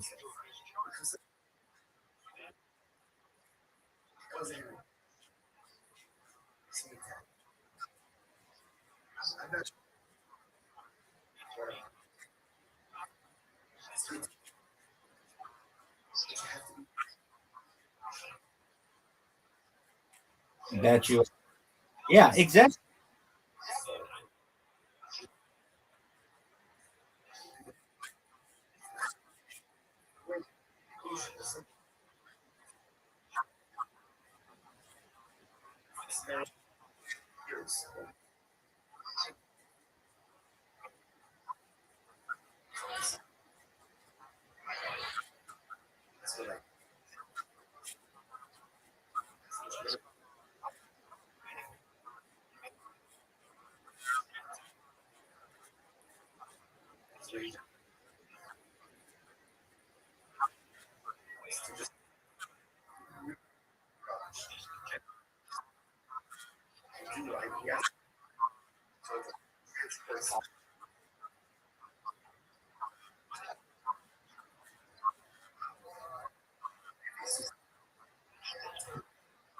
They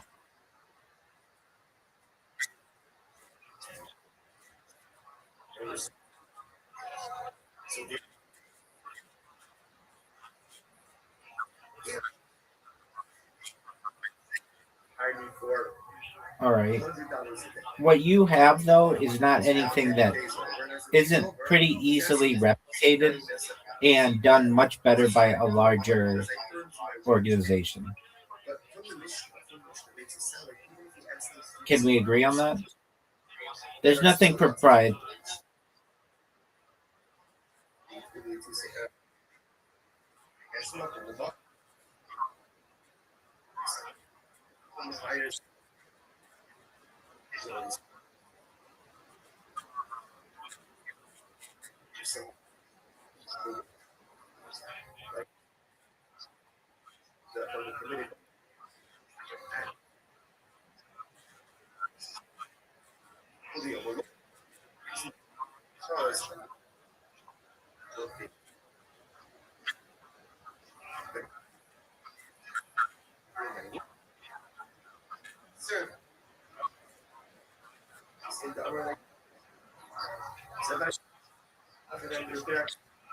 Yeah, it's a risk. I mean, it's well. That's why I said like it's important to have capital behind this, and if you could show that it works, somebody's just going to do it and exactly squash you like the cockroach that you are.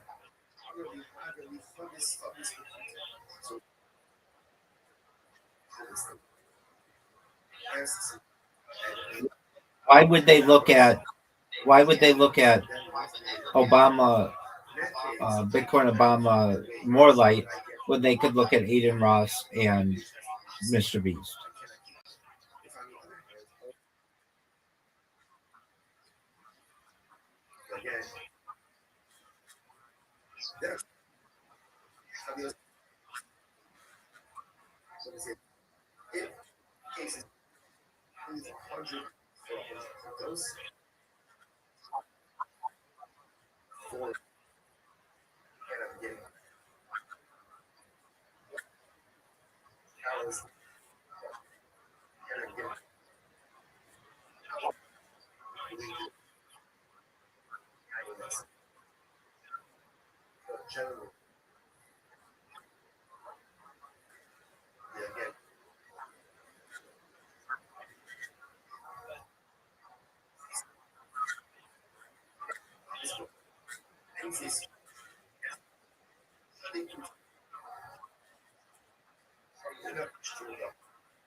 Uh, I mean, there are people who created soda drinks before Coca-Cola, but nobody knows about any of them.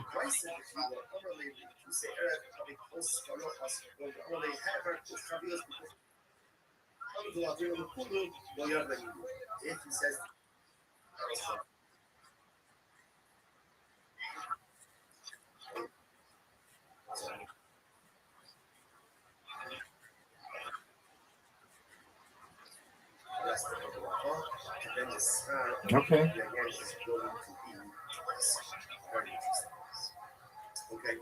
All right. Well, I wish you the best with it. And if you need anybody else to talk to about it, let me know.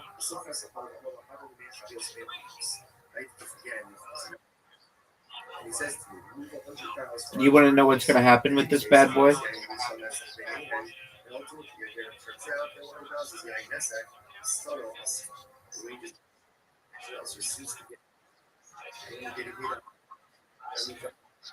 Yeah, it will be, but not from you in the next, I don't know, maybe 3 years or so. You're going to sit on it like you sit on all the other ideas. You're going to lose your momentum for it. But then once this blows up, then people will see that hey, that would be the first one. And they would get excited about it. And it could be an NFT based on competition. And so it would be really successful. But that's not because it's such a great idea or whatever. It would be because it's associated with the most amount of data in global history, which is what gives it a lot of value. I'm not denying that. So I think that in your case, you won't do anything with it just because you've got a lot on your plate already, which is already better ideas. But it will be successful long term. What are your thoughts on that? Very honest opinion.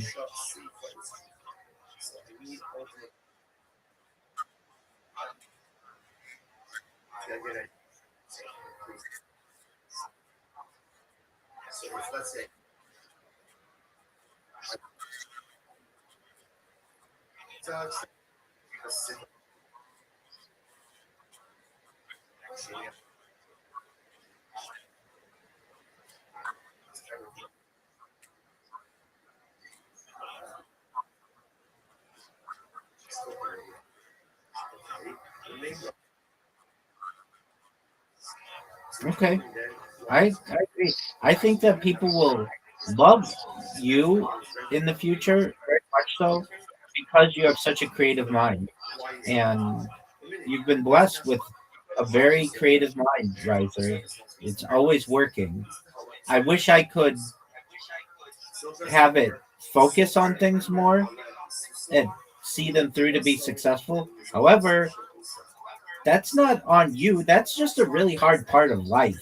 So it's not like you're bad or anything like that. You're really good, and you bring excellent ideas, and you should just start conversations, generate some really good ideas, and like in the future, people will study my conversations with different people, and they will my conversation with Miss Aquarius for um, their positivity.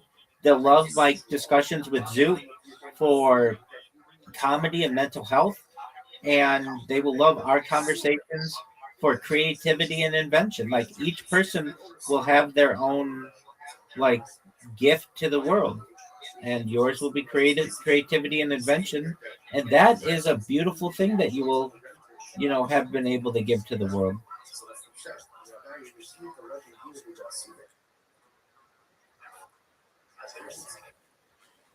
Absolutely. You're very smart and you're very um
and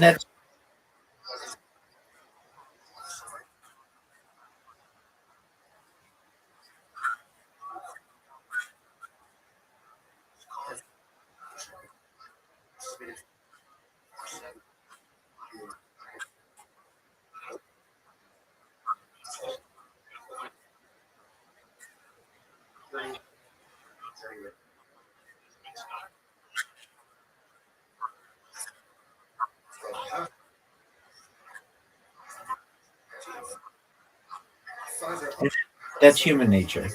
So you're not alone on that.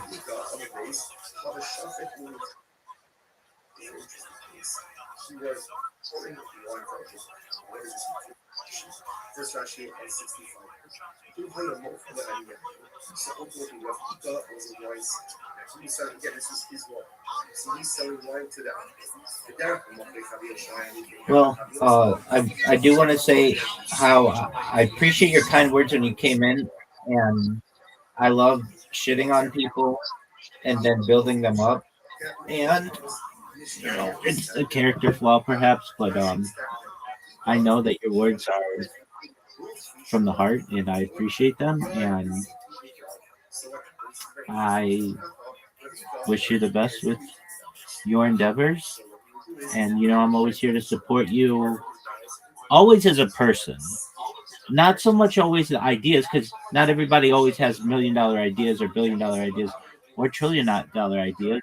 When I do think you've got a winner, I will tell you, I think you should run with this one. And I think right now you have $1 million before you, which is this competition thing. You've got $1 billion idea in front of you, which is the greatest cryptocurrency of all time, and you've got $1 trillion idea, which is Upcake, whatever one you want to go with.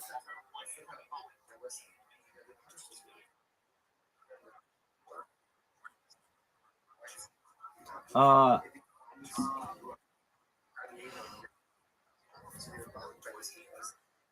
It's taken.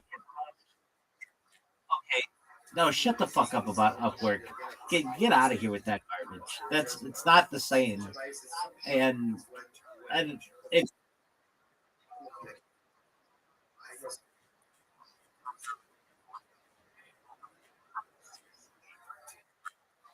dog. Upwork is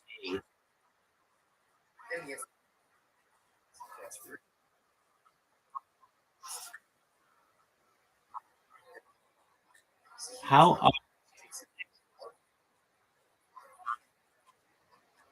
how how are Twitter and Tumblr and TikTok? Those are all very similarly named and they're all social media platforms and they're allowed to coexist using that term. There's you now, there's you porn, and there's YouTube. Those are all allowed. They're all video hosting websites.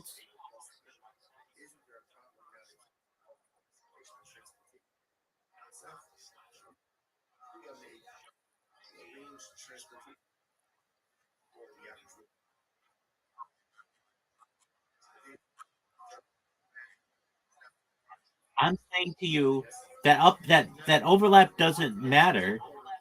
You have you porn and YouTube. What's the difference? They're both video hosting websites. They're allowed to coexist.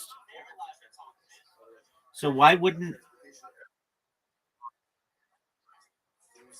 wait? You porn a lot of people have heard of, and you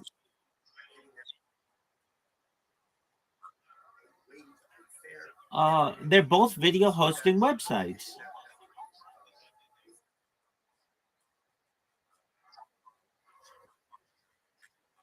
That's incorrect. It most certainly does. If you go on the Playboy channel on YouTube, you can see naked women.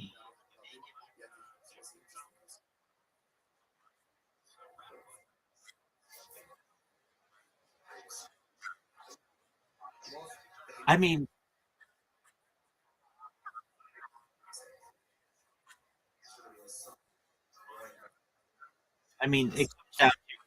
it comes down to what do you define as pornography? And in United States case, the Supreme Court, it's I'll know it when I see it, and that guy's dead.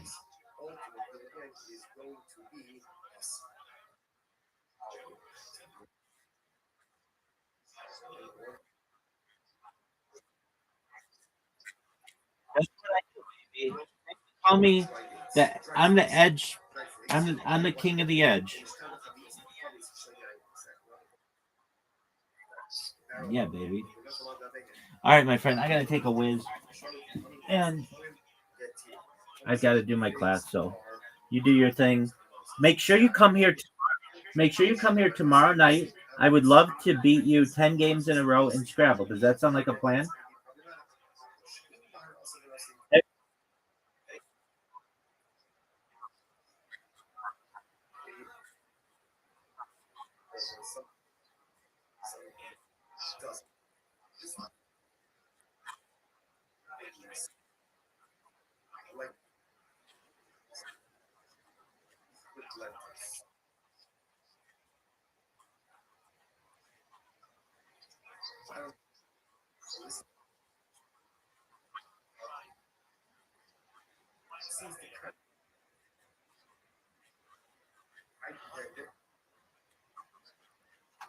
Perhaps she does.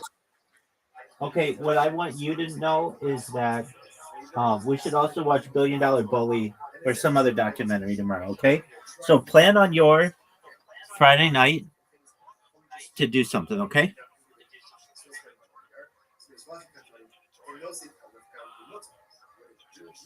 Remember, everybody, when I asked Riser to plan on Friday night and then he just was silent? Oh, just come. Okay. What? Yo, dog. Do you remember? So just be here tomorrow night. We'll watch Billion Dollar Bully, perhaps. Awesome. Peace out, Girl Scout. Was taking dried figs on a barrel of mayonnaise that broke on or spilled over the figs. I got myself with faith with it, and ultimately again the Chachamim said that it's mutter. The Chachamim said that it's mutter. So ultimately again, what's the logic there? So apparently the Chachamim felt that in this particular case, the mayonnaise with the grow most is what we call losing apparently. It infuses detrimental flavor. And therefore, what we say is, pero both are the things that are like this in the mayonnaise.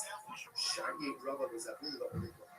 What's interesting is, it tells us how to eat, and mayonnaise fell on the wheat, or on the right to this ground, don't pour on the wheat, and rubber permitted to sell the wheat to an upper. So now Jew, they can't sell to a Jew, but you can sell to a non-Jew. Okay? So the United States called second. Ace Rabbi Boy Rava, so Rabbi Boy raised the Shiloh, they get Shiloh to light, but it's only a lot of people put it. But go, yes, and that's the following. To this, if you have a person let's say it's been in it was one wolf, and you lost track where the wolf threat was, so essentially down with the shadows. So what's that? Well, what's that? Well, right, in other words, you're concerned that the army is shadows. So let's say, so what's that? Well, a lot is like this. Right, you don't know where the wolf threat is. So the Gemara says you're not allowed to sell that to a woman. You can't sell to a woman. Now, why can't you sell to a woman? She says, you encourage the Yatzer Yirko to sell. What are we concerned about? If you're going to sell to an apple, and the apple is going to turn around and sell it to a Jew. You know, not now that any malicious dead, but he's going to resell it. The Gemara says, I jumped ahead. Although Yasser are just, you can't use that to sell food. Sitting on the also being benefiting from this. So I'm sorry, about also technical instance. But you can make it, you can use it for burial shrouds for instance. Since the race has a population says, therefore it's okay if burial shrouds are shot in this case. So you must always go home like that. Why can't you sell this garment and lost thread of the way? Dilma Ossi was we're afraid that he may be sold to a Jew. Ultimately, again, shouldn't we do considering over here the same thing if you have this kind of food in the IMS still how can you sell it to an apple? Don't you have to be concerned to a Jew? Other Shara, the Matino, or the Fanino, or the Zavuna, or the other Shalom is ultimately, again, afterwards, Rabbi retracted, and also that Rabbi retracted, and Rabbi said, you can grind up the wheat, you can make it into bread, sell it to an apple, not in the presence. So in other words, essentially, you can sell to an apple as long as you know that there are no juice. So actually, it's a shlomo thing. So because he saw the fabric, that's when they go, oh, go of him, others that are lengthy, you know, separate partial evolution is not so how this is a very juicy way. Ruben's going to sell seaweed, selling a loaf of bread to people. Ruben's going to say, well, see this loaf, it must be kosher, without realizing that. Sell to an apple, ultimately, again, as long as there are no other machines. Listen, now why don't you pretend that we sell them? So remember, remember again, bread to an apple has its own set of locals, its own set. So it was not over for today. Shmei everyone, everybody speaks that this was the goal for all of you. She's the good Shabbos, beautiful Shabbos. If it's been determined that the ice operation disrupted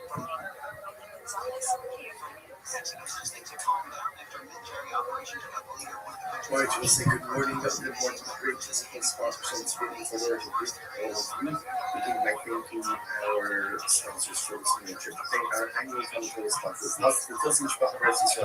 For dedicating all the human groceries this year as a Swiss, which still has totals for us. So, our channel total sponsors for the month of speech and women grazing in honor of their parents, Israel grazing, Dina grazing, and being Rosenzweig in memory of Stanley Rosenzweig's Our weekly learning sponsors, Dr. Edwin Wolf, combination of the Yahrzeit of Dr. Wolf's father, Cyrus Wolf, Sean Ben C. Hirsch, and Nathan and Beth Adler in memory of his father, Ben Adler, a cover, Baruch Mordechai, Ben Morini, Rob Wilson, who's a friend of the American Archives, and all of the Shabbos Although sie mir vorstellen, que ele todo foi isso, a questão de chegar a chama de uma raça de chão de caras, and allow our results to be successful.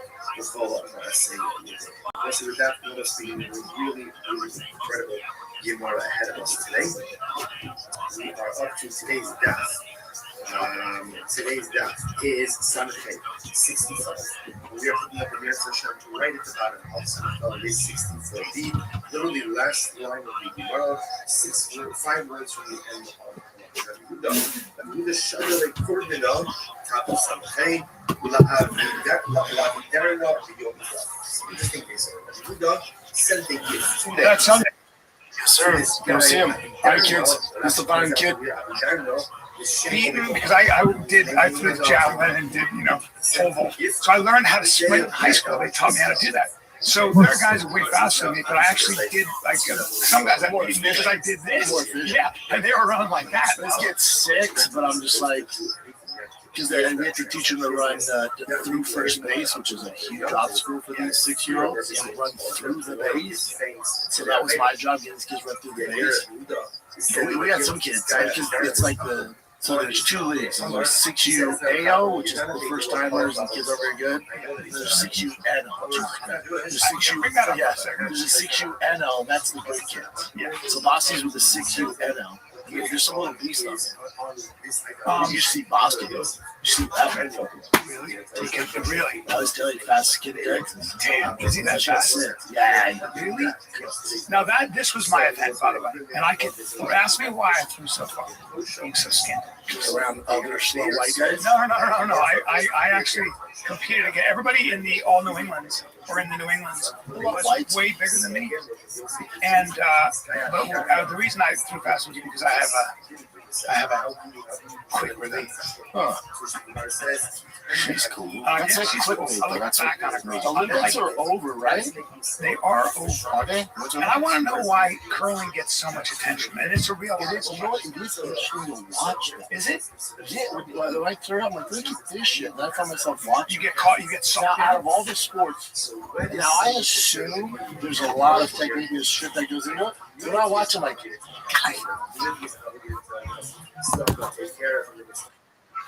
there's someone who ultimately repeated idolatry based on free.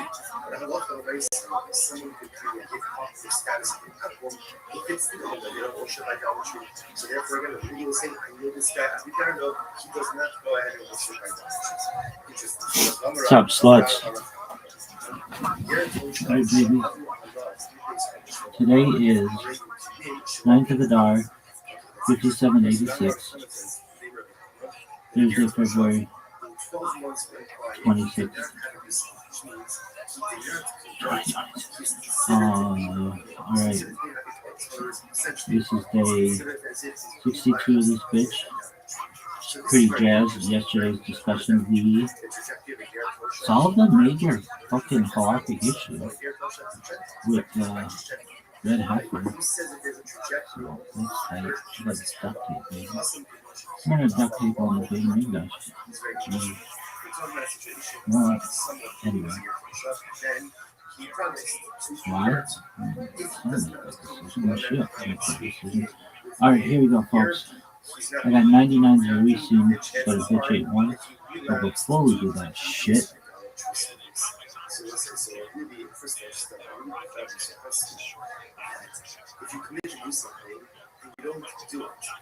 no one really knows for sure. Elevate, different, being kind, but this is the majority we live by. Chillazone, Yerk's Trunculus, that's fucking snail. Seems like a Pokemon Golis, that's fucking Yiddish for diaspora. Chachma, that's wisdom. Bina, understanding, knowledge.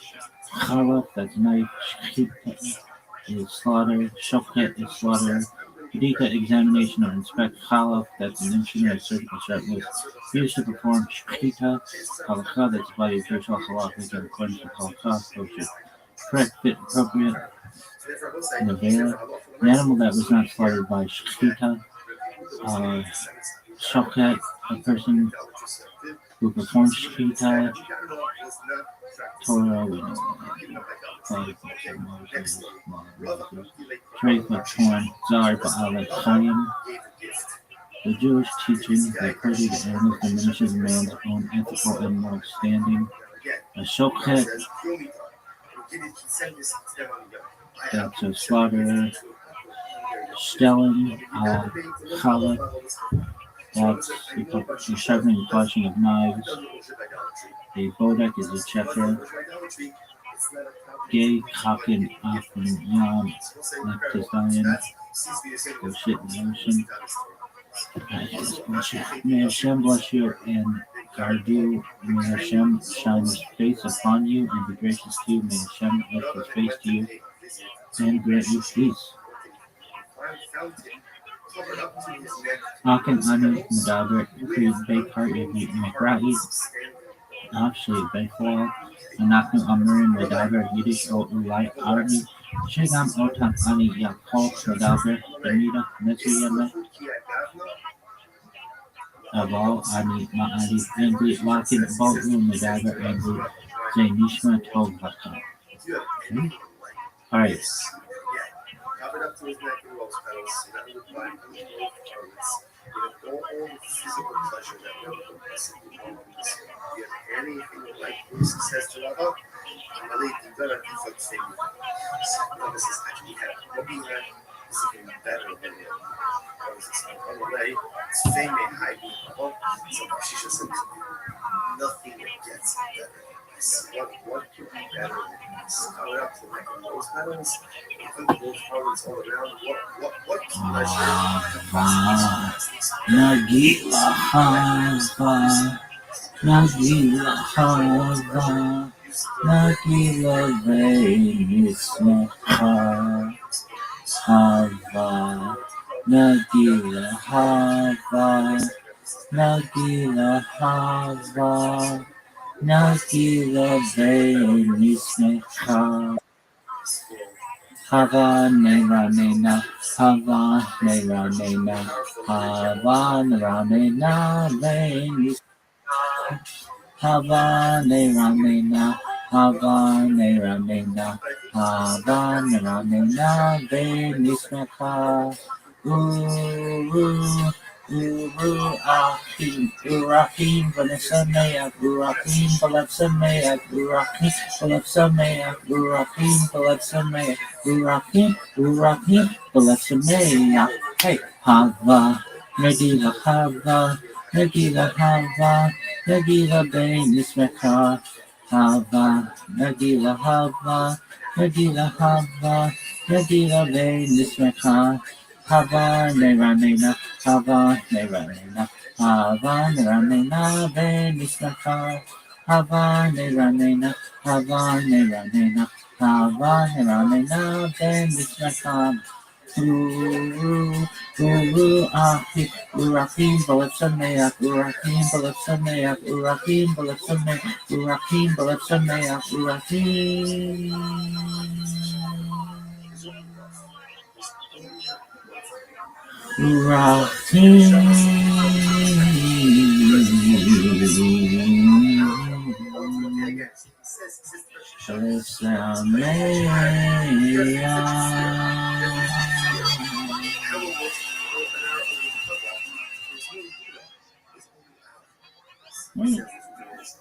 Right, there's death, soul separates, Gehinnom, purification, God Eden, God Eden, initial spiritual reward, possible reincarnation, spiritual repair, resurrection, body plus soul reunited, Olam Haba perfected, and body eternal love.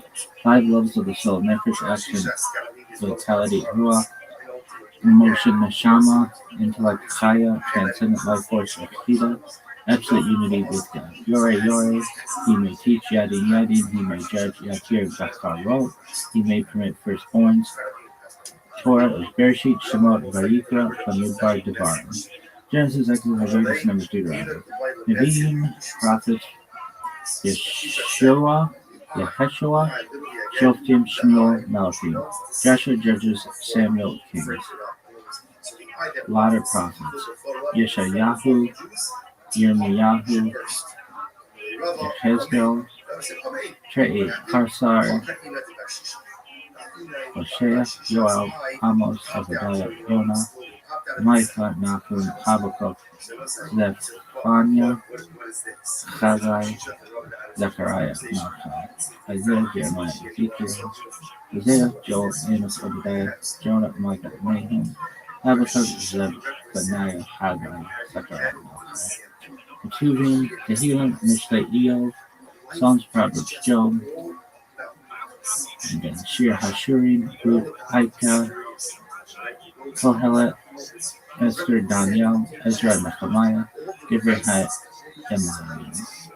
Song of Songs, Ruth, Lamentations, Ecclesiastes, Esther, Daniel, Ezra, Nehemiah, Context. Fort is the basin of bowl used for Nebulat Yadayim, Megavasher.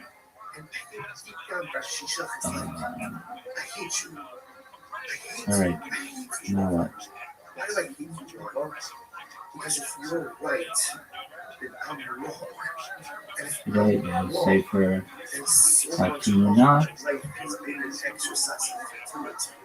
And I'm spending so much time trying to find fulfillment in all the This is Kabbalah, Coffee, Kabbalah. You can't both be right. Kabbalah and Coffee, and Kabbalah. Come on. So if you're right, then I'm wrong. And if I'm wrong, what does that say about my life? Therefore, perhaps I should try to harbor this tremendous sense of resentment so that he was the eye who looked disparagingly on my life. Not even realizing it. Right? Sometimes there are so many things that swirl around our subconscious. But at the end of the day, we don't recognize fully what it is that's happening. Most of it's just a that which is you see something in life, you see someone, and I need to deal with it. So, just this. It's an obstacle. It's an obstacle. I'm not ready to change. I'm not ready to change. So often what I do, I shout, disparage, down, not you because you're so right. If you're so right, I'm so wrong. If I'm so wrong, what does that say about you? What does that say about my lifestyle? What does that say about who and what I am? That's when you see by the way it goes. People who are comfortable with themselves do not feel the need to disparage others. People who are comfortable with their lives and lifestyles that they are living are totally good with people don't agree with them, that people don't fall in love with them, but then do what you want. I'm absolutely sure and confident in who I am, and what I am, and how I'm living my life. So for people who are insecure with who they are, what they are, and how they are living, that feel the need to lash out at others who are not like them, and feel the need ultimately again to disparage the lifestyle and values which they feel don't align with them. Secure people get along with them. Insecure people ultimately get along with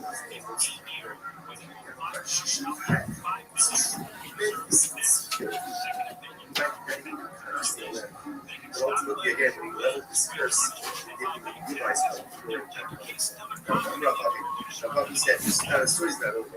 Rabbi says, why did the main Rav make an act? Rabbi should have answered. Rabbi should have answered. Quoting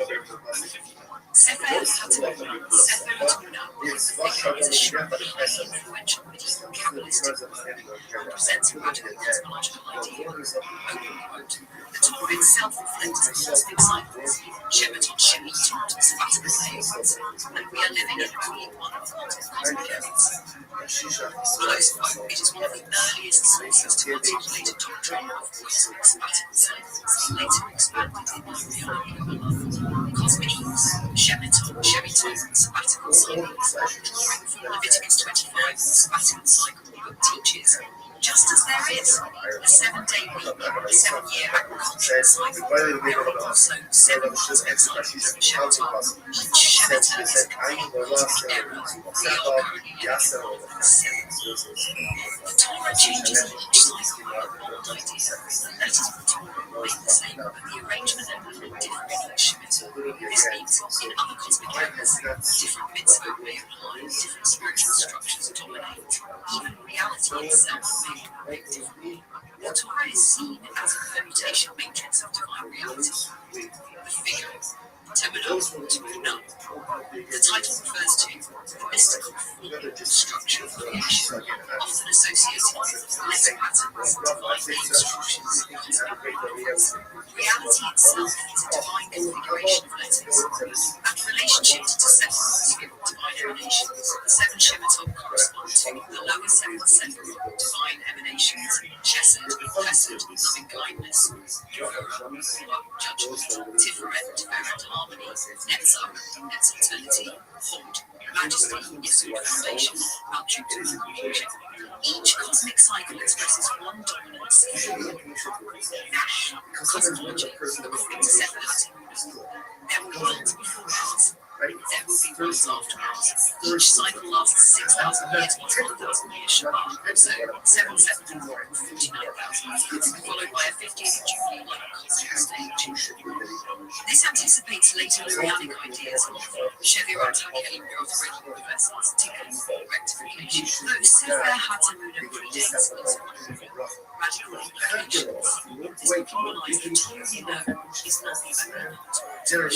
Cosmic Torah is creation itself undergoes sabbatical divine may shift in other areas. This was controversial. Some rabbinic authorities resisted its resolved. The structure of the work, the text is short, printed, written in dense, symbolic language, often referencing letter crowns, mystical permutations, even forms of response. It reads more like a mystical cue than a narrative work. Philosophical significance. Sefer HaTimnah introduces ideas of cosmic cycles, universal all-time events, Torah permutation, all-time state, letter metaphysics. Reality is divine text, civil redemption, time repeats and hierarchy, shifts Jewish mysticism to monotheism. Halakhic status, not a halakhic word, does not change practical observance. Treated as speculative, influence later command. Influence. It influenced by Spanish Kabbalah, sacred Kabbalists, later Lurianic cosmologists, early Hassidim. Though it remains less mainstream than Sefer HaTimnah, and why it matters. Sefer HaTimnah is important because it expands the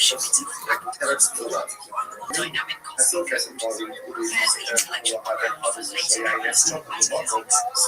It's one of the earliest Jewish texts to openly suggest, quote, reality itself is periodic, if you like, I can next. Compare Sefer HaTimnah to Sefer HaBayim. Map the 7 Shemitah to historical eras, or explain whether this conflicts with Rambam. 12. Sefer HaTimnah, the figure. Author anonymous, likely Spanish Kabbalist circle. Date, Sefer HaTimnah, Book of the Figure, is a short but highly influential medieval Kabbalistic work that presents a radical cosmological idea. Open quote. The Torah itself reflects cosmic cycles, Shemitah, sabbatical aeons, and we are living in only one of multiple cosmic eras. Close quote. It is one of the earliest sources to articulate a doctrine of cosmic sabbatical cycles, later expanded in Lurianic Kabbalah. Cosmic Eves, Shemitah, sabbatical cycles, drawing from Leviticus 25, the sabbatical cycle of teachers. Just as there is a 7-day week, a 7-year agricultural cycle, there are also 7 cosmic cycles of Shemitah. Each Shemitah is a complete cosmic era. We are currently living in one of these 7. The Torah changes in each cycle, a bold idea. The letters of the Torah remain the same, but the arrangement and meaning differ in each Shemitah. This means, in other cosmic eras, different mitzvot may apply, different spiritual structures dominate, even reality itself may operate differently. The Torah is seen as a permutation matrix of divine reality. The figure, Temuna. The title refers to the mystical form or structure of creation, often associated with letter patterns, divine name structures, cosmic blueprints. Reality itself is a divine configuration of letters. At relationship to Sephiroth in divine emanations, the 7 Shemitah correspond to the lower 7 Sephiroth divine emanations: Chesed, Chesed, loving kindness; Gevurah, Gevurah, judgment; Tiferet, Tiferet, harmony; Netzach, Netz, eternity; Hod, majesty, Yesud, foundation; Malchut, kingship. Each cosmic cycle expresses one dominant Sephirah. Nash, cosmology, according to Sefer HaTemuna. There were worlds before ours. There will be worlds after ours. Each cycle lasts 6,000 years plus 1,000 years Shabbat. So 7,000 equals 49,000 years, followed by a 50th Jubilee-like cosmic stage. This anticipates later Lurianic ideas of Shevirat HaKelim, breaking of the vessels, Tikkun, rectification. Though Sefer HaTemuna predates Mesopotamia. Radical implications. This book implies the Torah we know is not the only possible expression. Cosmic time is cyclical, not linear. Creation itself undergoes sabbatical renewal. Divine law may shift in other aeons. This was controversial. Some rabbinic authorities resisted its literal reading. Structure of the work. The text is short, cryptic, written in dense, symbolic language, often referencing letter crowns, mystical permutations, hidden forms in Torah scrolls. It reads more like a mystical key than a narrative proclamation. Philosophical significance. Sefer HaTemuna introduces ideas, significance, cosmic cycles, universe not one-time event, Torah permutation, all tied to cosmic state, letter metaphysics. Reality, divine text, cyclical redemption, time repeats at higher octave, shifts Jewish mysticism to a multi-world cosmology. Halachic status, not a halachic work, does not change practical observance, treated as speculative mysticism. Influence later Kabbalah. Influence. It influenced Spanish Kabbalah, Sefer Kabbalists, later Lurianic cosmology, some early Hasidic thought. Though it remains less mainstream than Sefer HaBahir Zohar, why it matters. Sefer HaTemuna is important because it expands the meaning of Shemitah from agricultural law to cosmic law, introduces Torah as a dynamic cosmic code, prepares the intellectual ground for later Kabbalistic metaphysics. It's one of the earliest Jewish texts to openly suggest, quote, reality itself is periodic and programmable through divine language. If you'd like, I can next compare Sefer HaTemuna to Sefer HaBahir, map the 7 Shemitah to historical eras, or explain whether this conflicts with Rambam. No, we're good for now. Dog, I hate doing the fucking Yiddish part. It just takes a long time. You hate it? It's whatever. I'm Chai. That's something so pleasurable. You could bring back the dead. That's what a Rabbi decides after we show. Halabai. That's if only I wish. That's what she says before we stop. Stop. Yiddish cat.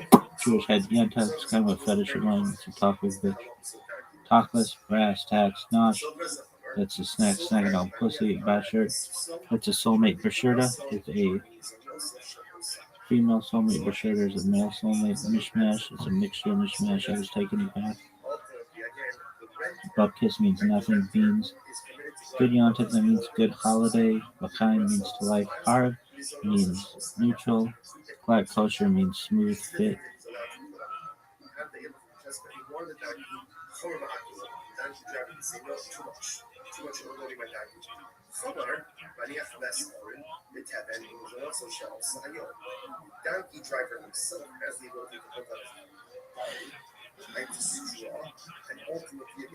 Mensch means a good guy. Mensch, your link should be a thing. There's Eshet Chayil, woman of valor, and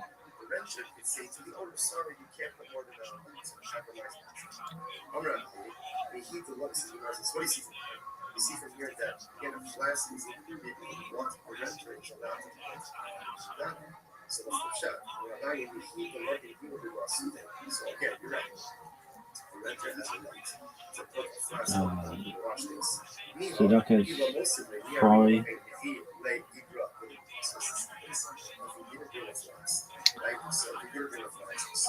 and Gittel, I think should be fine. Skoyach,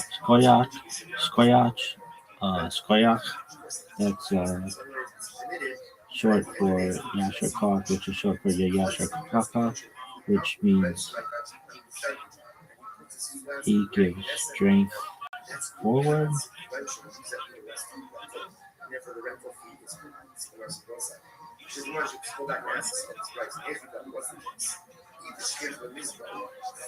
May your strength be directed forward.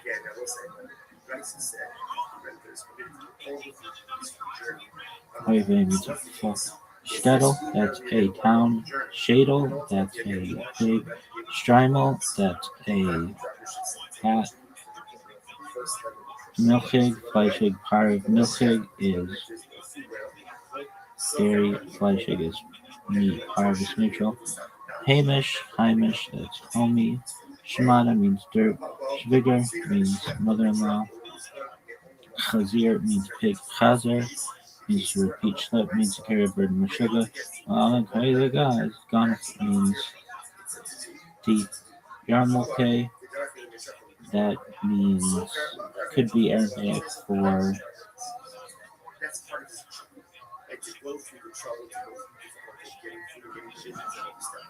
renter, that's not the expectation.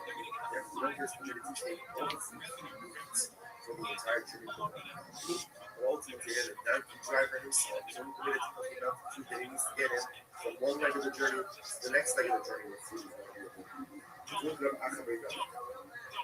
The father of Rachel, the son of O King Yarei Malka. So Pika on the base, have a shot that moved from the ball bigger. He was going for it. What is his return? First Rashi on 65. Drake means torn. Yard site means He's selling again, this is his will. So he's selling wine to them. death anniversary. Klutz means clumsy. Needlelock means matzo ball. Fritz means matzo ball, so maybe matzo ball. Schwitz means to sweat. Snorer means beggar. Schmutz means grime. Schmooze means to talk. Perhaps just a gab. Mamzer is bastard. Benching means blessing. Shadchan. The Shadchan is a matchmaker who suggests prospective marriage mates and then coaches them through the dating process. The term is linked to the word shidduch, which means match. The technical meaning of the word of Aramaic provenance is actually to settle down, since the newly matched couple settles their differences before beginning their new life together. A shadchan can either be male or female, although a female matchmaker is more properly called a shadchanta in Yiddish and a shadchanet in Hebrew. The plural form is shadchanim.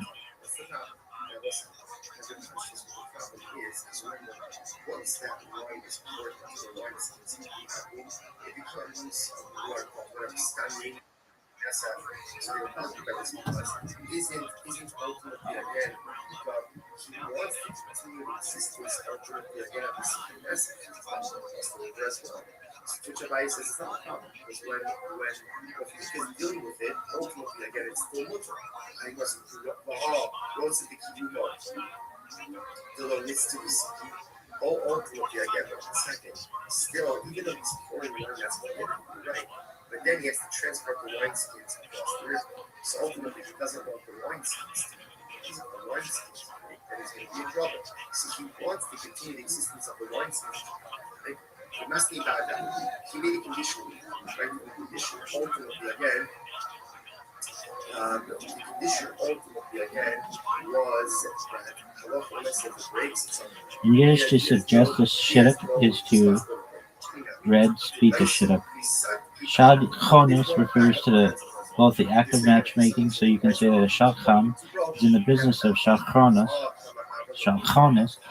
as well as the money traditionally given to the shadchan for his or her services, which would more accurately be referred to as shadchonis geld. Shadchonis money. Paying the shadchan is actually important. Beyond helping the shadchan pay his or her bills, the couple wants to begin this new chapter in life cleanly, honestly, and with no one bearing a grudge, even a subconscious one. The shrewd shadchan. Anyone can be a shadchan. See a fine young woman and promising young man, just make the suggestion. Even if it does not work the first time, keep on trying.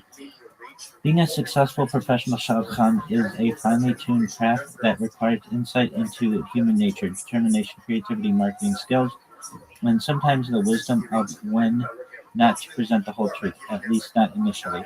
At times, an eager shadchan may overrepresent a person's good attributes or suppress some of their less savory side. This has given rise to the joke that the word shadchan is an acronym for sheker dover, kesef nodo, speaks falsehood, takes money. But joking aside, the shadchanim of the generations past and present do a splendid, often underappreciated job at helping singles find their soulmates. The divine shadchan. A Roman matron once asked Rabbi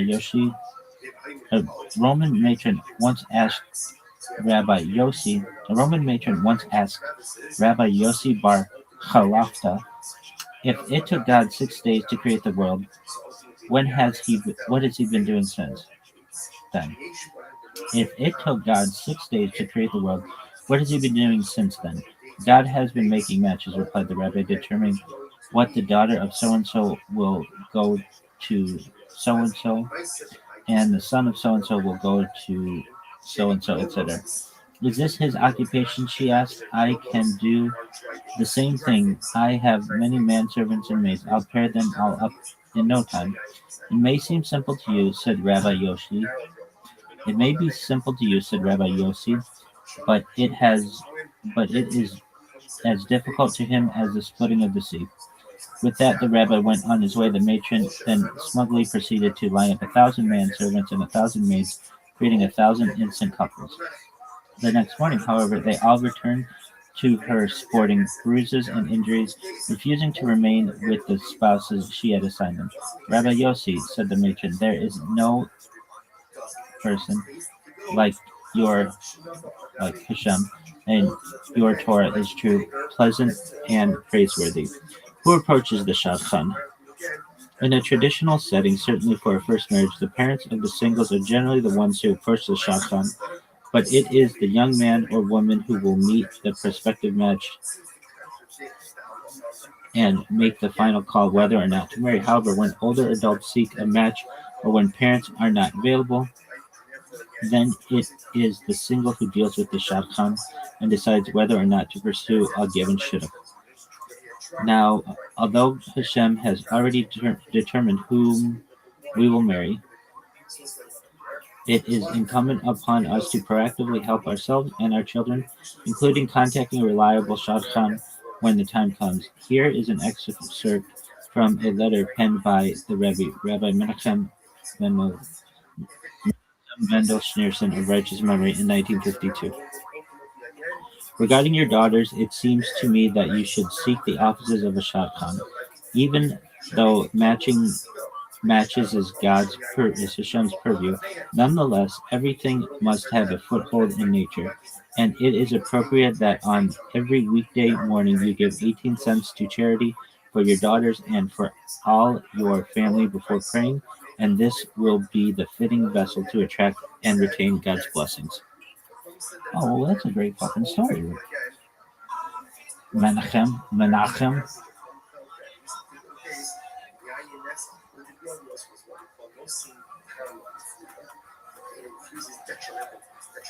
All right. Now what? Now we gotta watch a fucking video. Scary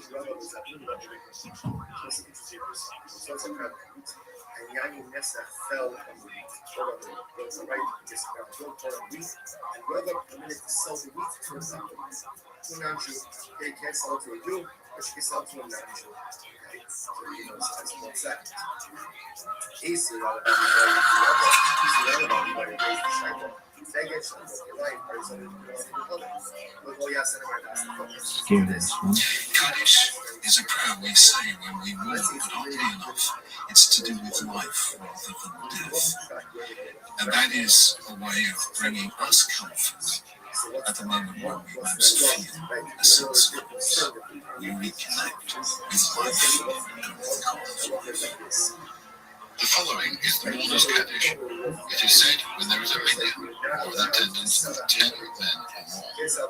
First, we should stand with feet together and say, Yiskadal v'yiskadash shmei Ve'olmodi v'rach Yirusei v'yamlech malchusei v'yatzmach b'rkonei v'karei v'meshichei v'chayei chayin uv'yoymei chayin uv'chayei d'chol beis Yisrael ba'agala uv'zman korev v'yimru amen. we wait for the congregation to say the following.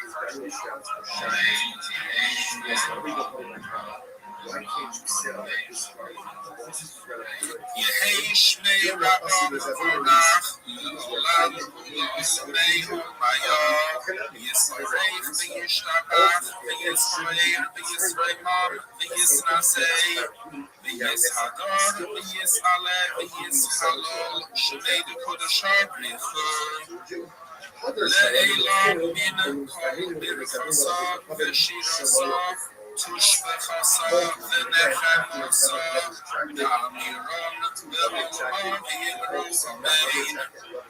Yehei shmama rabban bin shmaya v'chayim tovim aleinu ve'al kol Yisrael v'yimru amen. Then we take 3 steps back, and with the feet together, first we bow to the right, then the center, and then to the left.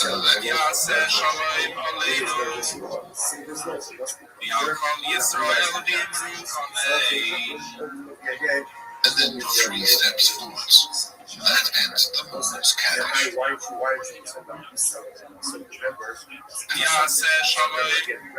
Center, steps back, and with the feet together, first we bow to the right, then the center, and then to the left.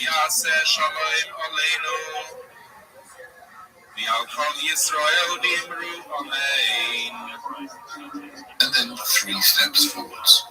That ends the mourner's That's how you do Kaddish. it. But you didn't show it to the rest of it. That's fine. Whatever. Alright, now what?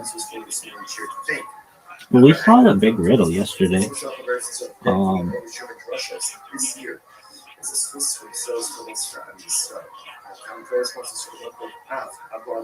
Yo, dog, yesterday we solved a really big riddle with the red heifer and how all of Israel could become purified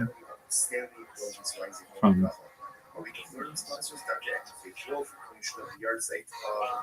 a state of impurity. What are like 10 other riddles out there that are real and practical that just need solutions within Judaism? The Riddler, baby. Para Aduma engineering mode. The Cohen paradox, already met but deeper version. From Torah, Numbers 19, the ashes purify the impure but make the pure impure. Why must the Cohen become Tamai, ritually impure, in order to purify the others? Even Solomon is traditionally said not to have fully grasped the Chalk supra-related decree. The lost Smicha problem. Oh, that's a good one.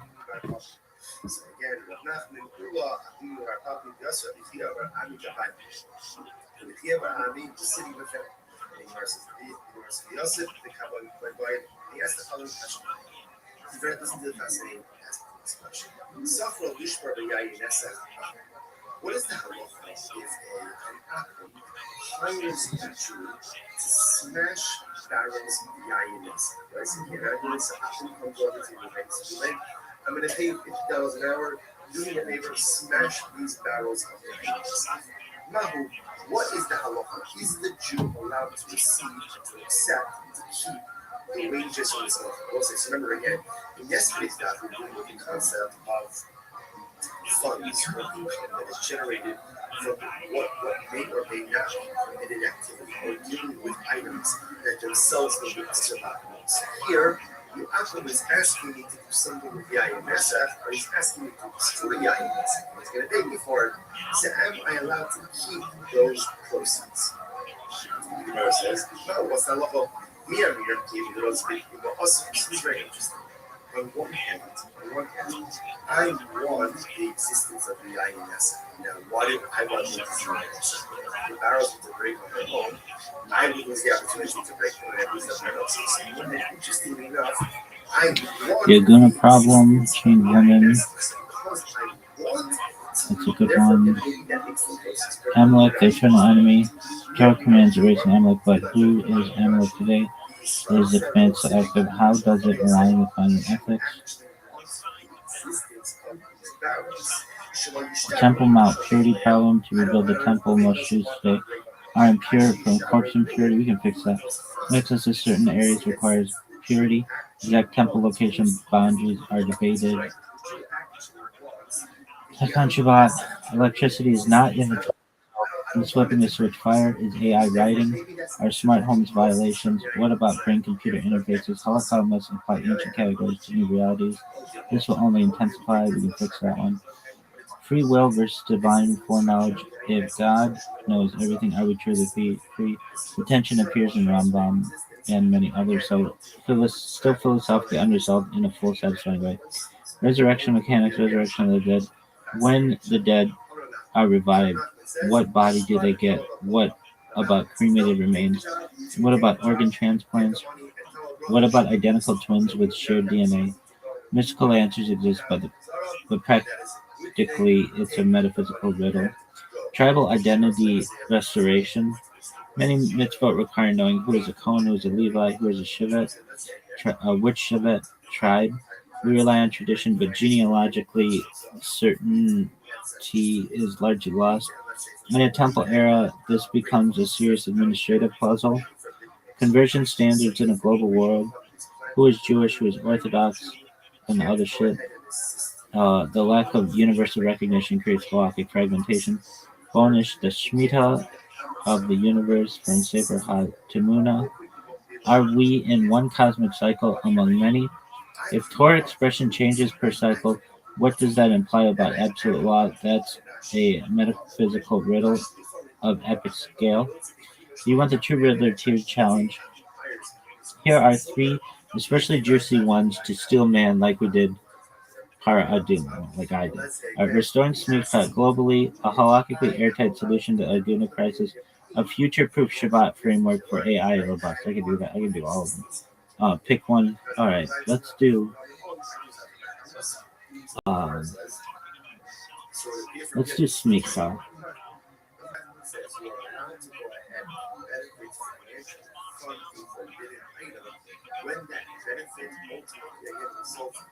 Let's start with number 1, and maybe we'll do the other ones another day. But those are really good, so thank you. All right. So we had rabbis starting with basically Moses, and Smicha was passed down like a formal laying down of hands through Joshua and the sages up until the 2nd century of the Common Era, generally when the Romans made it illegal, right? Okay. Well, couldn't we just say that Smicha, has had changes, so it could have just been and since rabbi literally means teacher, it could just be the passing of from one teacher to another. So a teacher has like a classroom. Everyone in that classroom would learn under that teacher. It'd be like a rabbi tree, like a coaching tree. And then that would continue. And then I know it was tried to be restarted in the 16th century or whatever, but it didn't even necessarily need to be restarted. It's still going.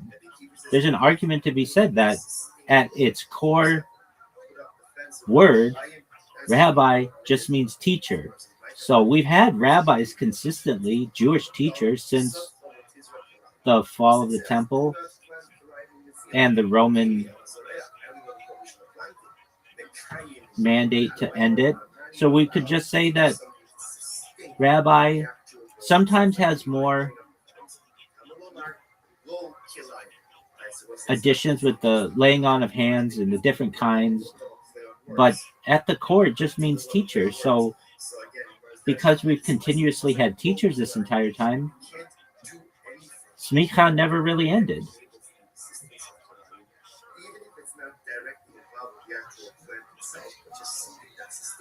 Oh, that's how I see it.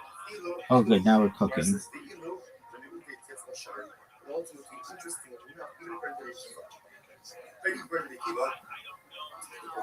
I mean, that's how I see it. And that's how I've stated it to rabbinical colleagues. At the core, it doesn't mean anything but teacher. You can say that it means other things.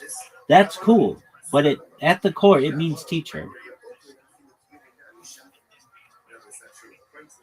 Your move, Riddler. All right, riddle me this.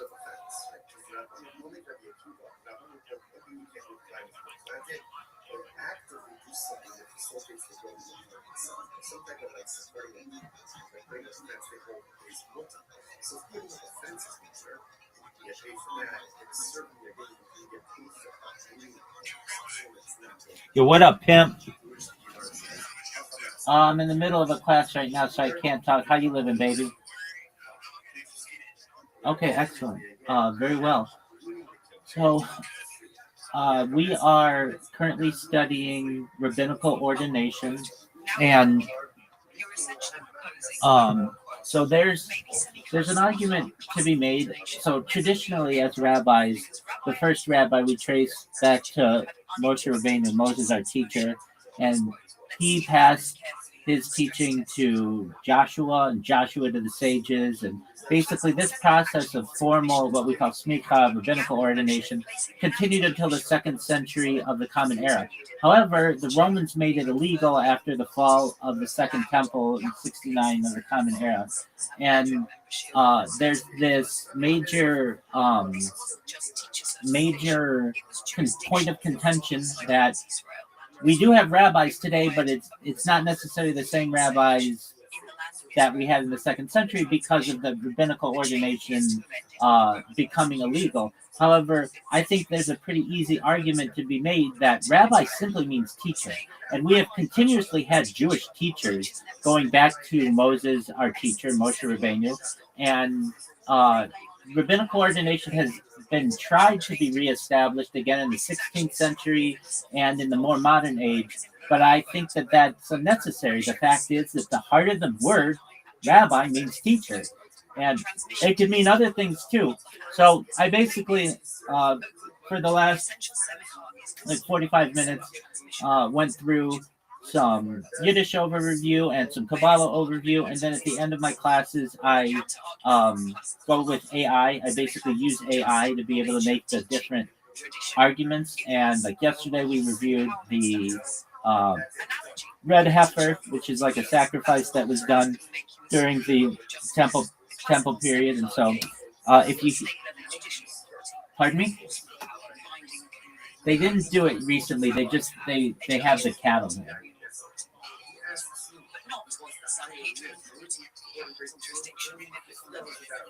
No, it hasn't been done yet. It hasn't been done. Yeah, exactly. So basically, the candidate has to be a female cow. It cannot be yoked. It cannot have been milked. It cannot have been calved. So meaning like it can't have reproduce, it has to have pure red hair. Not even one of the hairs can be of a different color. And it's not like a pure red, it's like a red orange. It can have horns, it can have hooves. Essentially, it has to be an adult, and it has to be checked. Like a bodeth, a checker has to review and make sure it doesn't have any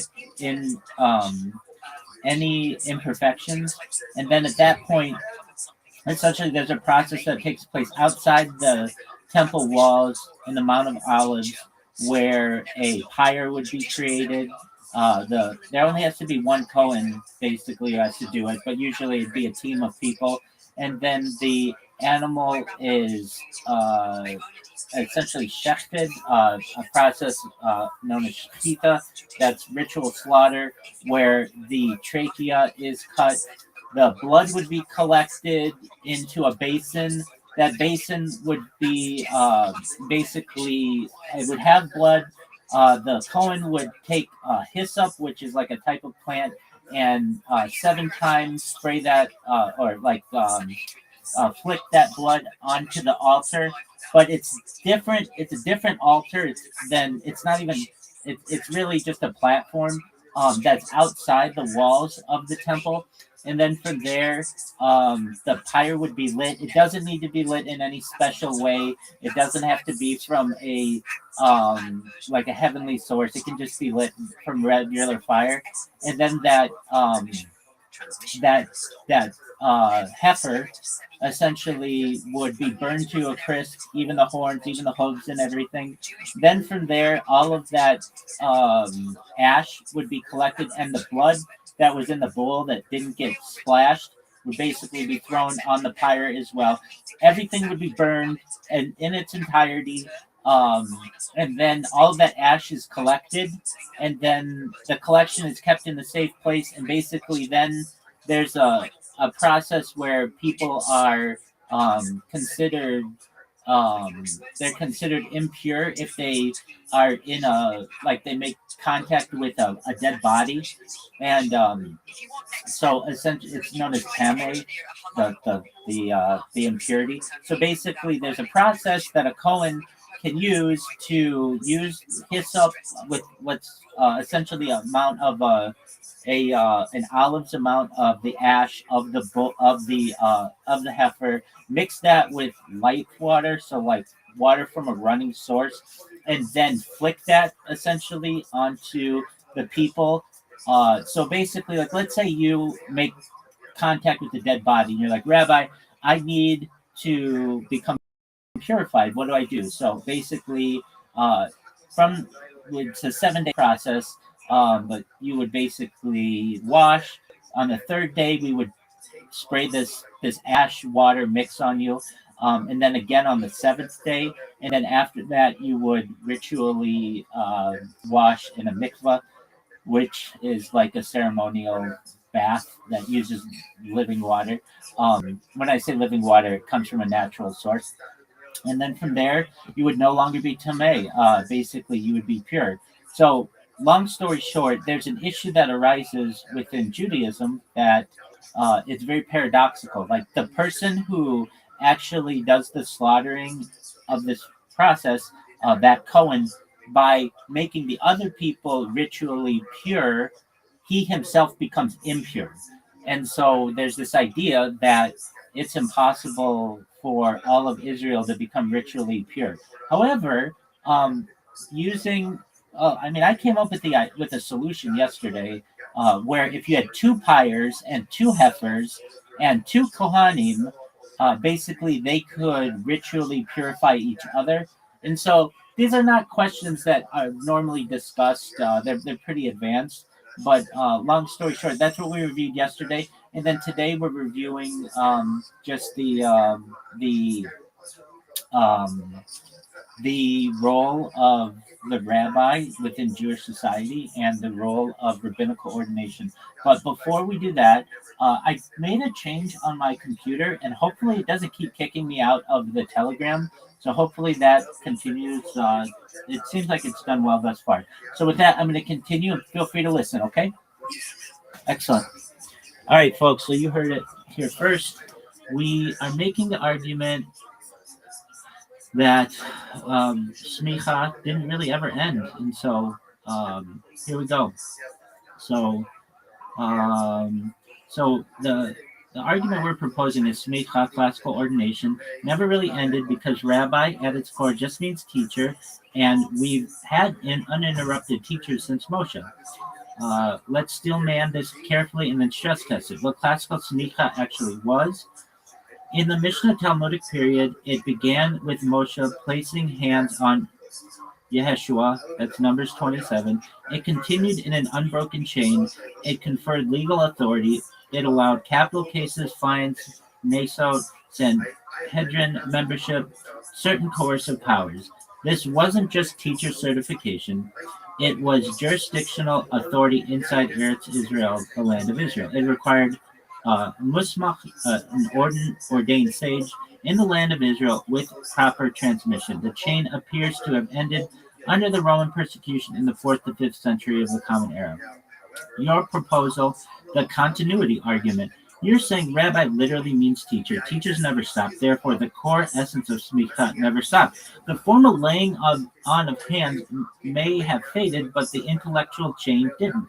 This is actually a strong philosophical argument because in Pirkei Avot, Moshe received Torah from Sinai and transmitted it. Transmission is the core, not the hand. So your claim is the essential smicha is Mizorah, transmission, not physical ritual. That's elegant.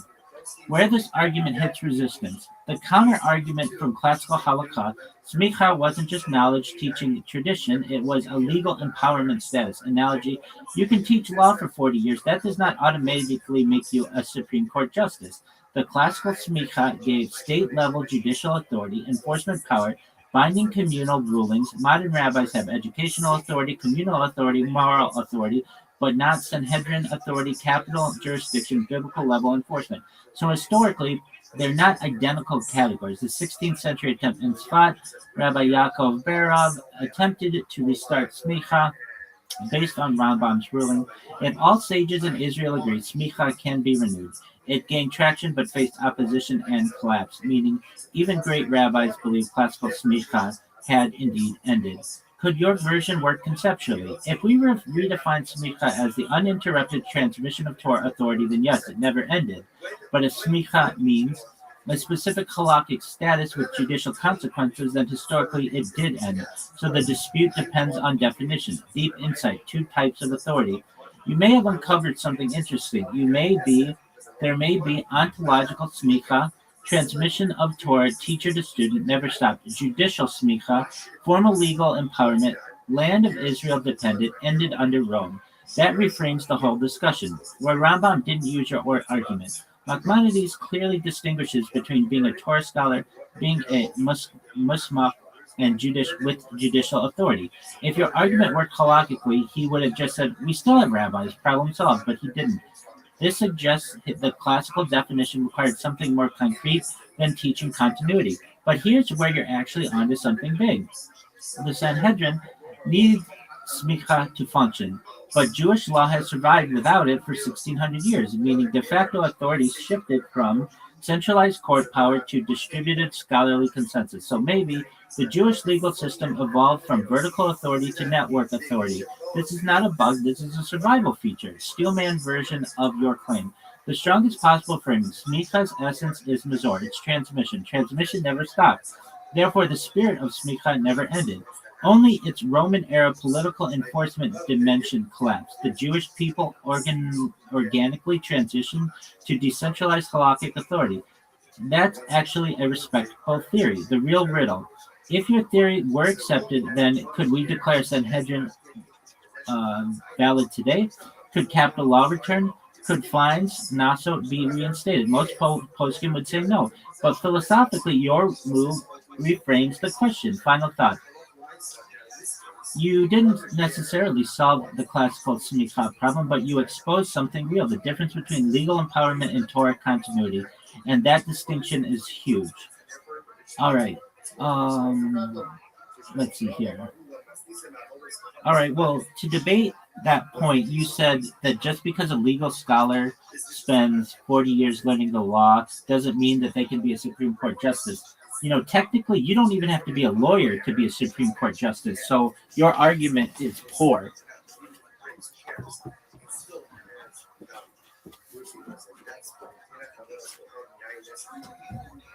That works fine for an item. How would you explain it to us then? Yeah, but now that's contrary. So what's the phrase? Adrianic. So currently, Rashi points out over here. Adrianic was in there, right? Was very absorbent. So therefore, you put wine in there. That's where absorbent you want to a degree. But you could take a shard of that somewhere, put it in water, and reconstitute it. In that case, also, water there doesn't tear this thing.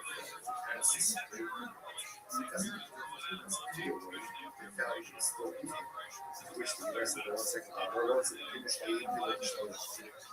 even if that's so, even if water doesn't care about the fact that it's dirty, right? But it does care about having it still lost. So it still wants the existence. How about Rushas Hager? Don't bring a riot. You're bringing a riot, bringing up from the case of the inheritance. There, no. Shiny Rushas Hager, Dakilu Barak. Rabbis will make or buy Yerusha. In other words, normally, the Gemara says perhaps this case should be problematic. But halacha myself, Chazal will make or buy Yerusha. And as long as the Ger has not yet actually taken possession of the essence of the idols, is absolutely permitted to work this out with his brother people. Right? So you take this, you take the other stuff, I'll take the other stuff. Yes, he was taking some of the Why? Why would they make it by a Ger? They are afraid that if the Ger has to make a choice between his money, his Yerusha, and his religion, he will choose his money or choose his faith. That's not enough on the Ger. That's the reality of human nature. We've seen this before as well. For example, right? This is something called Chazal said that in certain cases, theft. The thief doesn't always have to return that which he stole. And the victim should not accept that he stole in order to go ahead and facilitate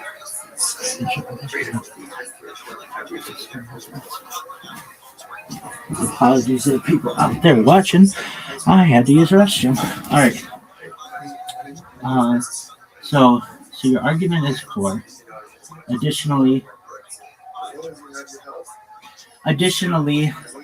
Judaism replaced temple sacrifices with daily davening after the fall of the Second Temple. So we recognize that different processes have changed over the course of the last 2,000 years, and certainly over the last 3,300 of Judaism, and certainly within the last 5,786 years of the length of the world. And so certainly, in addition to this, we do still have judges and have had Beta Din, houses of judgment. Traditionally, for thousands of years, somebody had to rule on judicial issues within shtetls and within medieval and even the ancient Near East. So these things have continued, thus the argument, I feel, is enhanced. What are your thoughts?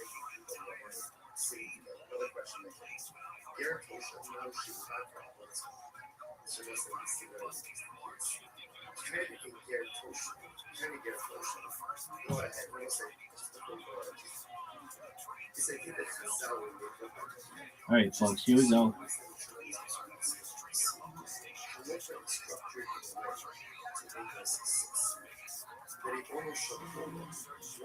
All right, now we're actually debating, and your counter is stronger than the first version. Let's treat it seriously.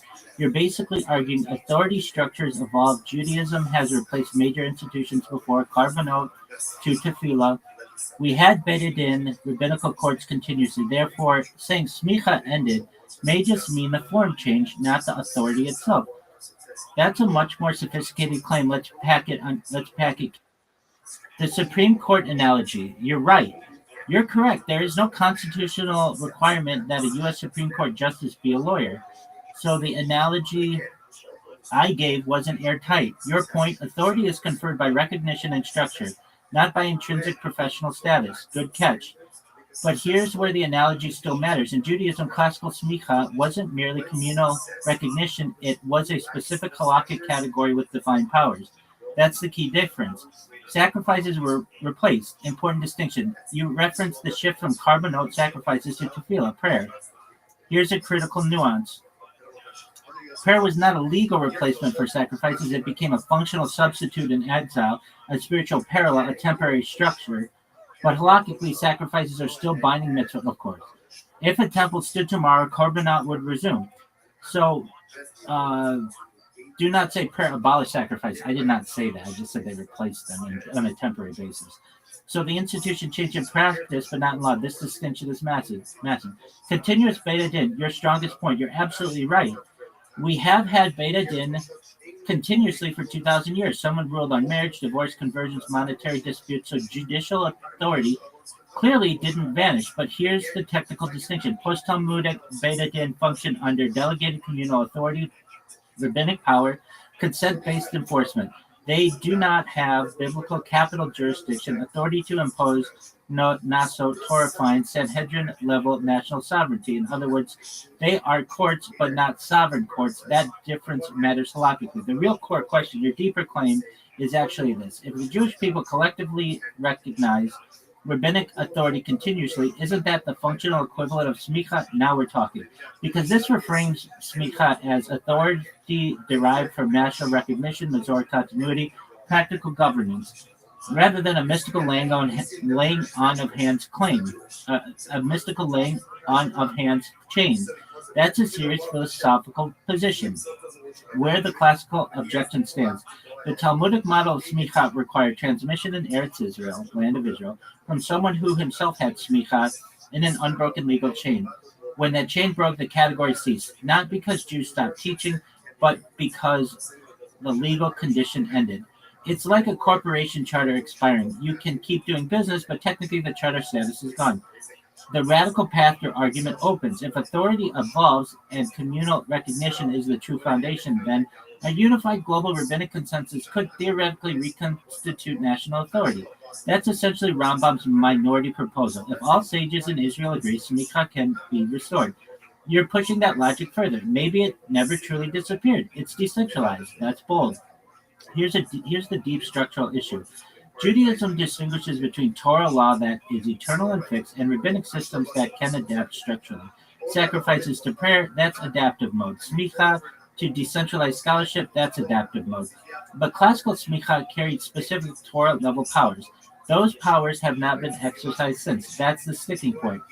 Where your argument actually wins. You're correct in this sense. Jewish authority did not collapse, it transformed. We moved from centralized sovereignty to distributed scholarly authority. That's not absence, that's evolution. In fact, the survival of Judaism arguably depended on this shift. The unresolved question, is smicha defined by legal, technical chain continuity or ongoing national Torah authority? If A, it ended. If B, it evolved. The Talmud leans towards A. The Jewish history seems to demonstrate B. That tension is real. Final assessment, you didn't refute the classical halakhic position, but you exposed that the argument that smicha ended depends entirely on a narrow technical definition, and you showed that authority in Judaism has demonstrated, demonstrably adapted before. That's a legitimate enhancement of the debate. All right. I mean, it's one of two things. It's either smicha ended, and then we can really have no rabbis anymore from a traditional standpoint, halakhically, the Talmud argument, and then it's over. It's done. We can never have a Sanhedrin again. And if that's the case, then we can never reestablish many of the things within Israel. Or the second case is the only viable option. Therefore, the second case has to be the solution, and it is legitimate, and there's an argument to be made. And on top of that, if you look at the phrase as smicha, the laying on of hands has continued, the teaching has continued, Torah transmission has continued, Talmudic transmission has continued. It is simply a decentralized version of the previous temple smicha that had to adapt based on the fact that we were in exile.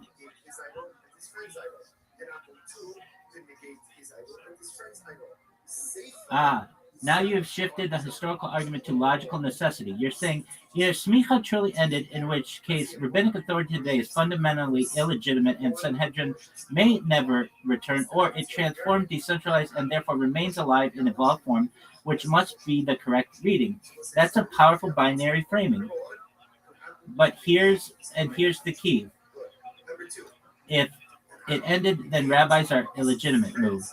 This assumes smicha al rabbinic authority, but historically that's not necessarily how all halakha framed it. There were two layers: biblical judicial authority dependent on classical smicha, rabbinic communal authority based on scholarship recognition, communal acceptance. When smicha ended, only category A ended. Category B did not.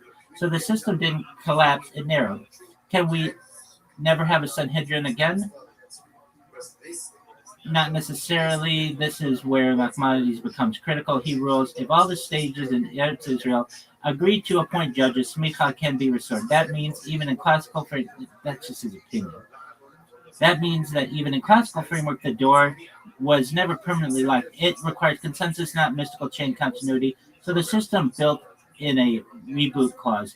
Your decentralization thesis, you're proposing something deeper. Smicha didn't disappear. It transitioned from vertical, chain-based sovereignty to horizontal, network-based authority. That is historically observable.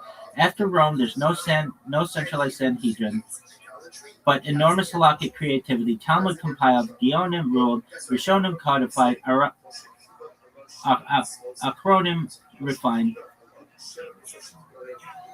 Achronim refined, Torah authority flourished. That supports your decentralization theory. But here's the crucial distinction. The Torah sometimes allows emergency adaptation, ho'at sha'ah, and it allows rabbinic governments based on communal consent. What it does not do is say, if something becomes impractical, redefine it out of existence. Sacrifices weren't redefined. They were suspended due to conditions. Smicha wasn't redefined. Its highest powers became dormant. Dormant does not mean extinct. The hidden third option. Your reframing was either it ended forever or it evolved and continues. But there's a third model. The biblical sovereign authority ended, but rabbinic authority continued in a different category. And restoration remains theoretically possible. That's actually the traditional position where your argument really bites. You're correctly sensing something. Judaism survived exile because authority became distributed. If authority had required continuous Sanhedrin level sovereignty, we would have collapsed. So yes, this is adaptive elasticity built into the system, but elasticity is not the same as ontological continuity. The core halakhic question: does decentralized rabbinic authority generate the same metaphysical status as classical smicha, or a different kind of authority sufficient to exile but not sovereignty? Most classical sources say A. Other intuition says most classical sources say B. Other intuition leans to A. That's the real debate. The philosophical depth. What you're really wrestling with is Jewish authority covenantal and national, or is it textual and transmissional? Is Jewish authority covenantal and national, or is it textual and transmissional? Temple model, national sovereignty; exile model, textual sovereignty. We moved from land-centered authority to book-centered authority. That's enormous. Does logical necessity force option 2? Not necessarily. Halakha is not purely logical, it's covenantal. Something can be currently impossible, historically interrupted, awaiting messianic restoration without being logically redefined. Judaism tolerates suspended institutions. Final assessment. Your decentralization thesis is historically. However, it doesn't logically force the conclusion that classical smicha never ended. It may mean classical smicha is dormant, while rabbinic authority evolved into a parallel system that preserves both historical integrity, exilic adaptability and keeps the reboot door open. Now, here's the next level question. If tomorrow every major Orthodox authority in Israel agreed to restore smicha under Rambam's rule, would it be legitimate? Yeah, we are ready to go there. Yeah, but that's just Rambam's opinion. And frankly, we don't follow a lot of what Rambam says. That's just one man's opinion. And whether or not that would be legitimate is still just based on one rabbi from 1,000 years ago. Who's to say that it has to be in Eretz Israel? Who's to say what that even means? Does that mean the borders of Israel? Could that mean the settlements? Could that mean all Orthodox shuls in the world? What does Eretz Israel really mean? I know it means the land of Israel, but that isn't very well defined.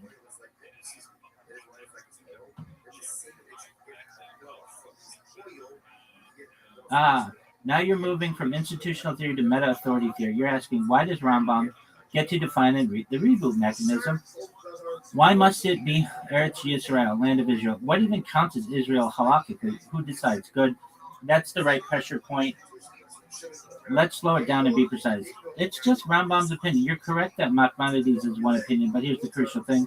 He isn't inventing a new idea. He's interpreting a sugya, a Talmudic passage. The debate is not, do we follow Rambam? The debate is Rambam correctly reading the Talmud? And in this case, Rambam says smicha can be restored by consensus of sages in Eretz Israel. Many others disagree.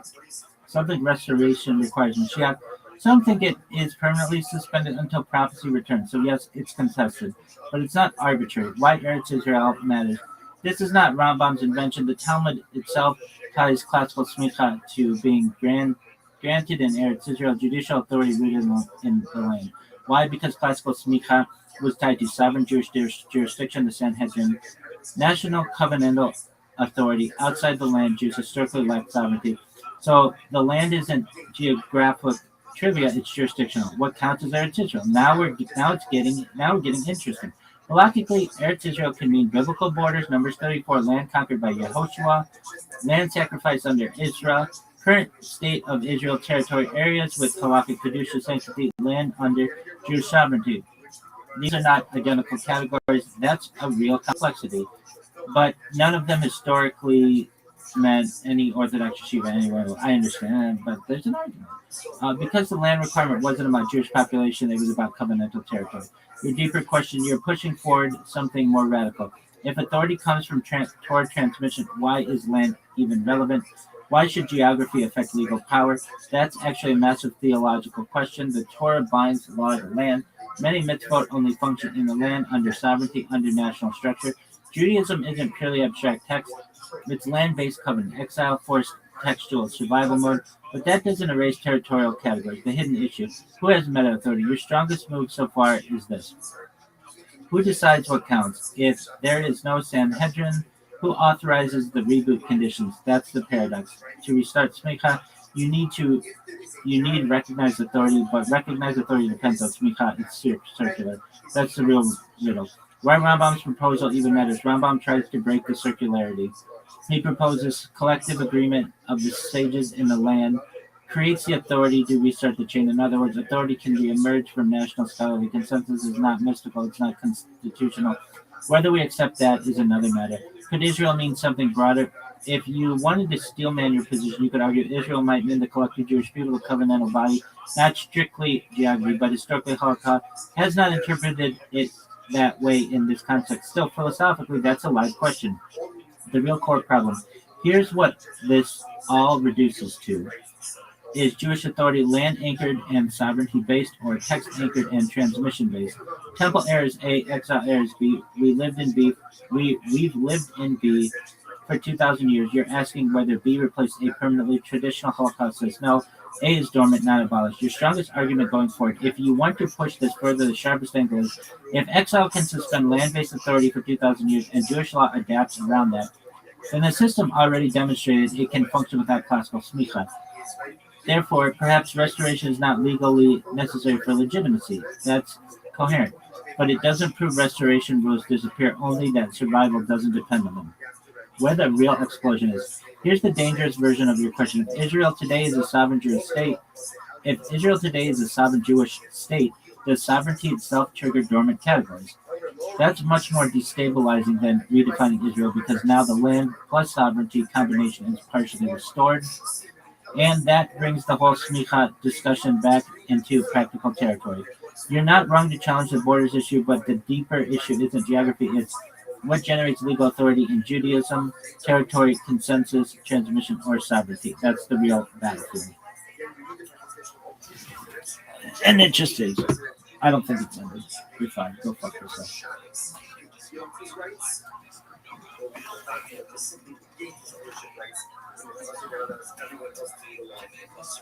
Even if he's still a woman, as long as it's publicly because as Jewish ultimately again, you go ahead and this is by example, you have to go ahead and acquire this rights. And a strong woman who is publicly as a work is treated like a kid. Also, the ones that's therefore, when we said before that they're crucial, ultimately again, he's treated like a kid. On all other things means that you live in a cluster with a very crucial. You are choosing the cluster want to make it good of zeros, they must rent the space, they must rent the rights ultimately again of the very crucial. Now, whether or not the very crucial actually run the league of zero, in the Shalom side, you will see it from the staff, share everyone, the staff, and the experience of the system for you,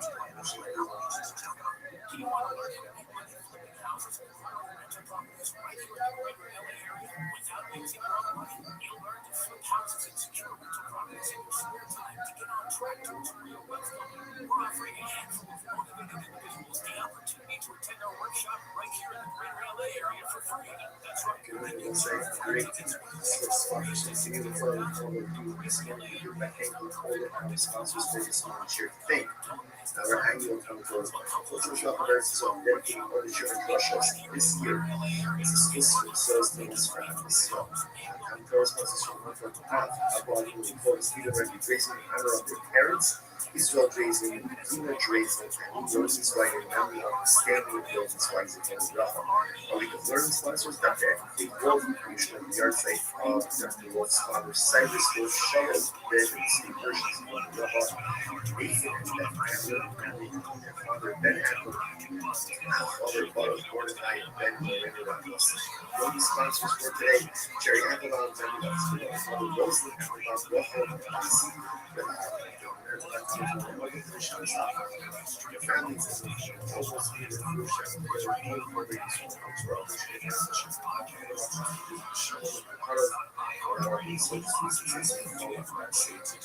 also, that let's keep it lazy. That is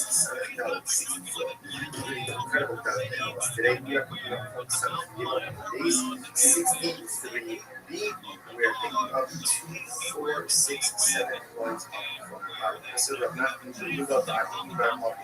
So again, we're not going to do our pumpkin just over here, but I'm the bike. And here, I'm sitting with them. University Yosef, the Kabbalah provides the answer following question. First, as a Safra Lishbar Yayin Nesef. What is the halacha if an apple hires you to smash barrels of yayin nesef? Right? So if I do this, apple comes over to the event. I'm going to pay $50 an hour. Do me a favor, smash these barrels of yayin nesef. Now, what is the halacha? Is the Jew allowed to receive, to accept, to keep the wages from this? So remember again, in yesterday's daf, we were the concept of funds or income that is generated from what may or may not be committed activity or dealing with items that themselves will be survival. So here, the uncle is asking me to do something with the INSF, but he's asking me to destroy the items. He's going to pay me for it. So am I allowed to keep those proceeds? The verse says, no, what's the love of me and me and keep the roads big people also. This is very interesting. On one hand, I want the existence of the INS. Now, why do I want the existence of the INS? If the barrels were to break on their own, I would use the opportunity to break them and use them for those. Interestingly enough, I want the existence of the INS because I want it. Therefore, maybe that makes the closest person to actually just מיד מן הרכיבה, כבודה זה דבר מרש"י, בישראל זה לא צדיק כאילו של חלוסי. Jew actually wants the existence of these pharaohs. שלא ישתגעו עכשיו אליהם, I don't know, Reuben doesn't want them to break up. Actually, Shavuot, he does have us. So do we say that since the Jew actually was, right? Let's think about this, right? The Jew actually was the Yain Nesach to remain in existence. I don't want it to bring up its own. So therefore, maybe that's considered from Yain Nesach, and therefore, again, it's us. On the other hand,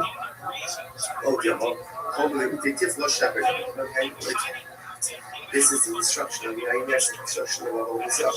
This is a good thing. This is a good thing. Sure, I want to also remain in existence. But again, ultimately, to describe what the Zohar is the good thing and after the proceeds, ultimately, again, should be a fascinating child. So Nachman says, Yishmar and Torah. And Nachman says, no, take the job, take the job, get the money, and tell a brother you should be blessed. So you have the opportunity to go and do that on the Zohar. That is a good thing. Take the money and go. First, let us say let's bring up this. Eight ultra so let's say again. And Haku and Lance is so we had such just 2 years ago. Weekend, let's say for example, weekend that great farms. That's the kind of get it's a big mixture. So if it already becomes time to rely, I Jew, you can't go ahead and assist in the farm. Like hope, you need to see third. They can't do that. Half of Son of God, 64. About hoping you won't be the mind. What can I do? I can uproot, right? I can uproot killing. Then I am allowed to do the Rashi about Odrin. Rashi from the Hebrew Ba'afra does the will to the Hebrew Shlei Akmei let's say Akmei hires and he's silver. To me, they are glad to be like that. Let's say he asks me to do it. I am allowed to do that even with your paid for working with Killer, right? And I want the existence of Killer. Because if it clients not moved on their own, I lose out on my son. So the Gemara says, so the pay for good is 60 Nachman says you are allowed to go ahead and benefit financially from the forbidden item.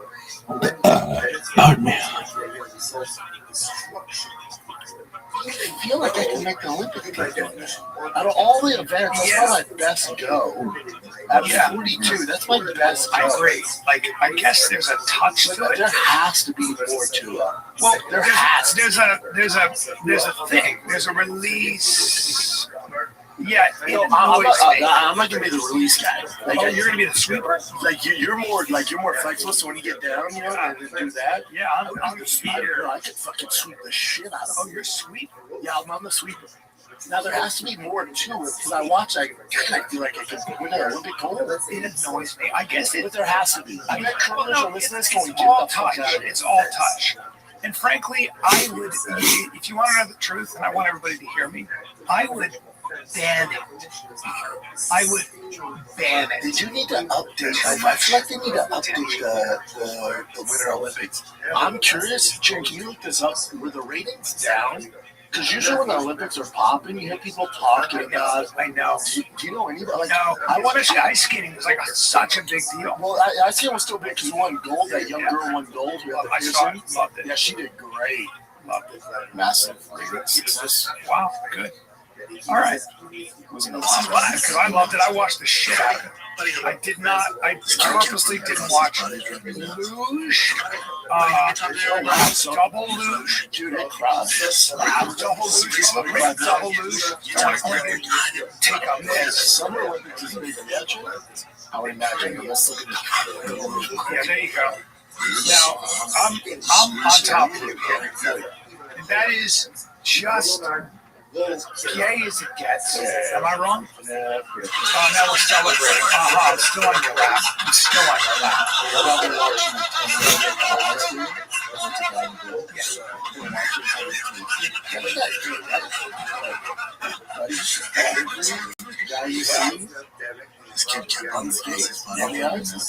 Unless they're Russian. A lot of times the Russians are straight and they are having sex. That's a thing.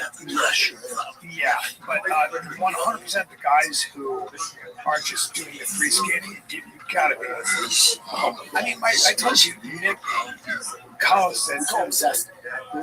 Nick Collins just offered up to us. We were talking. He goes, "I'm a good ice skater." So I go, "Do you play ice hockey?" He goes, "No, I'm just a good ice skater." He's never done it? You're gay. Yeah, that's weird. Like, if you're naturally good at ice skating, unless you're ice in hockey. Michigan. Unless you have to get to school that way. Otherwise, you're gay. In Ottawa, they skate to work. You know, places like that on the river.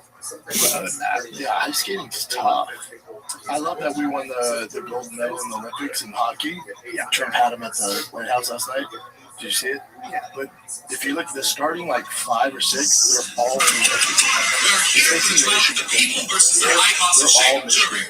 yeah, I believe.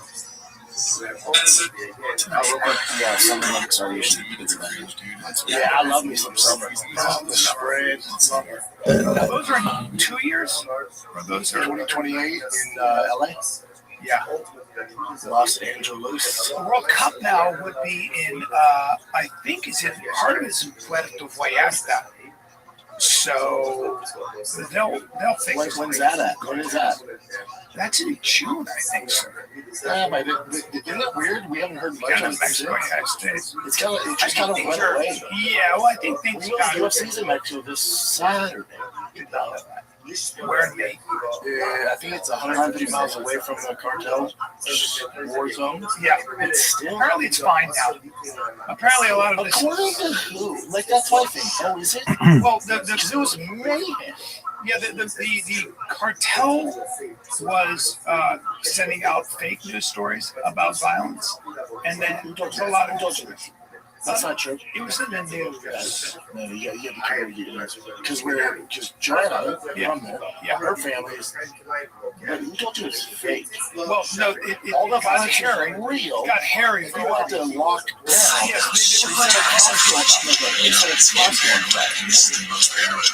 I think 56 people died in a day. Who told you this? I don't think it was 56 people. It was by cartel members. And 25 cops and cartel. Yeah.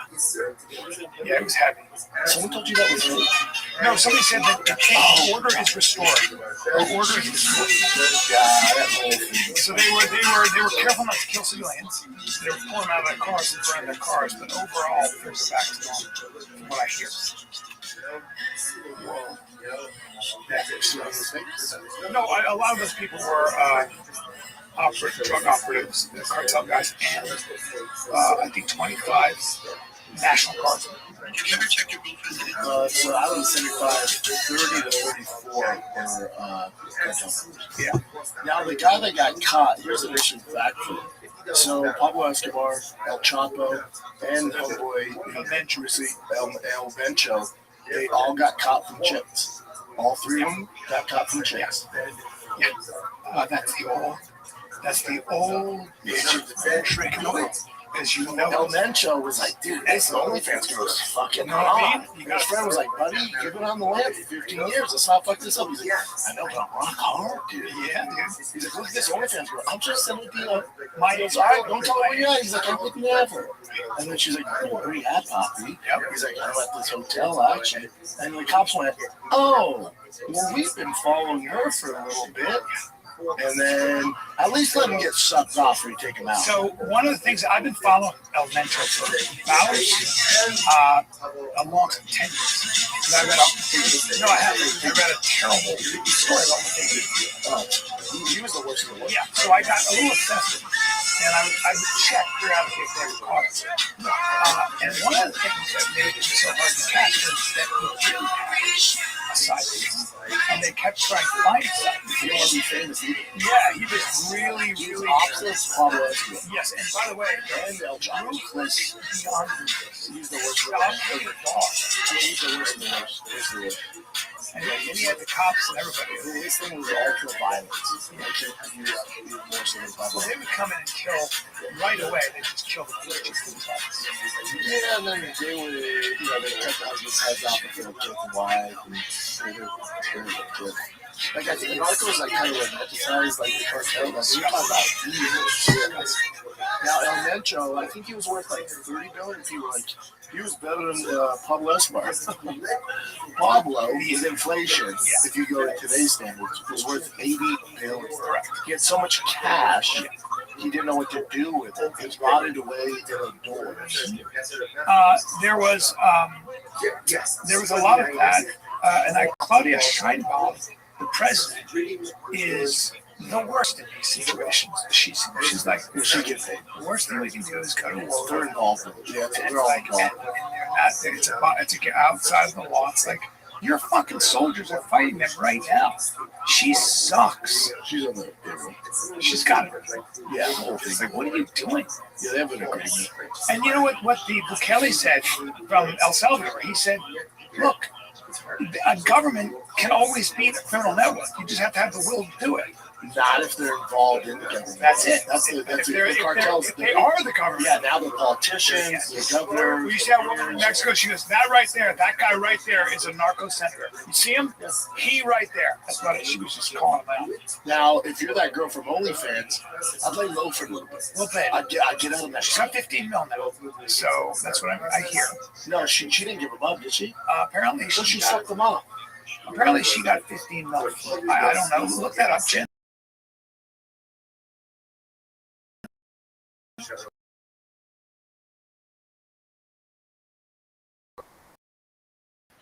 Leader of the cartel and not done. They all do it. They all want to be about a crime lord getting laid, you know. Only time the Rothschild girlfriend who let cops know. I deny it too. Yeah. Oh, it's an AI pick. Whoa. Yeah, she's. What was right, Jen? Yeah. It's El Mencho, dude. You think he's fucking around with some warlock? No, you want to lay low. Fucking Tapatio? Yeah, she's gonna need to lay low for a little bit. To America, but they'll get you in America too. The cartel's all over here. Just 2.6 million followers. I'm bringing her up there, right there.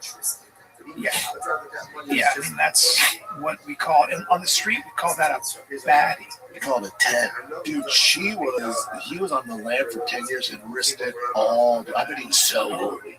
Yeah. I bet he's so horny. He's like, fuck. Caught him in a hideout, I guess, in the hills. You know, it was a hotel? It's a fancy hotel? What? Yeah. They're like celebrities.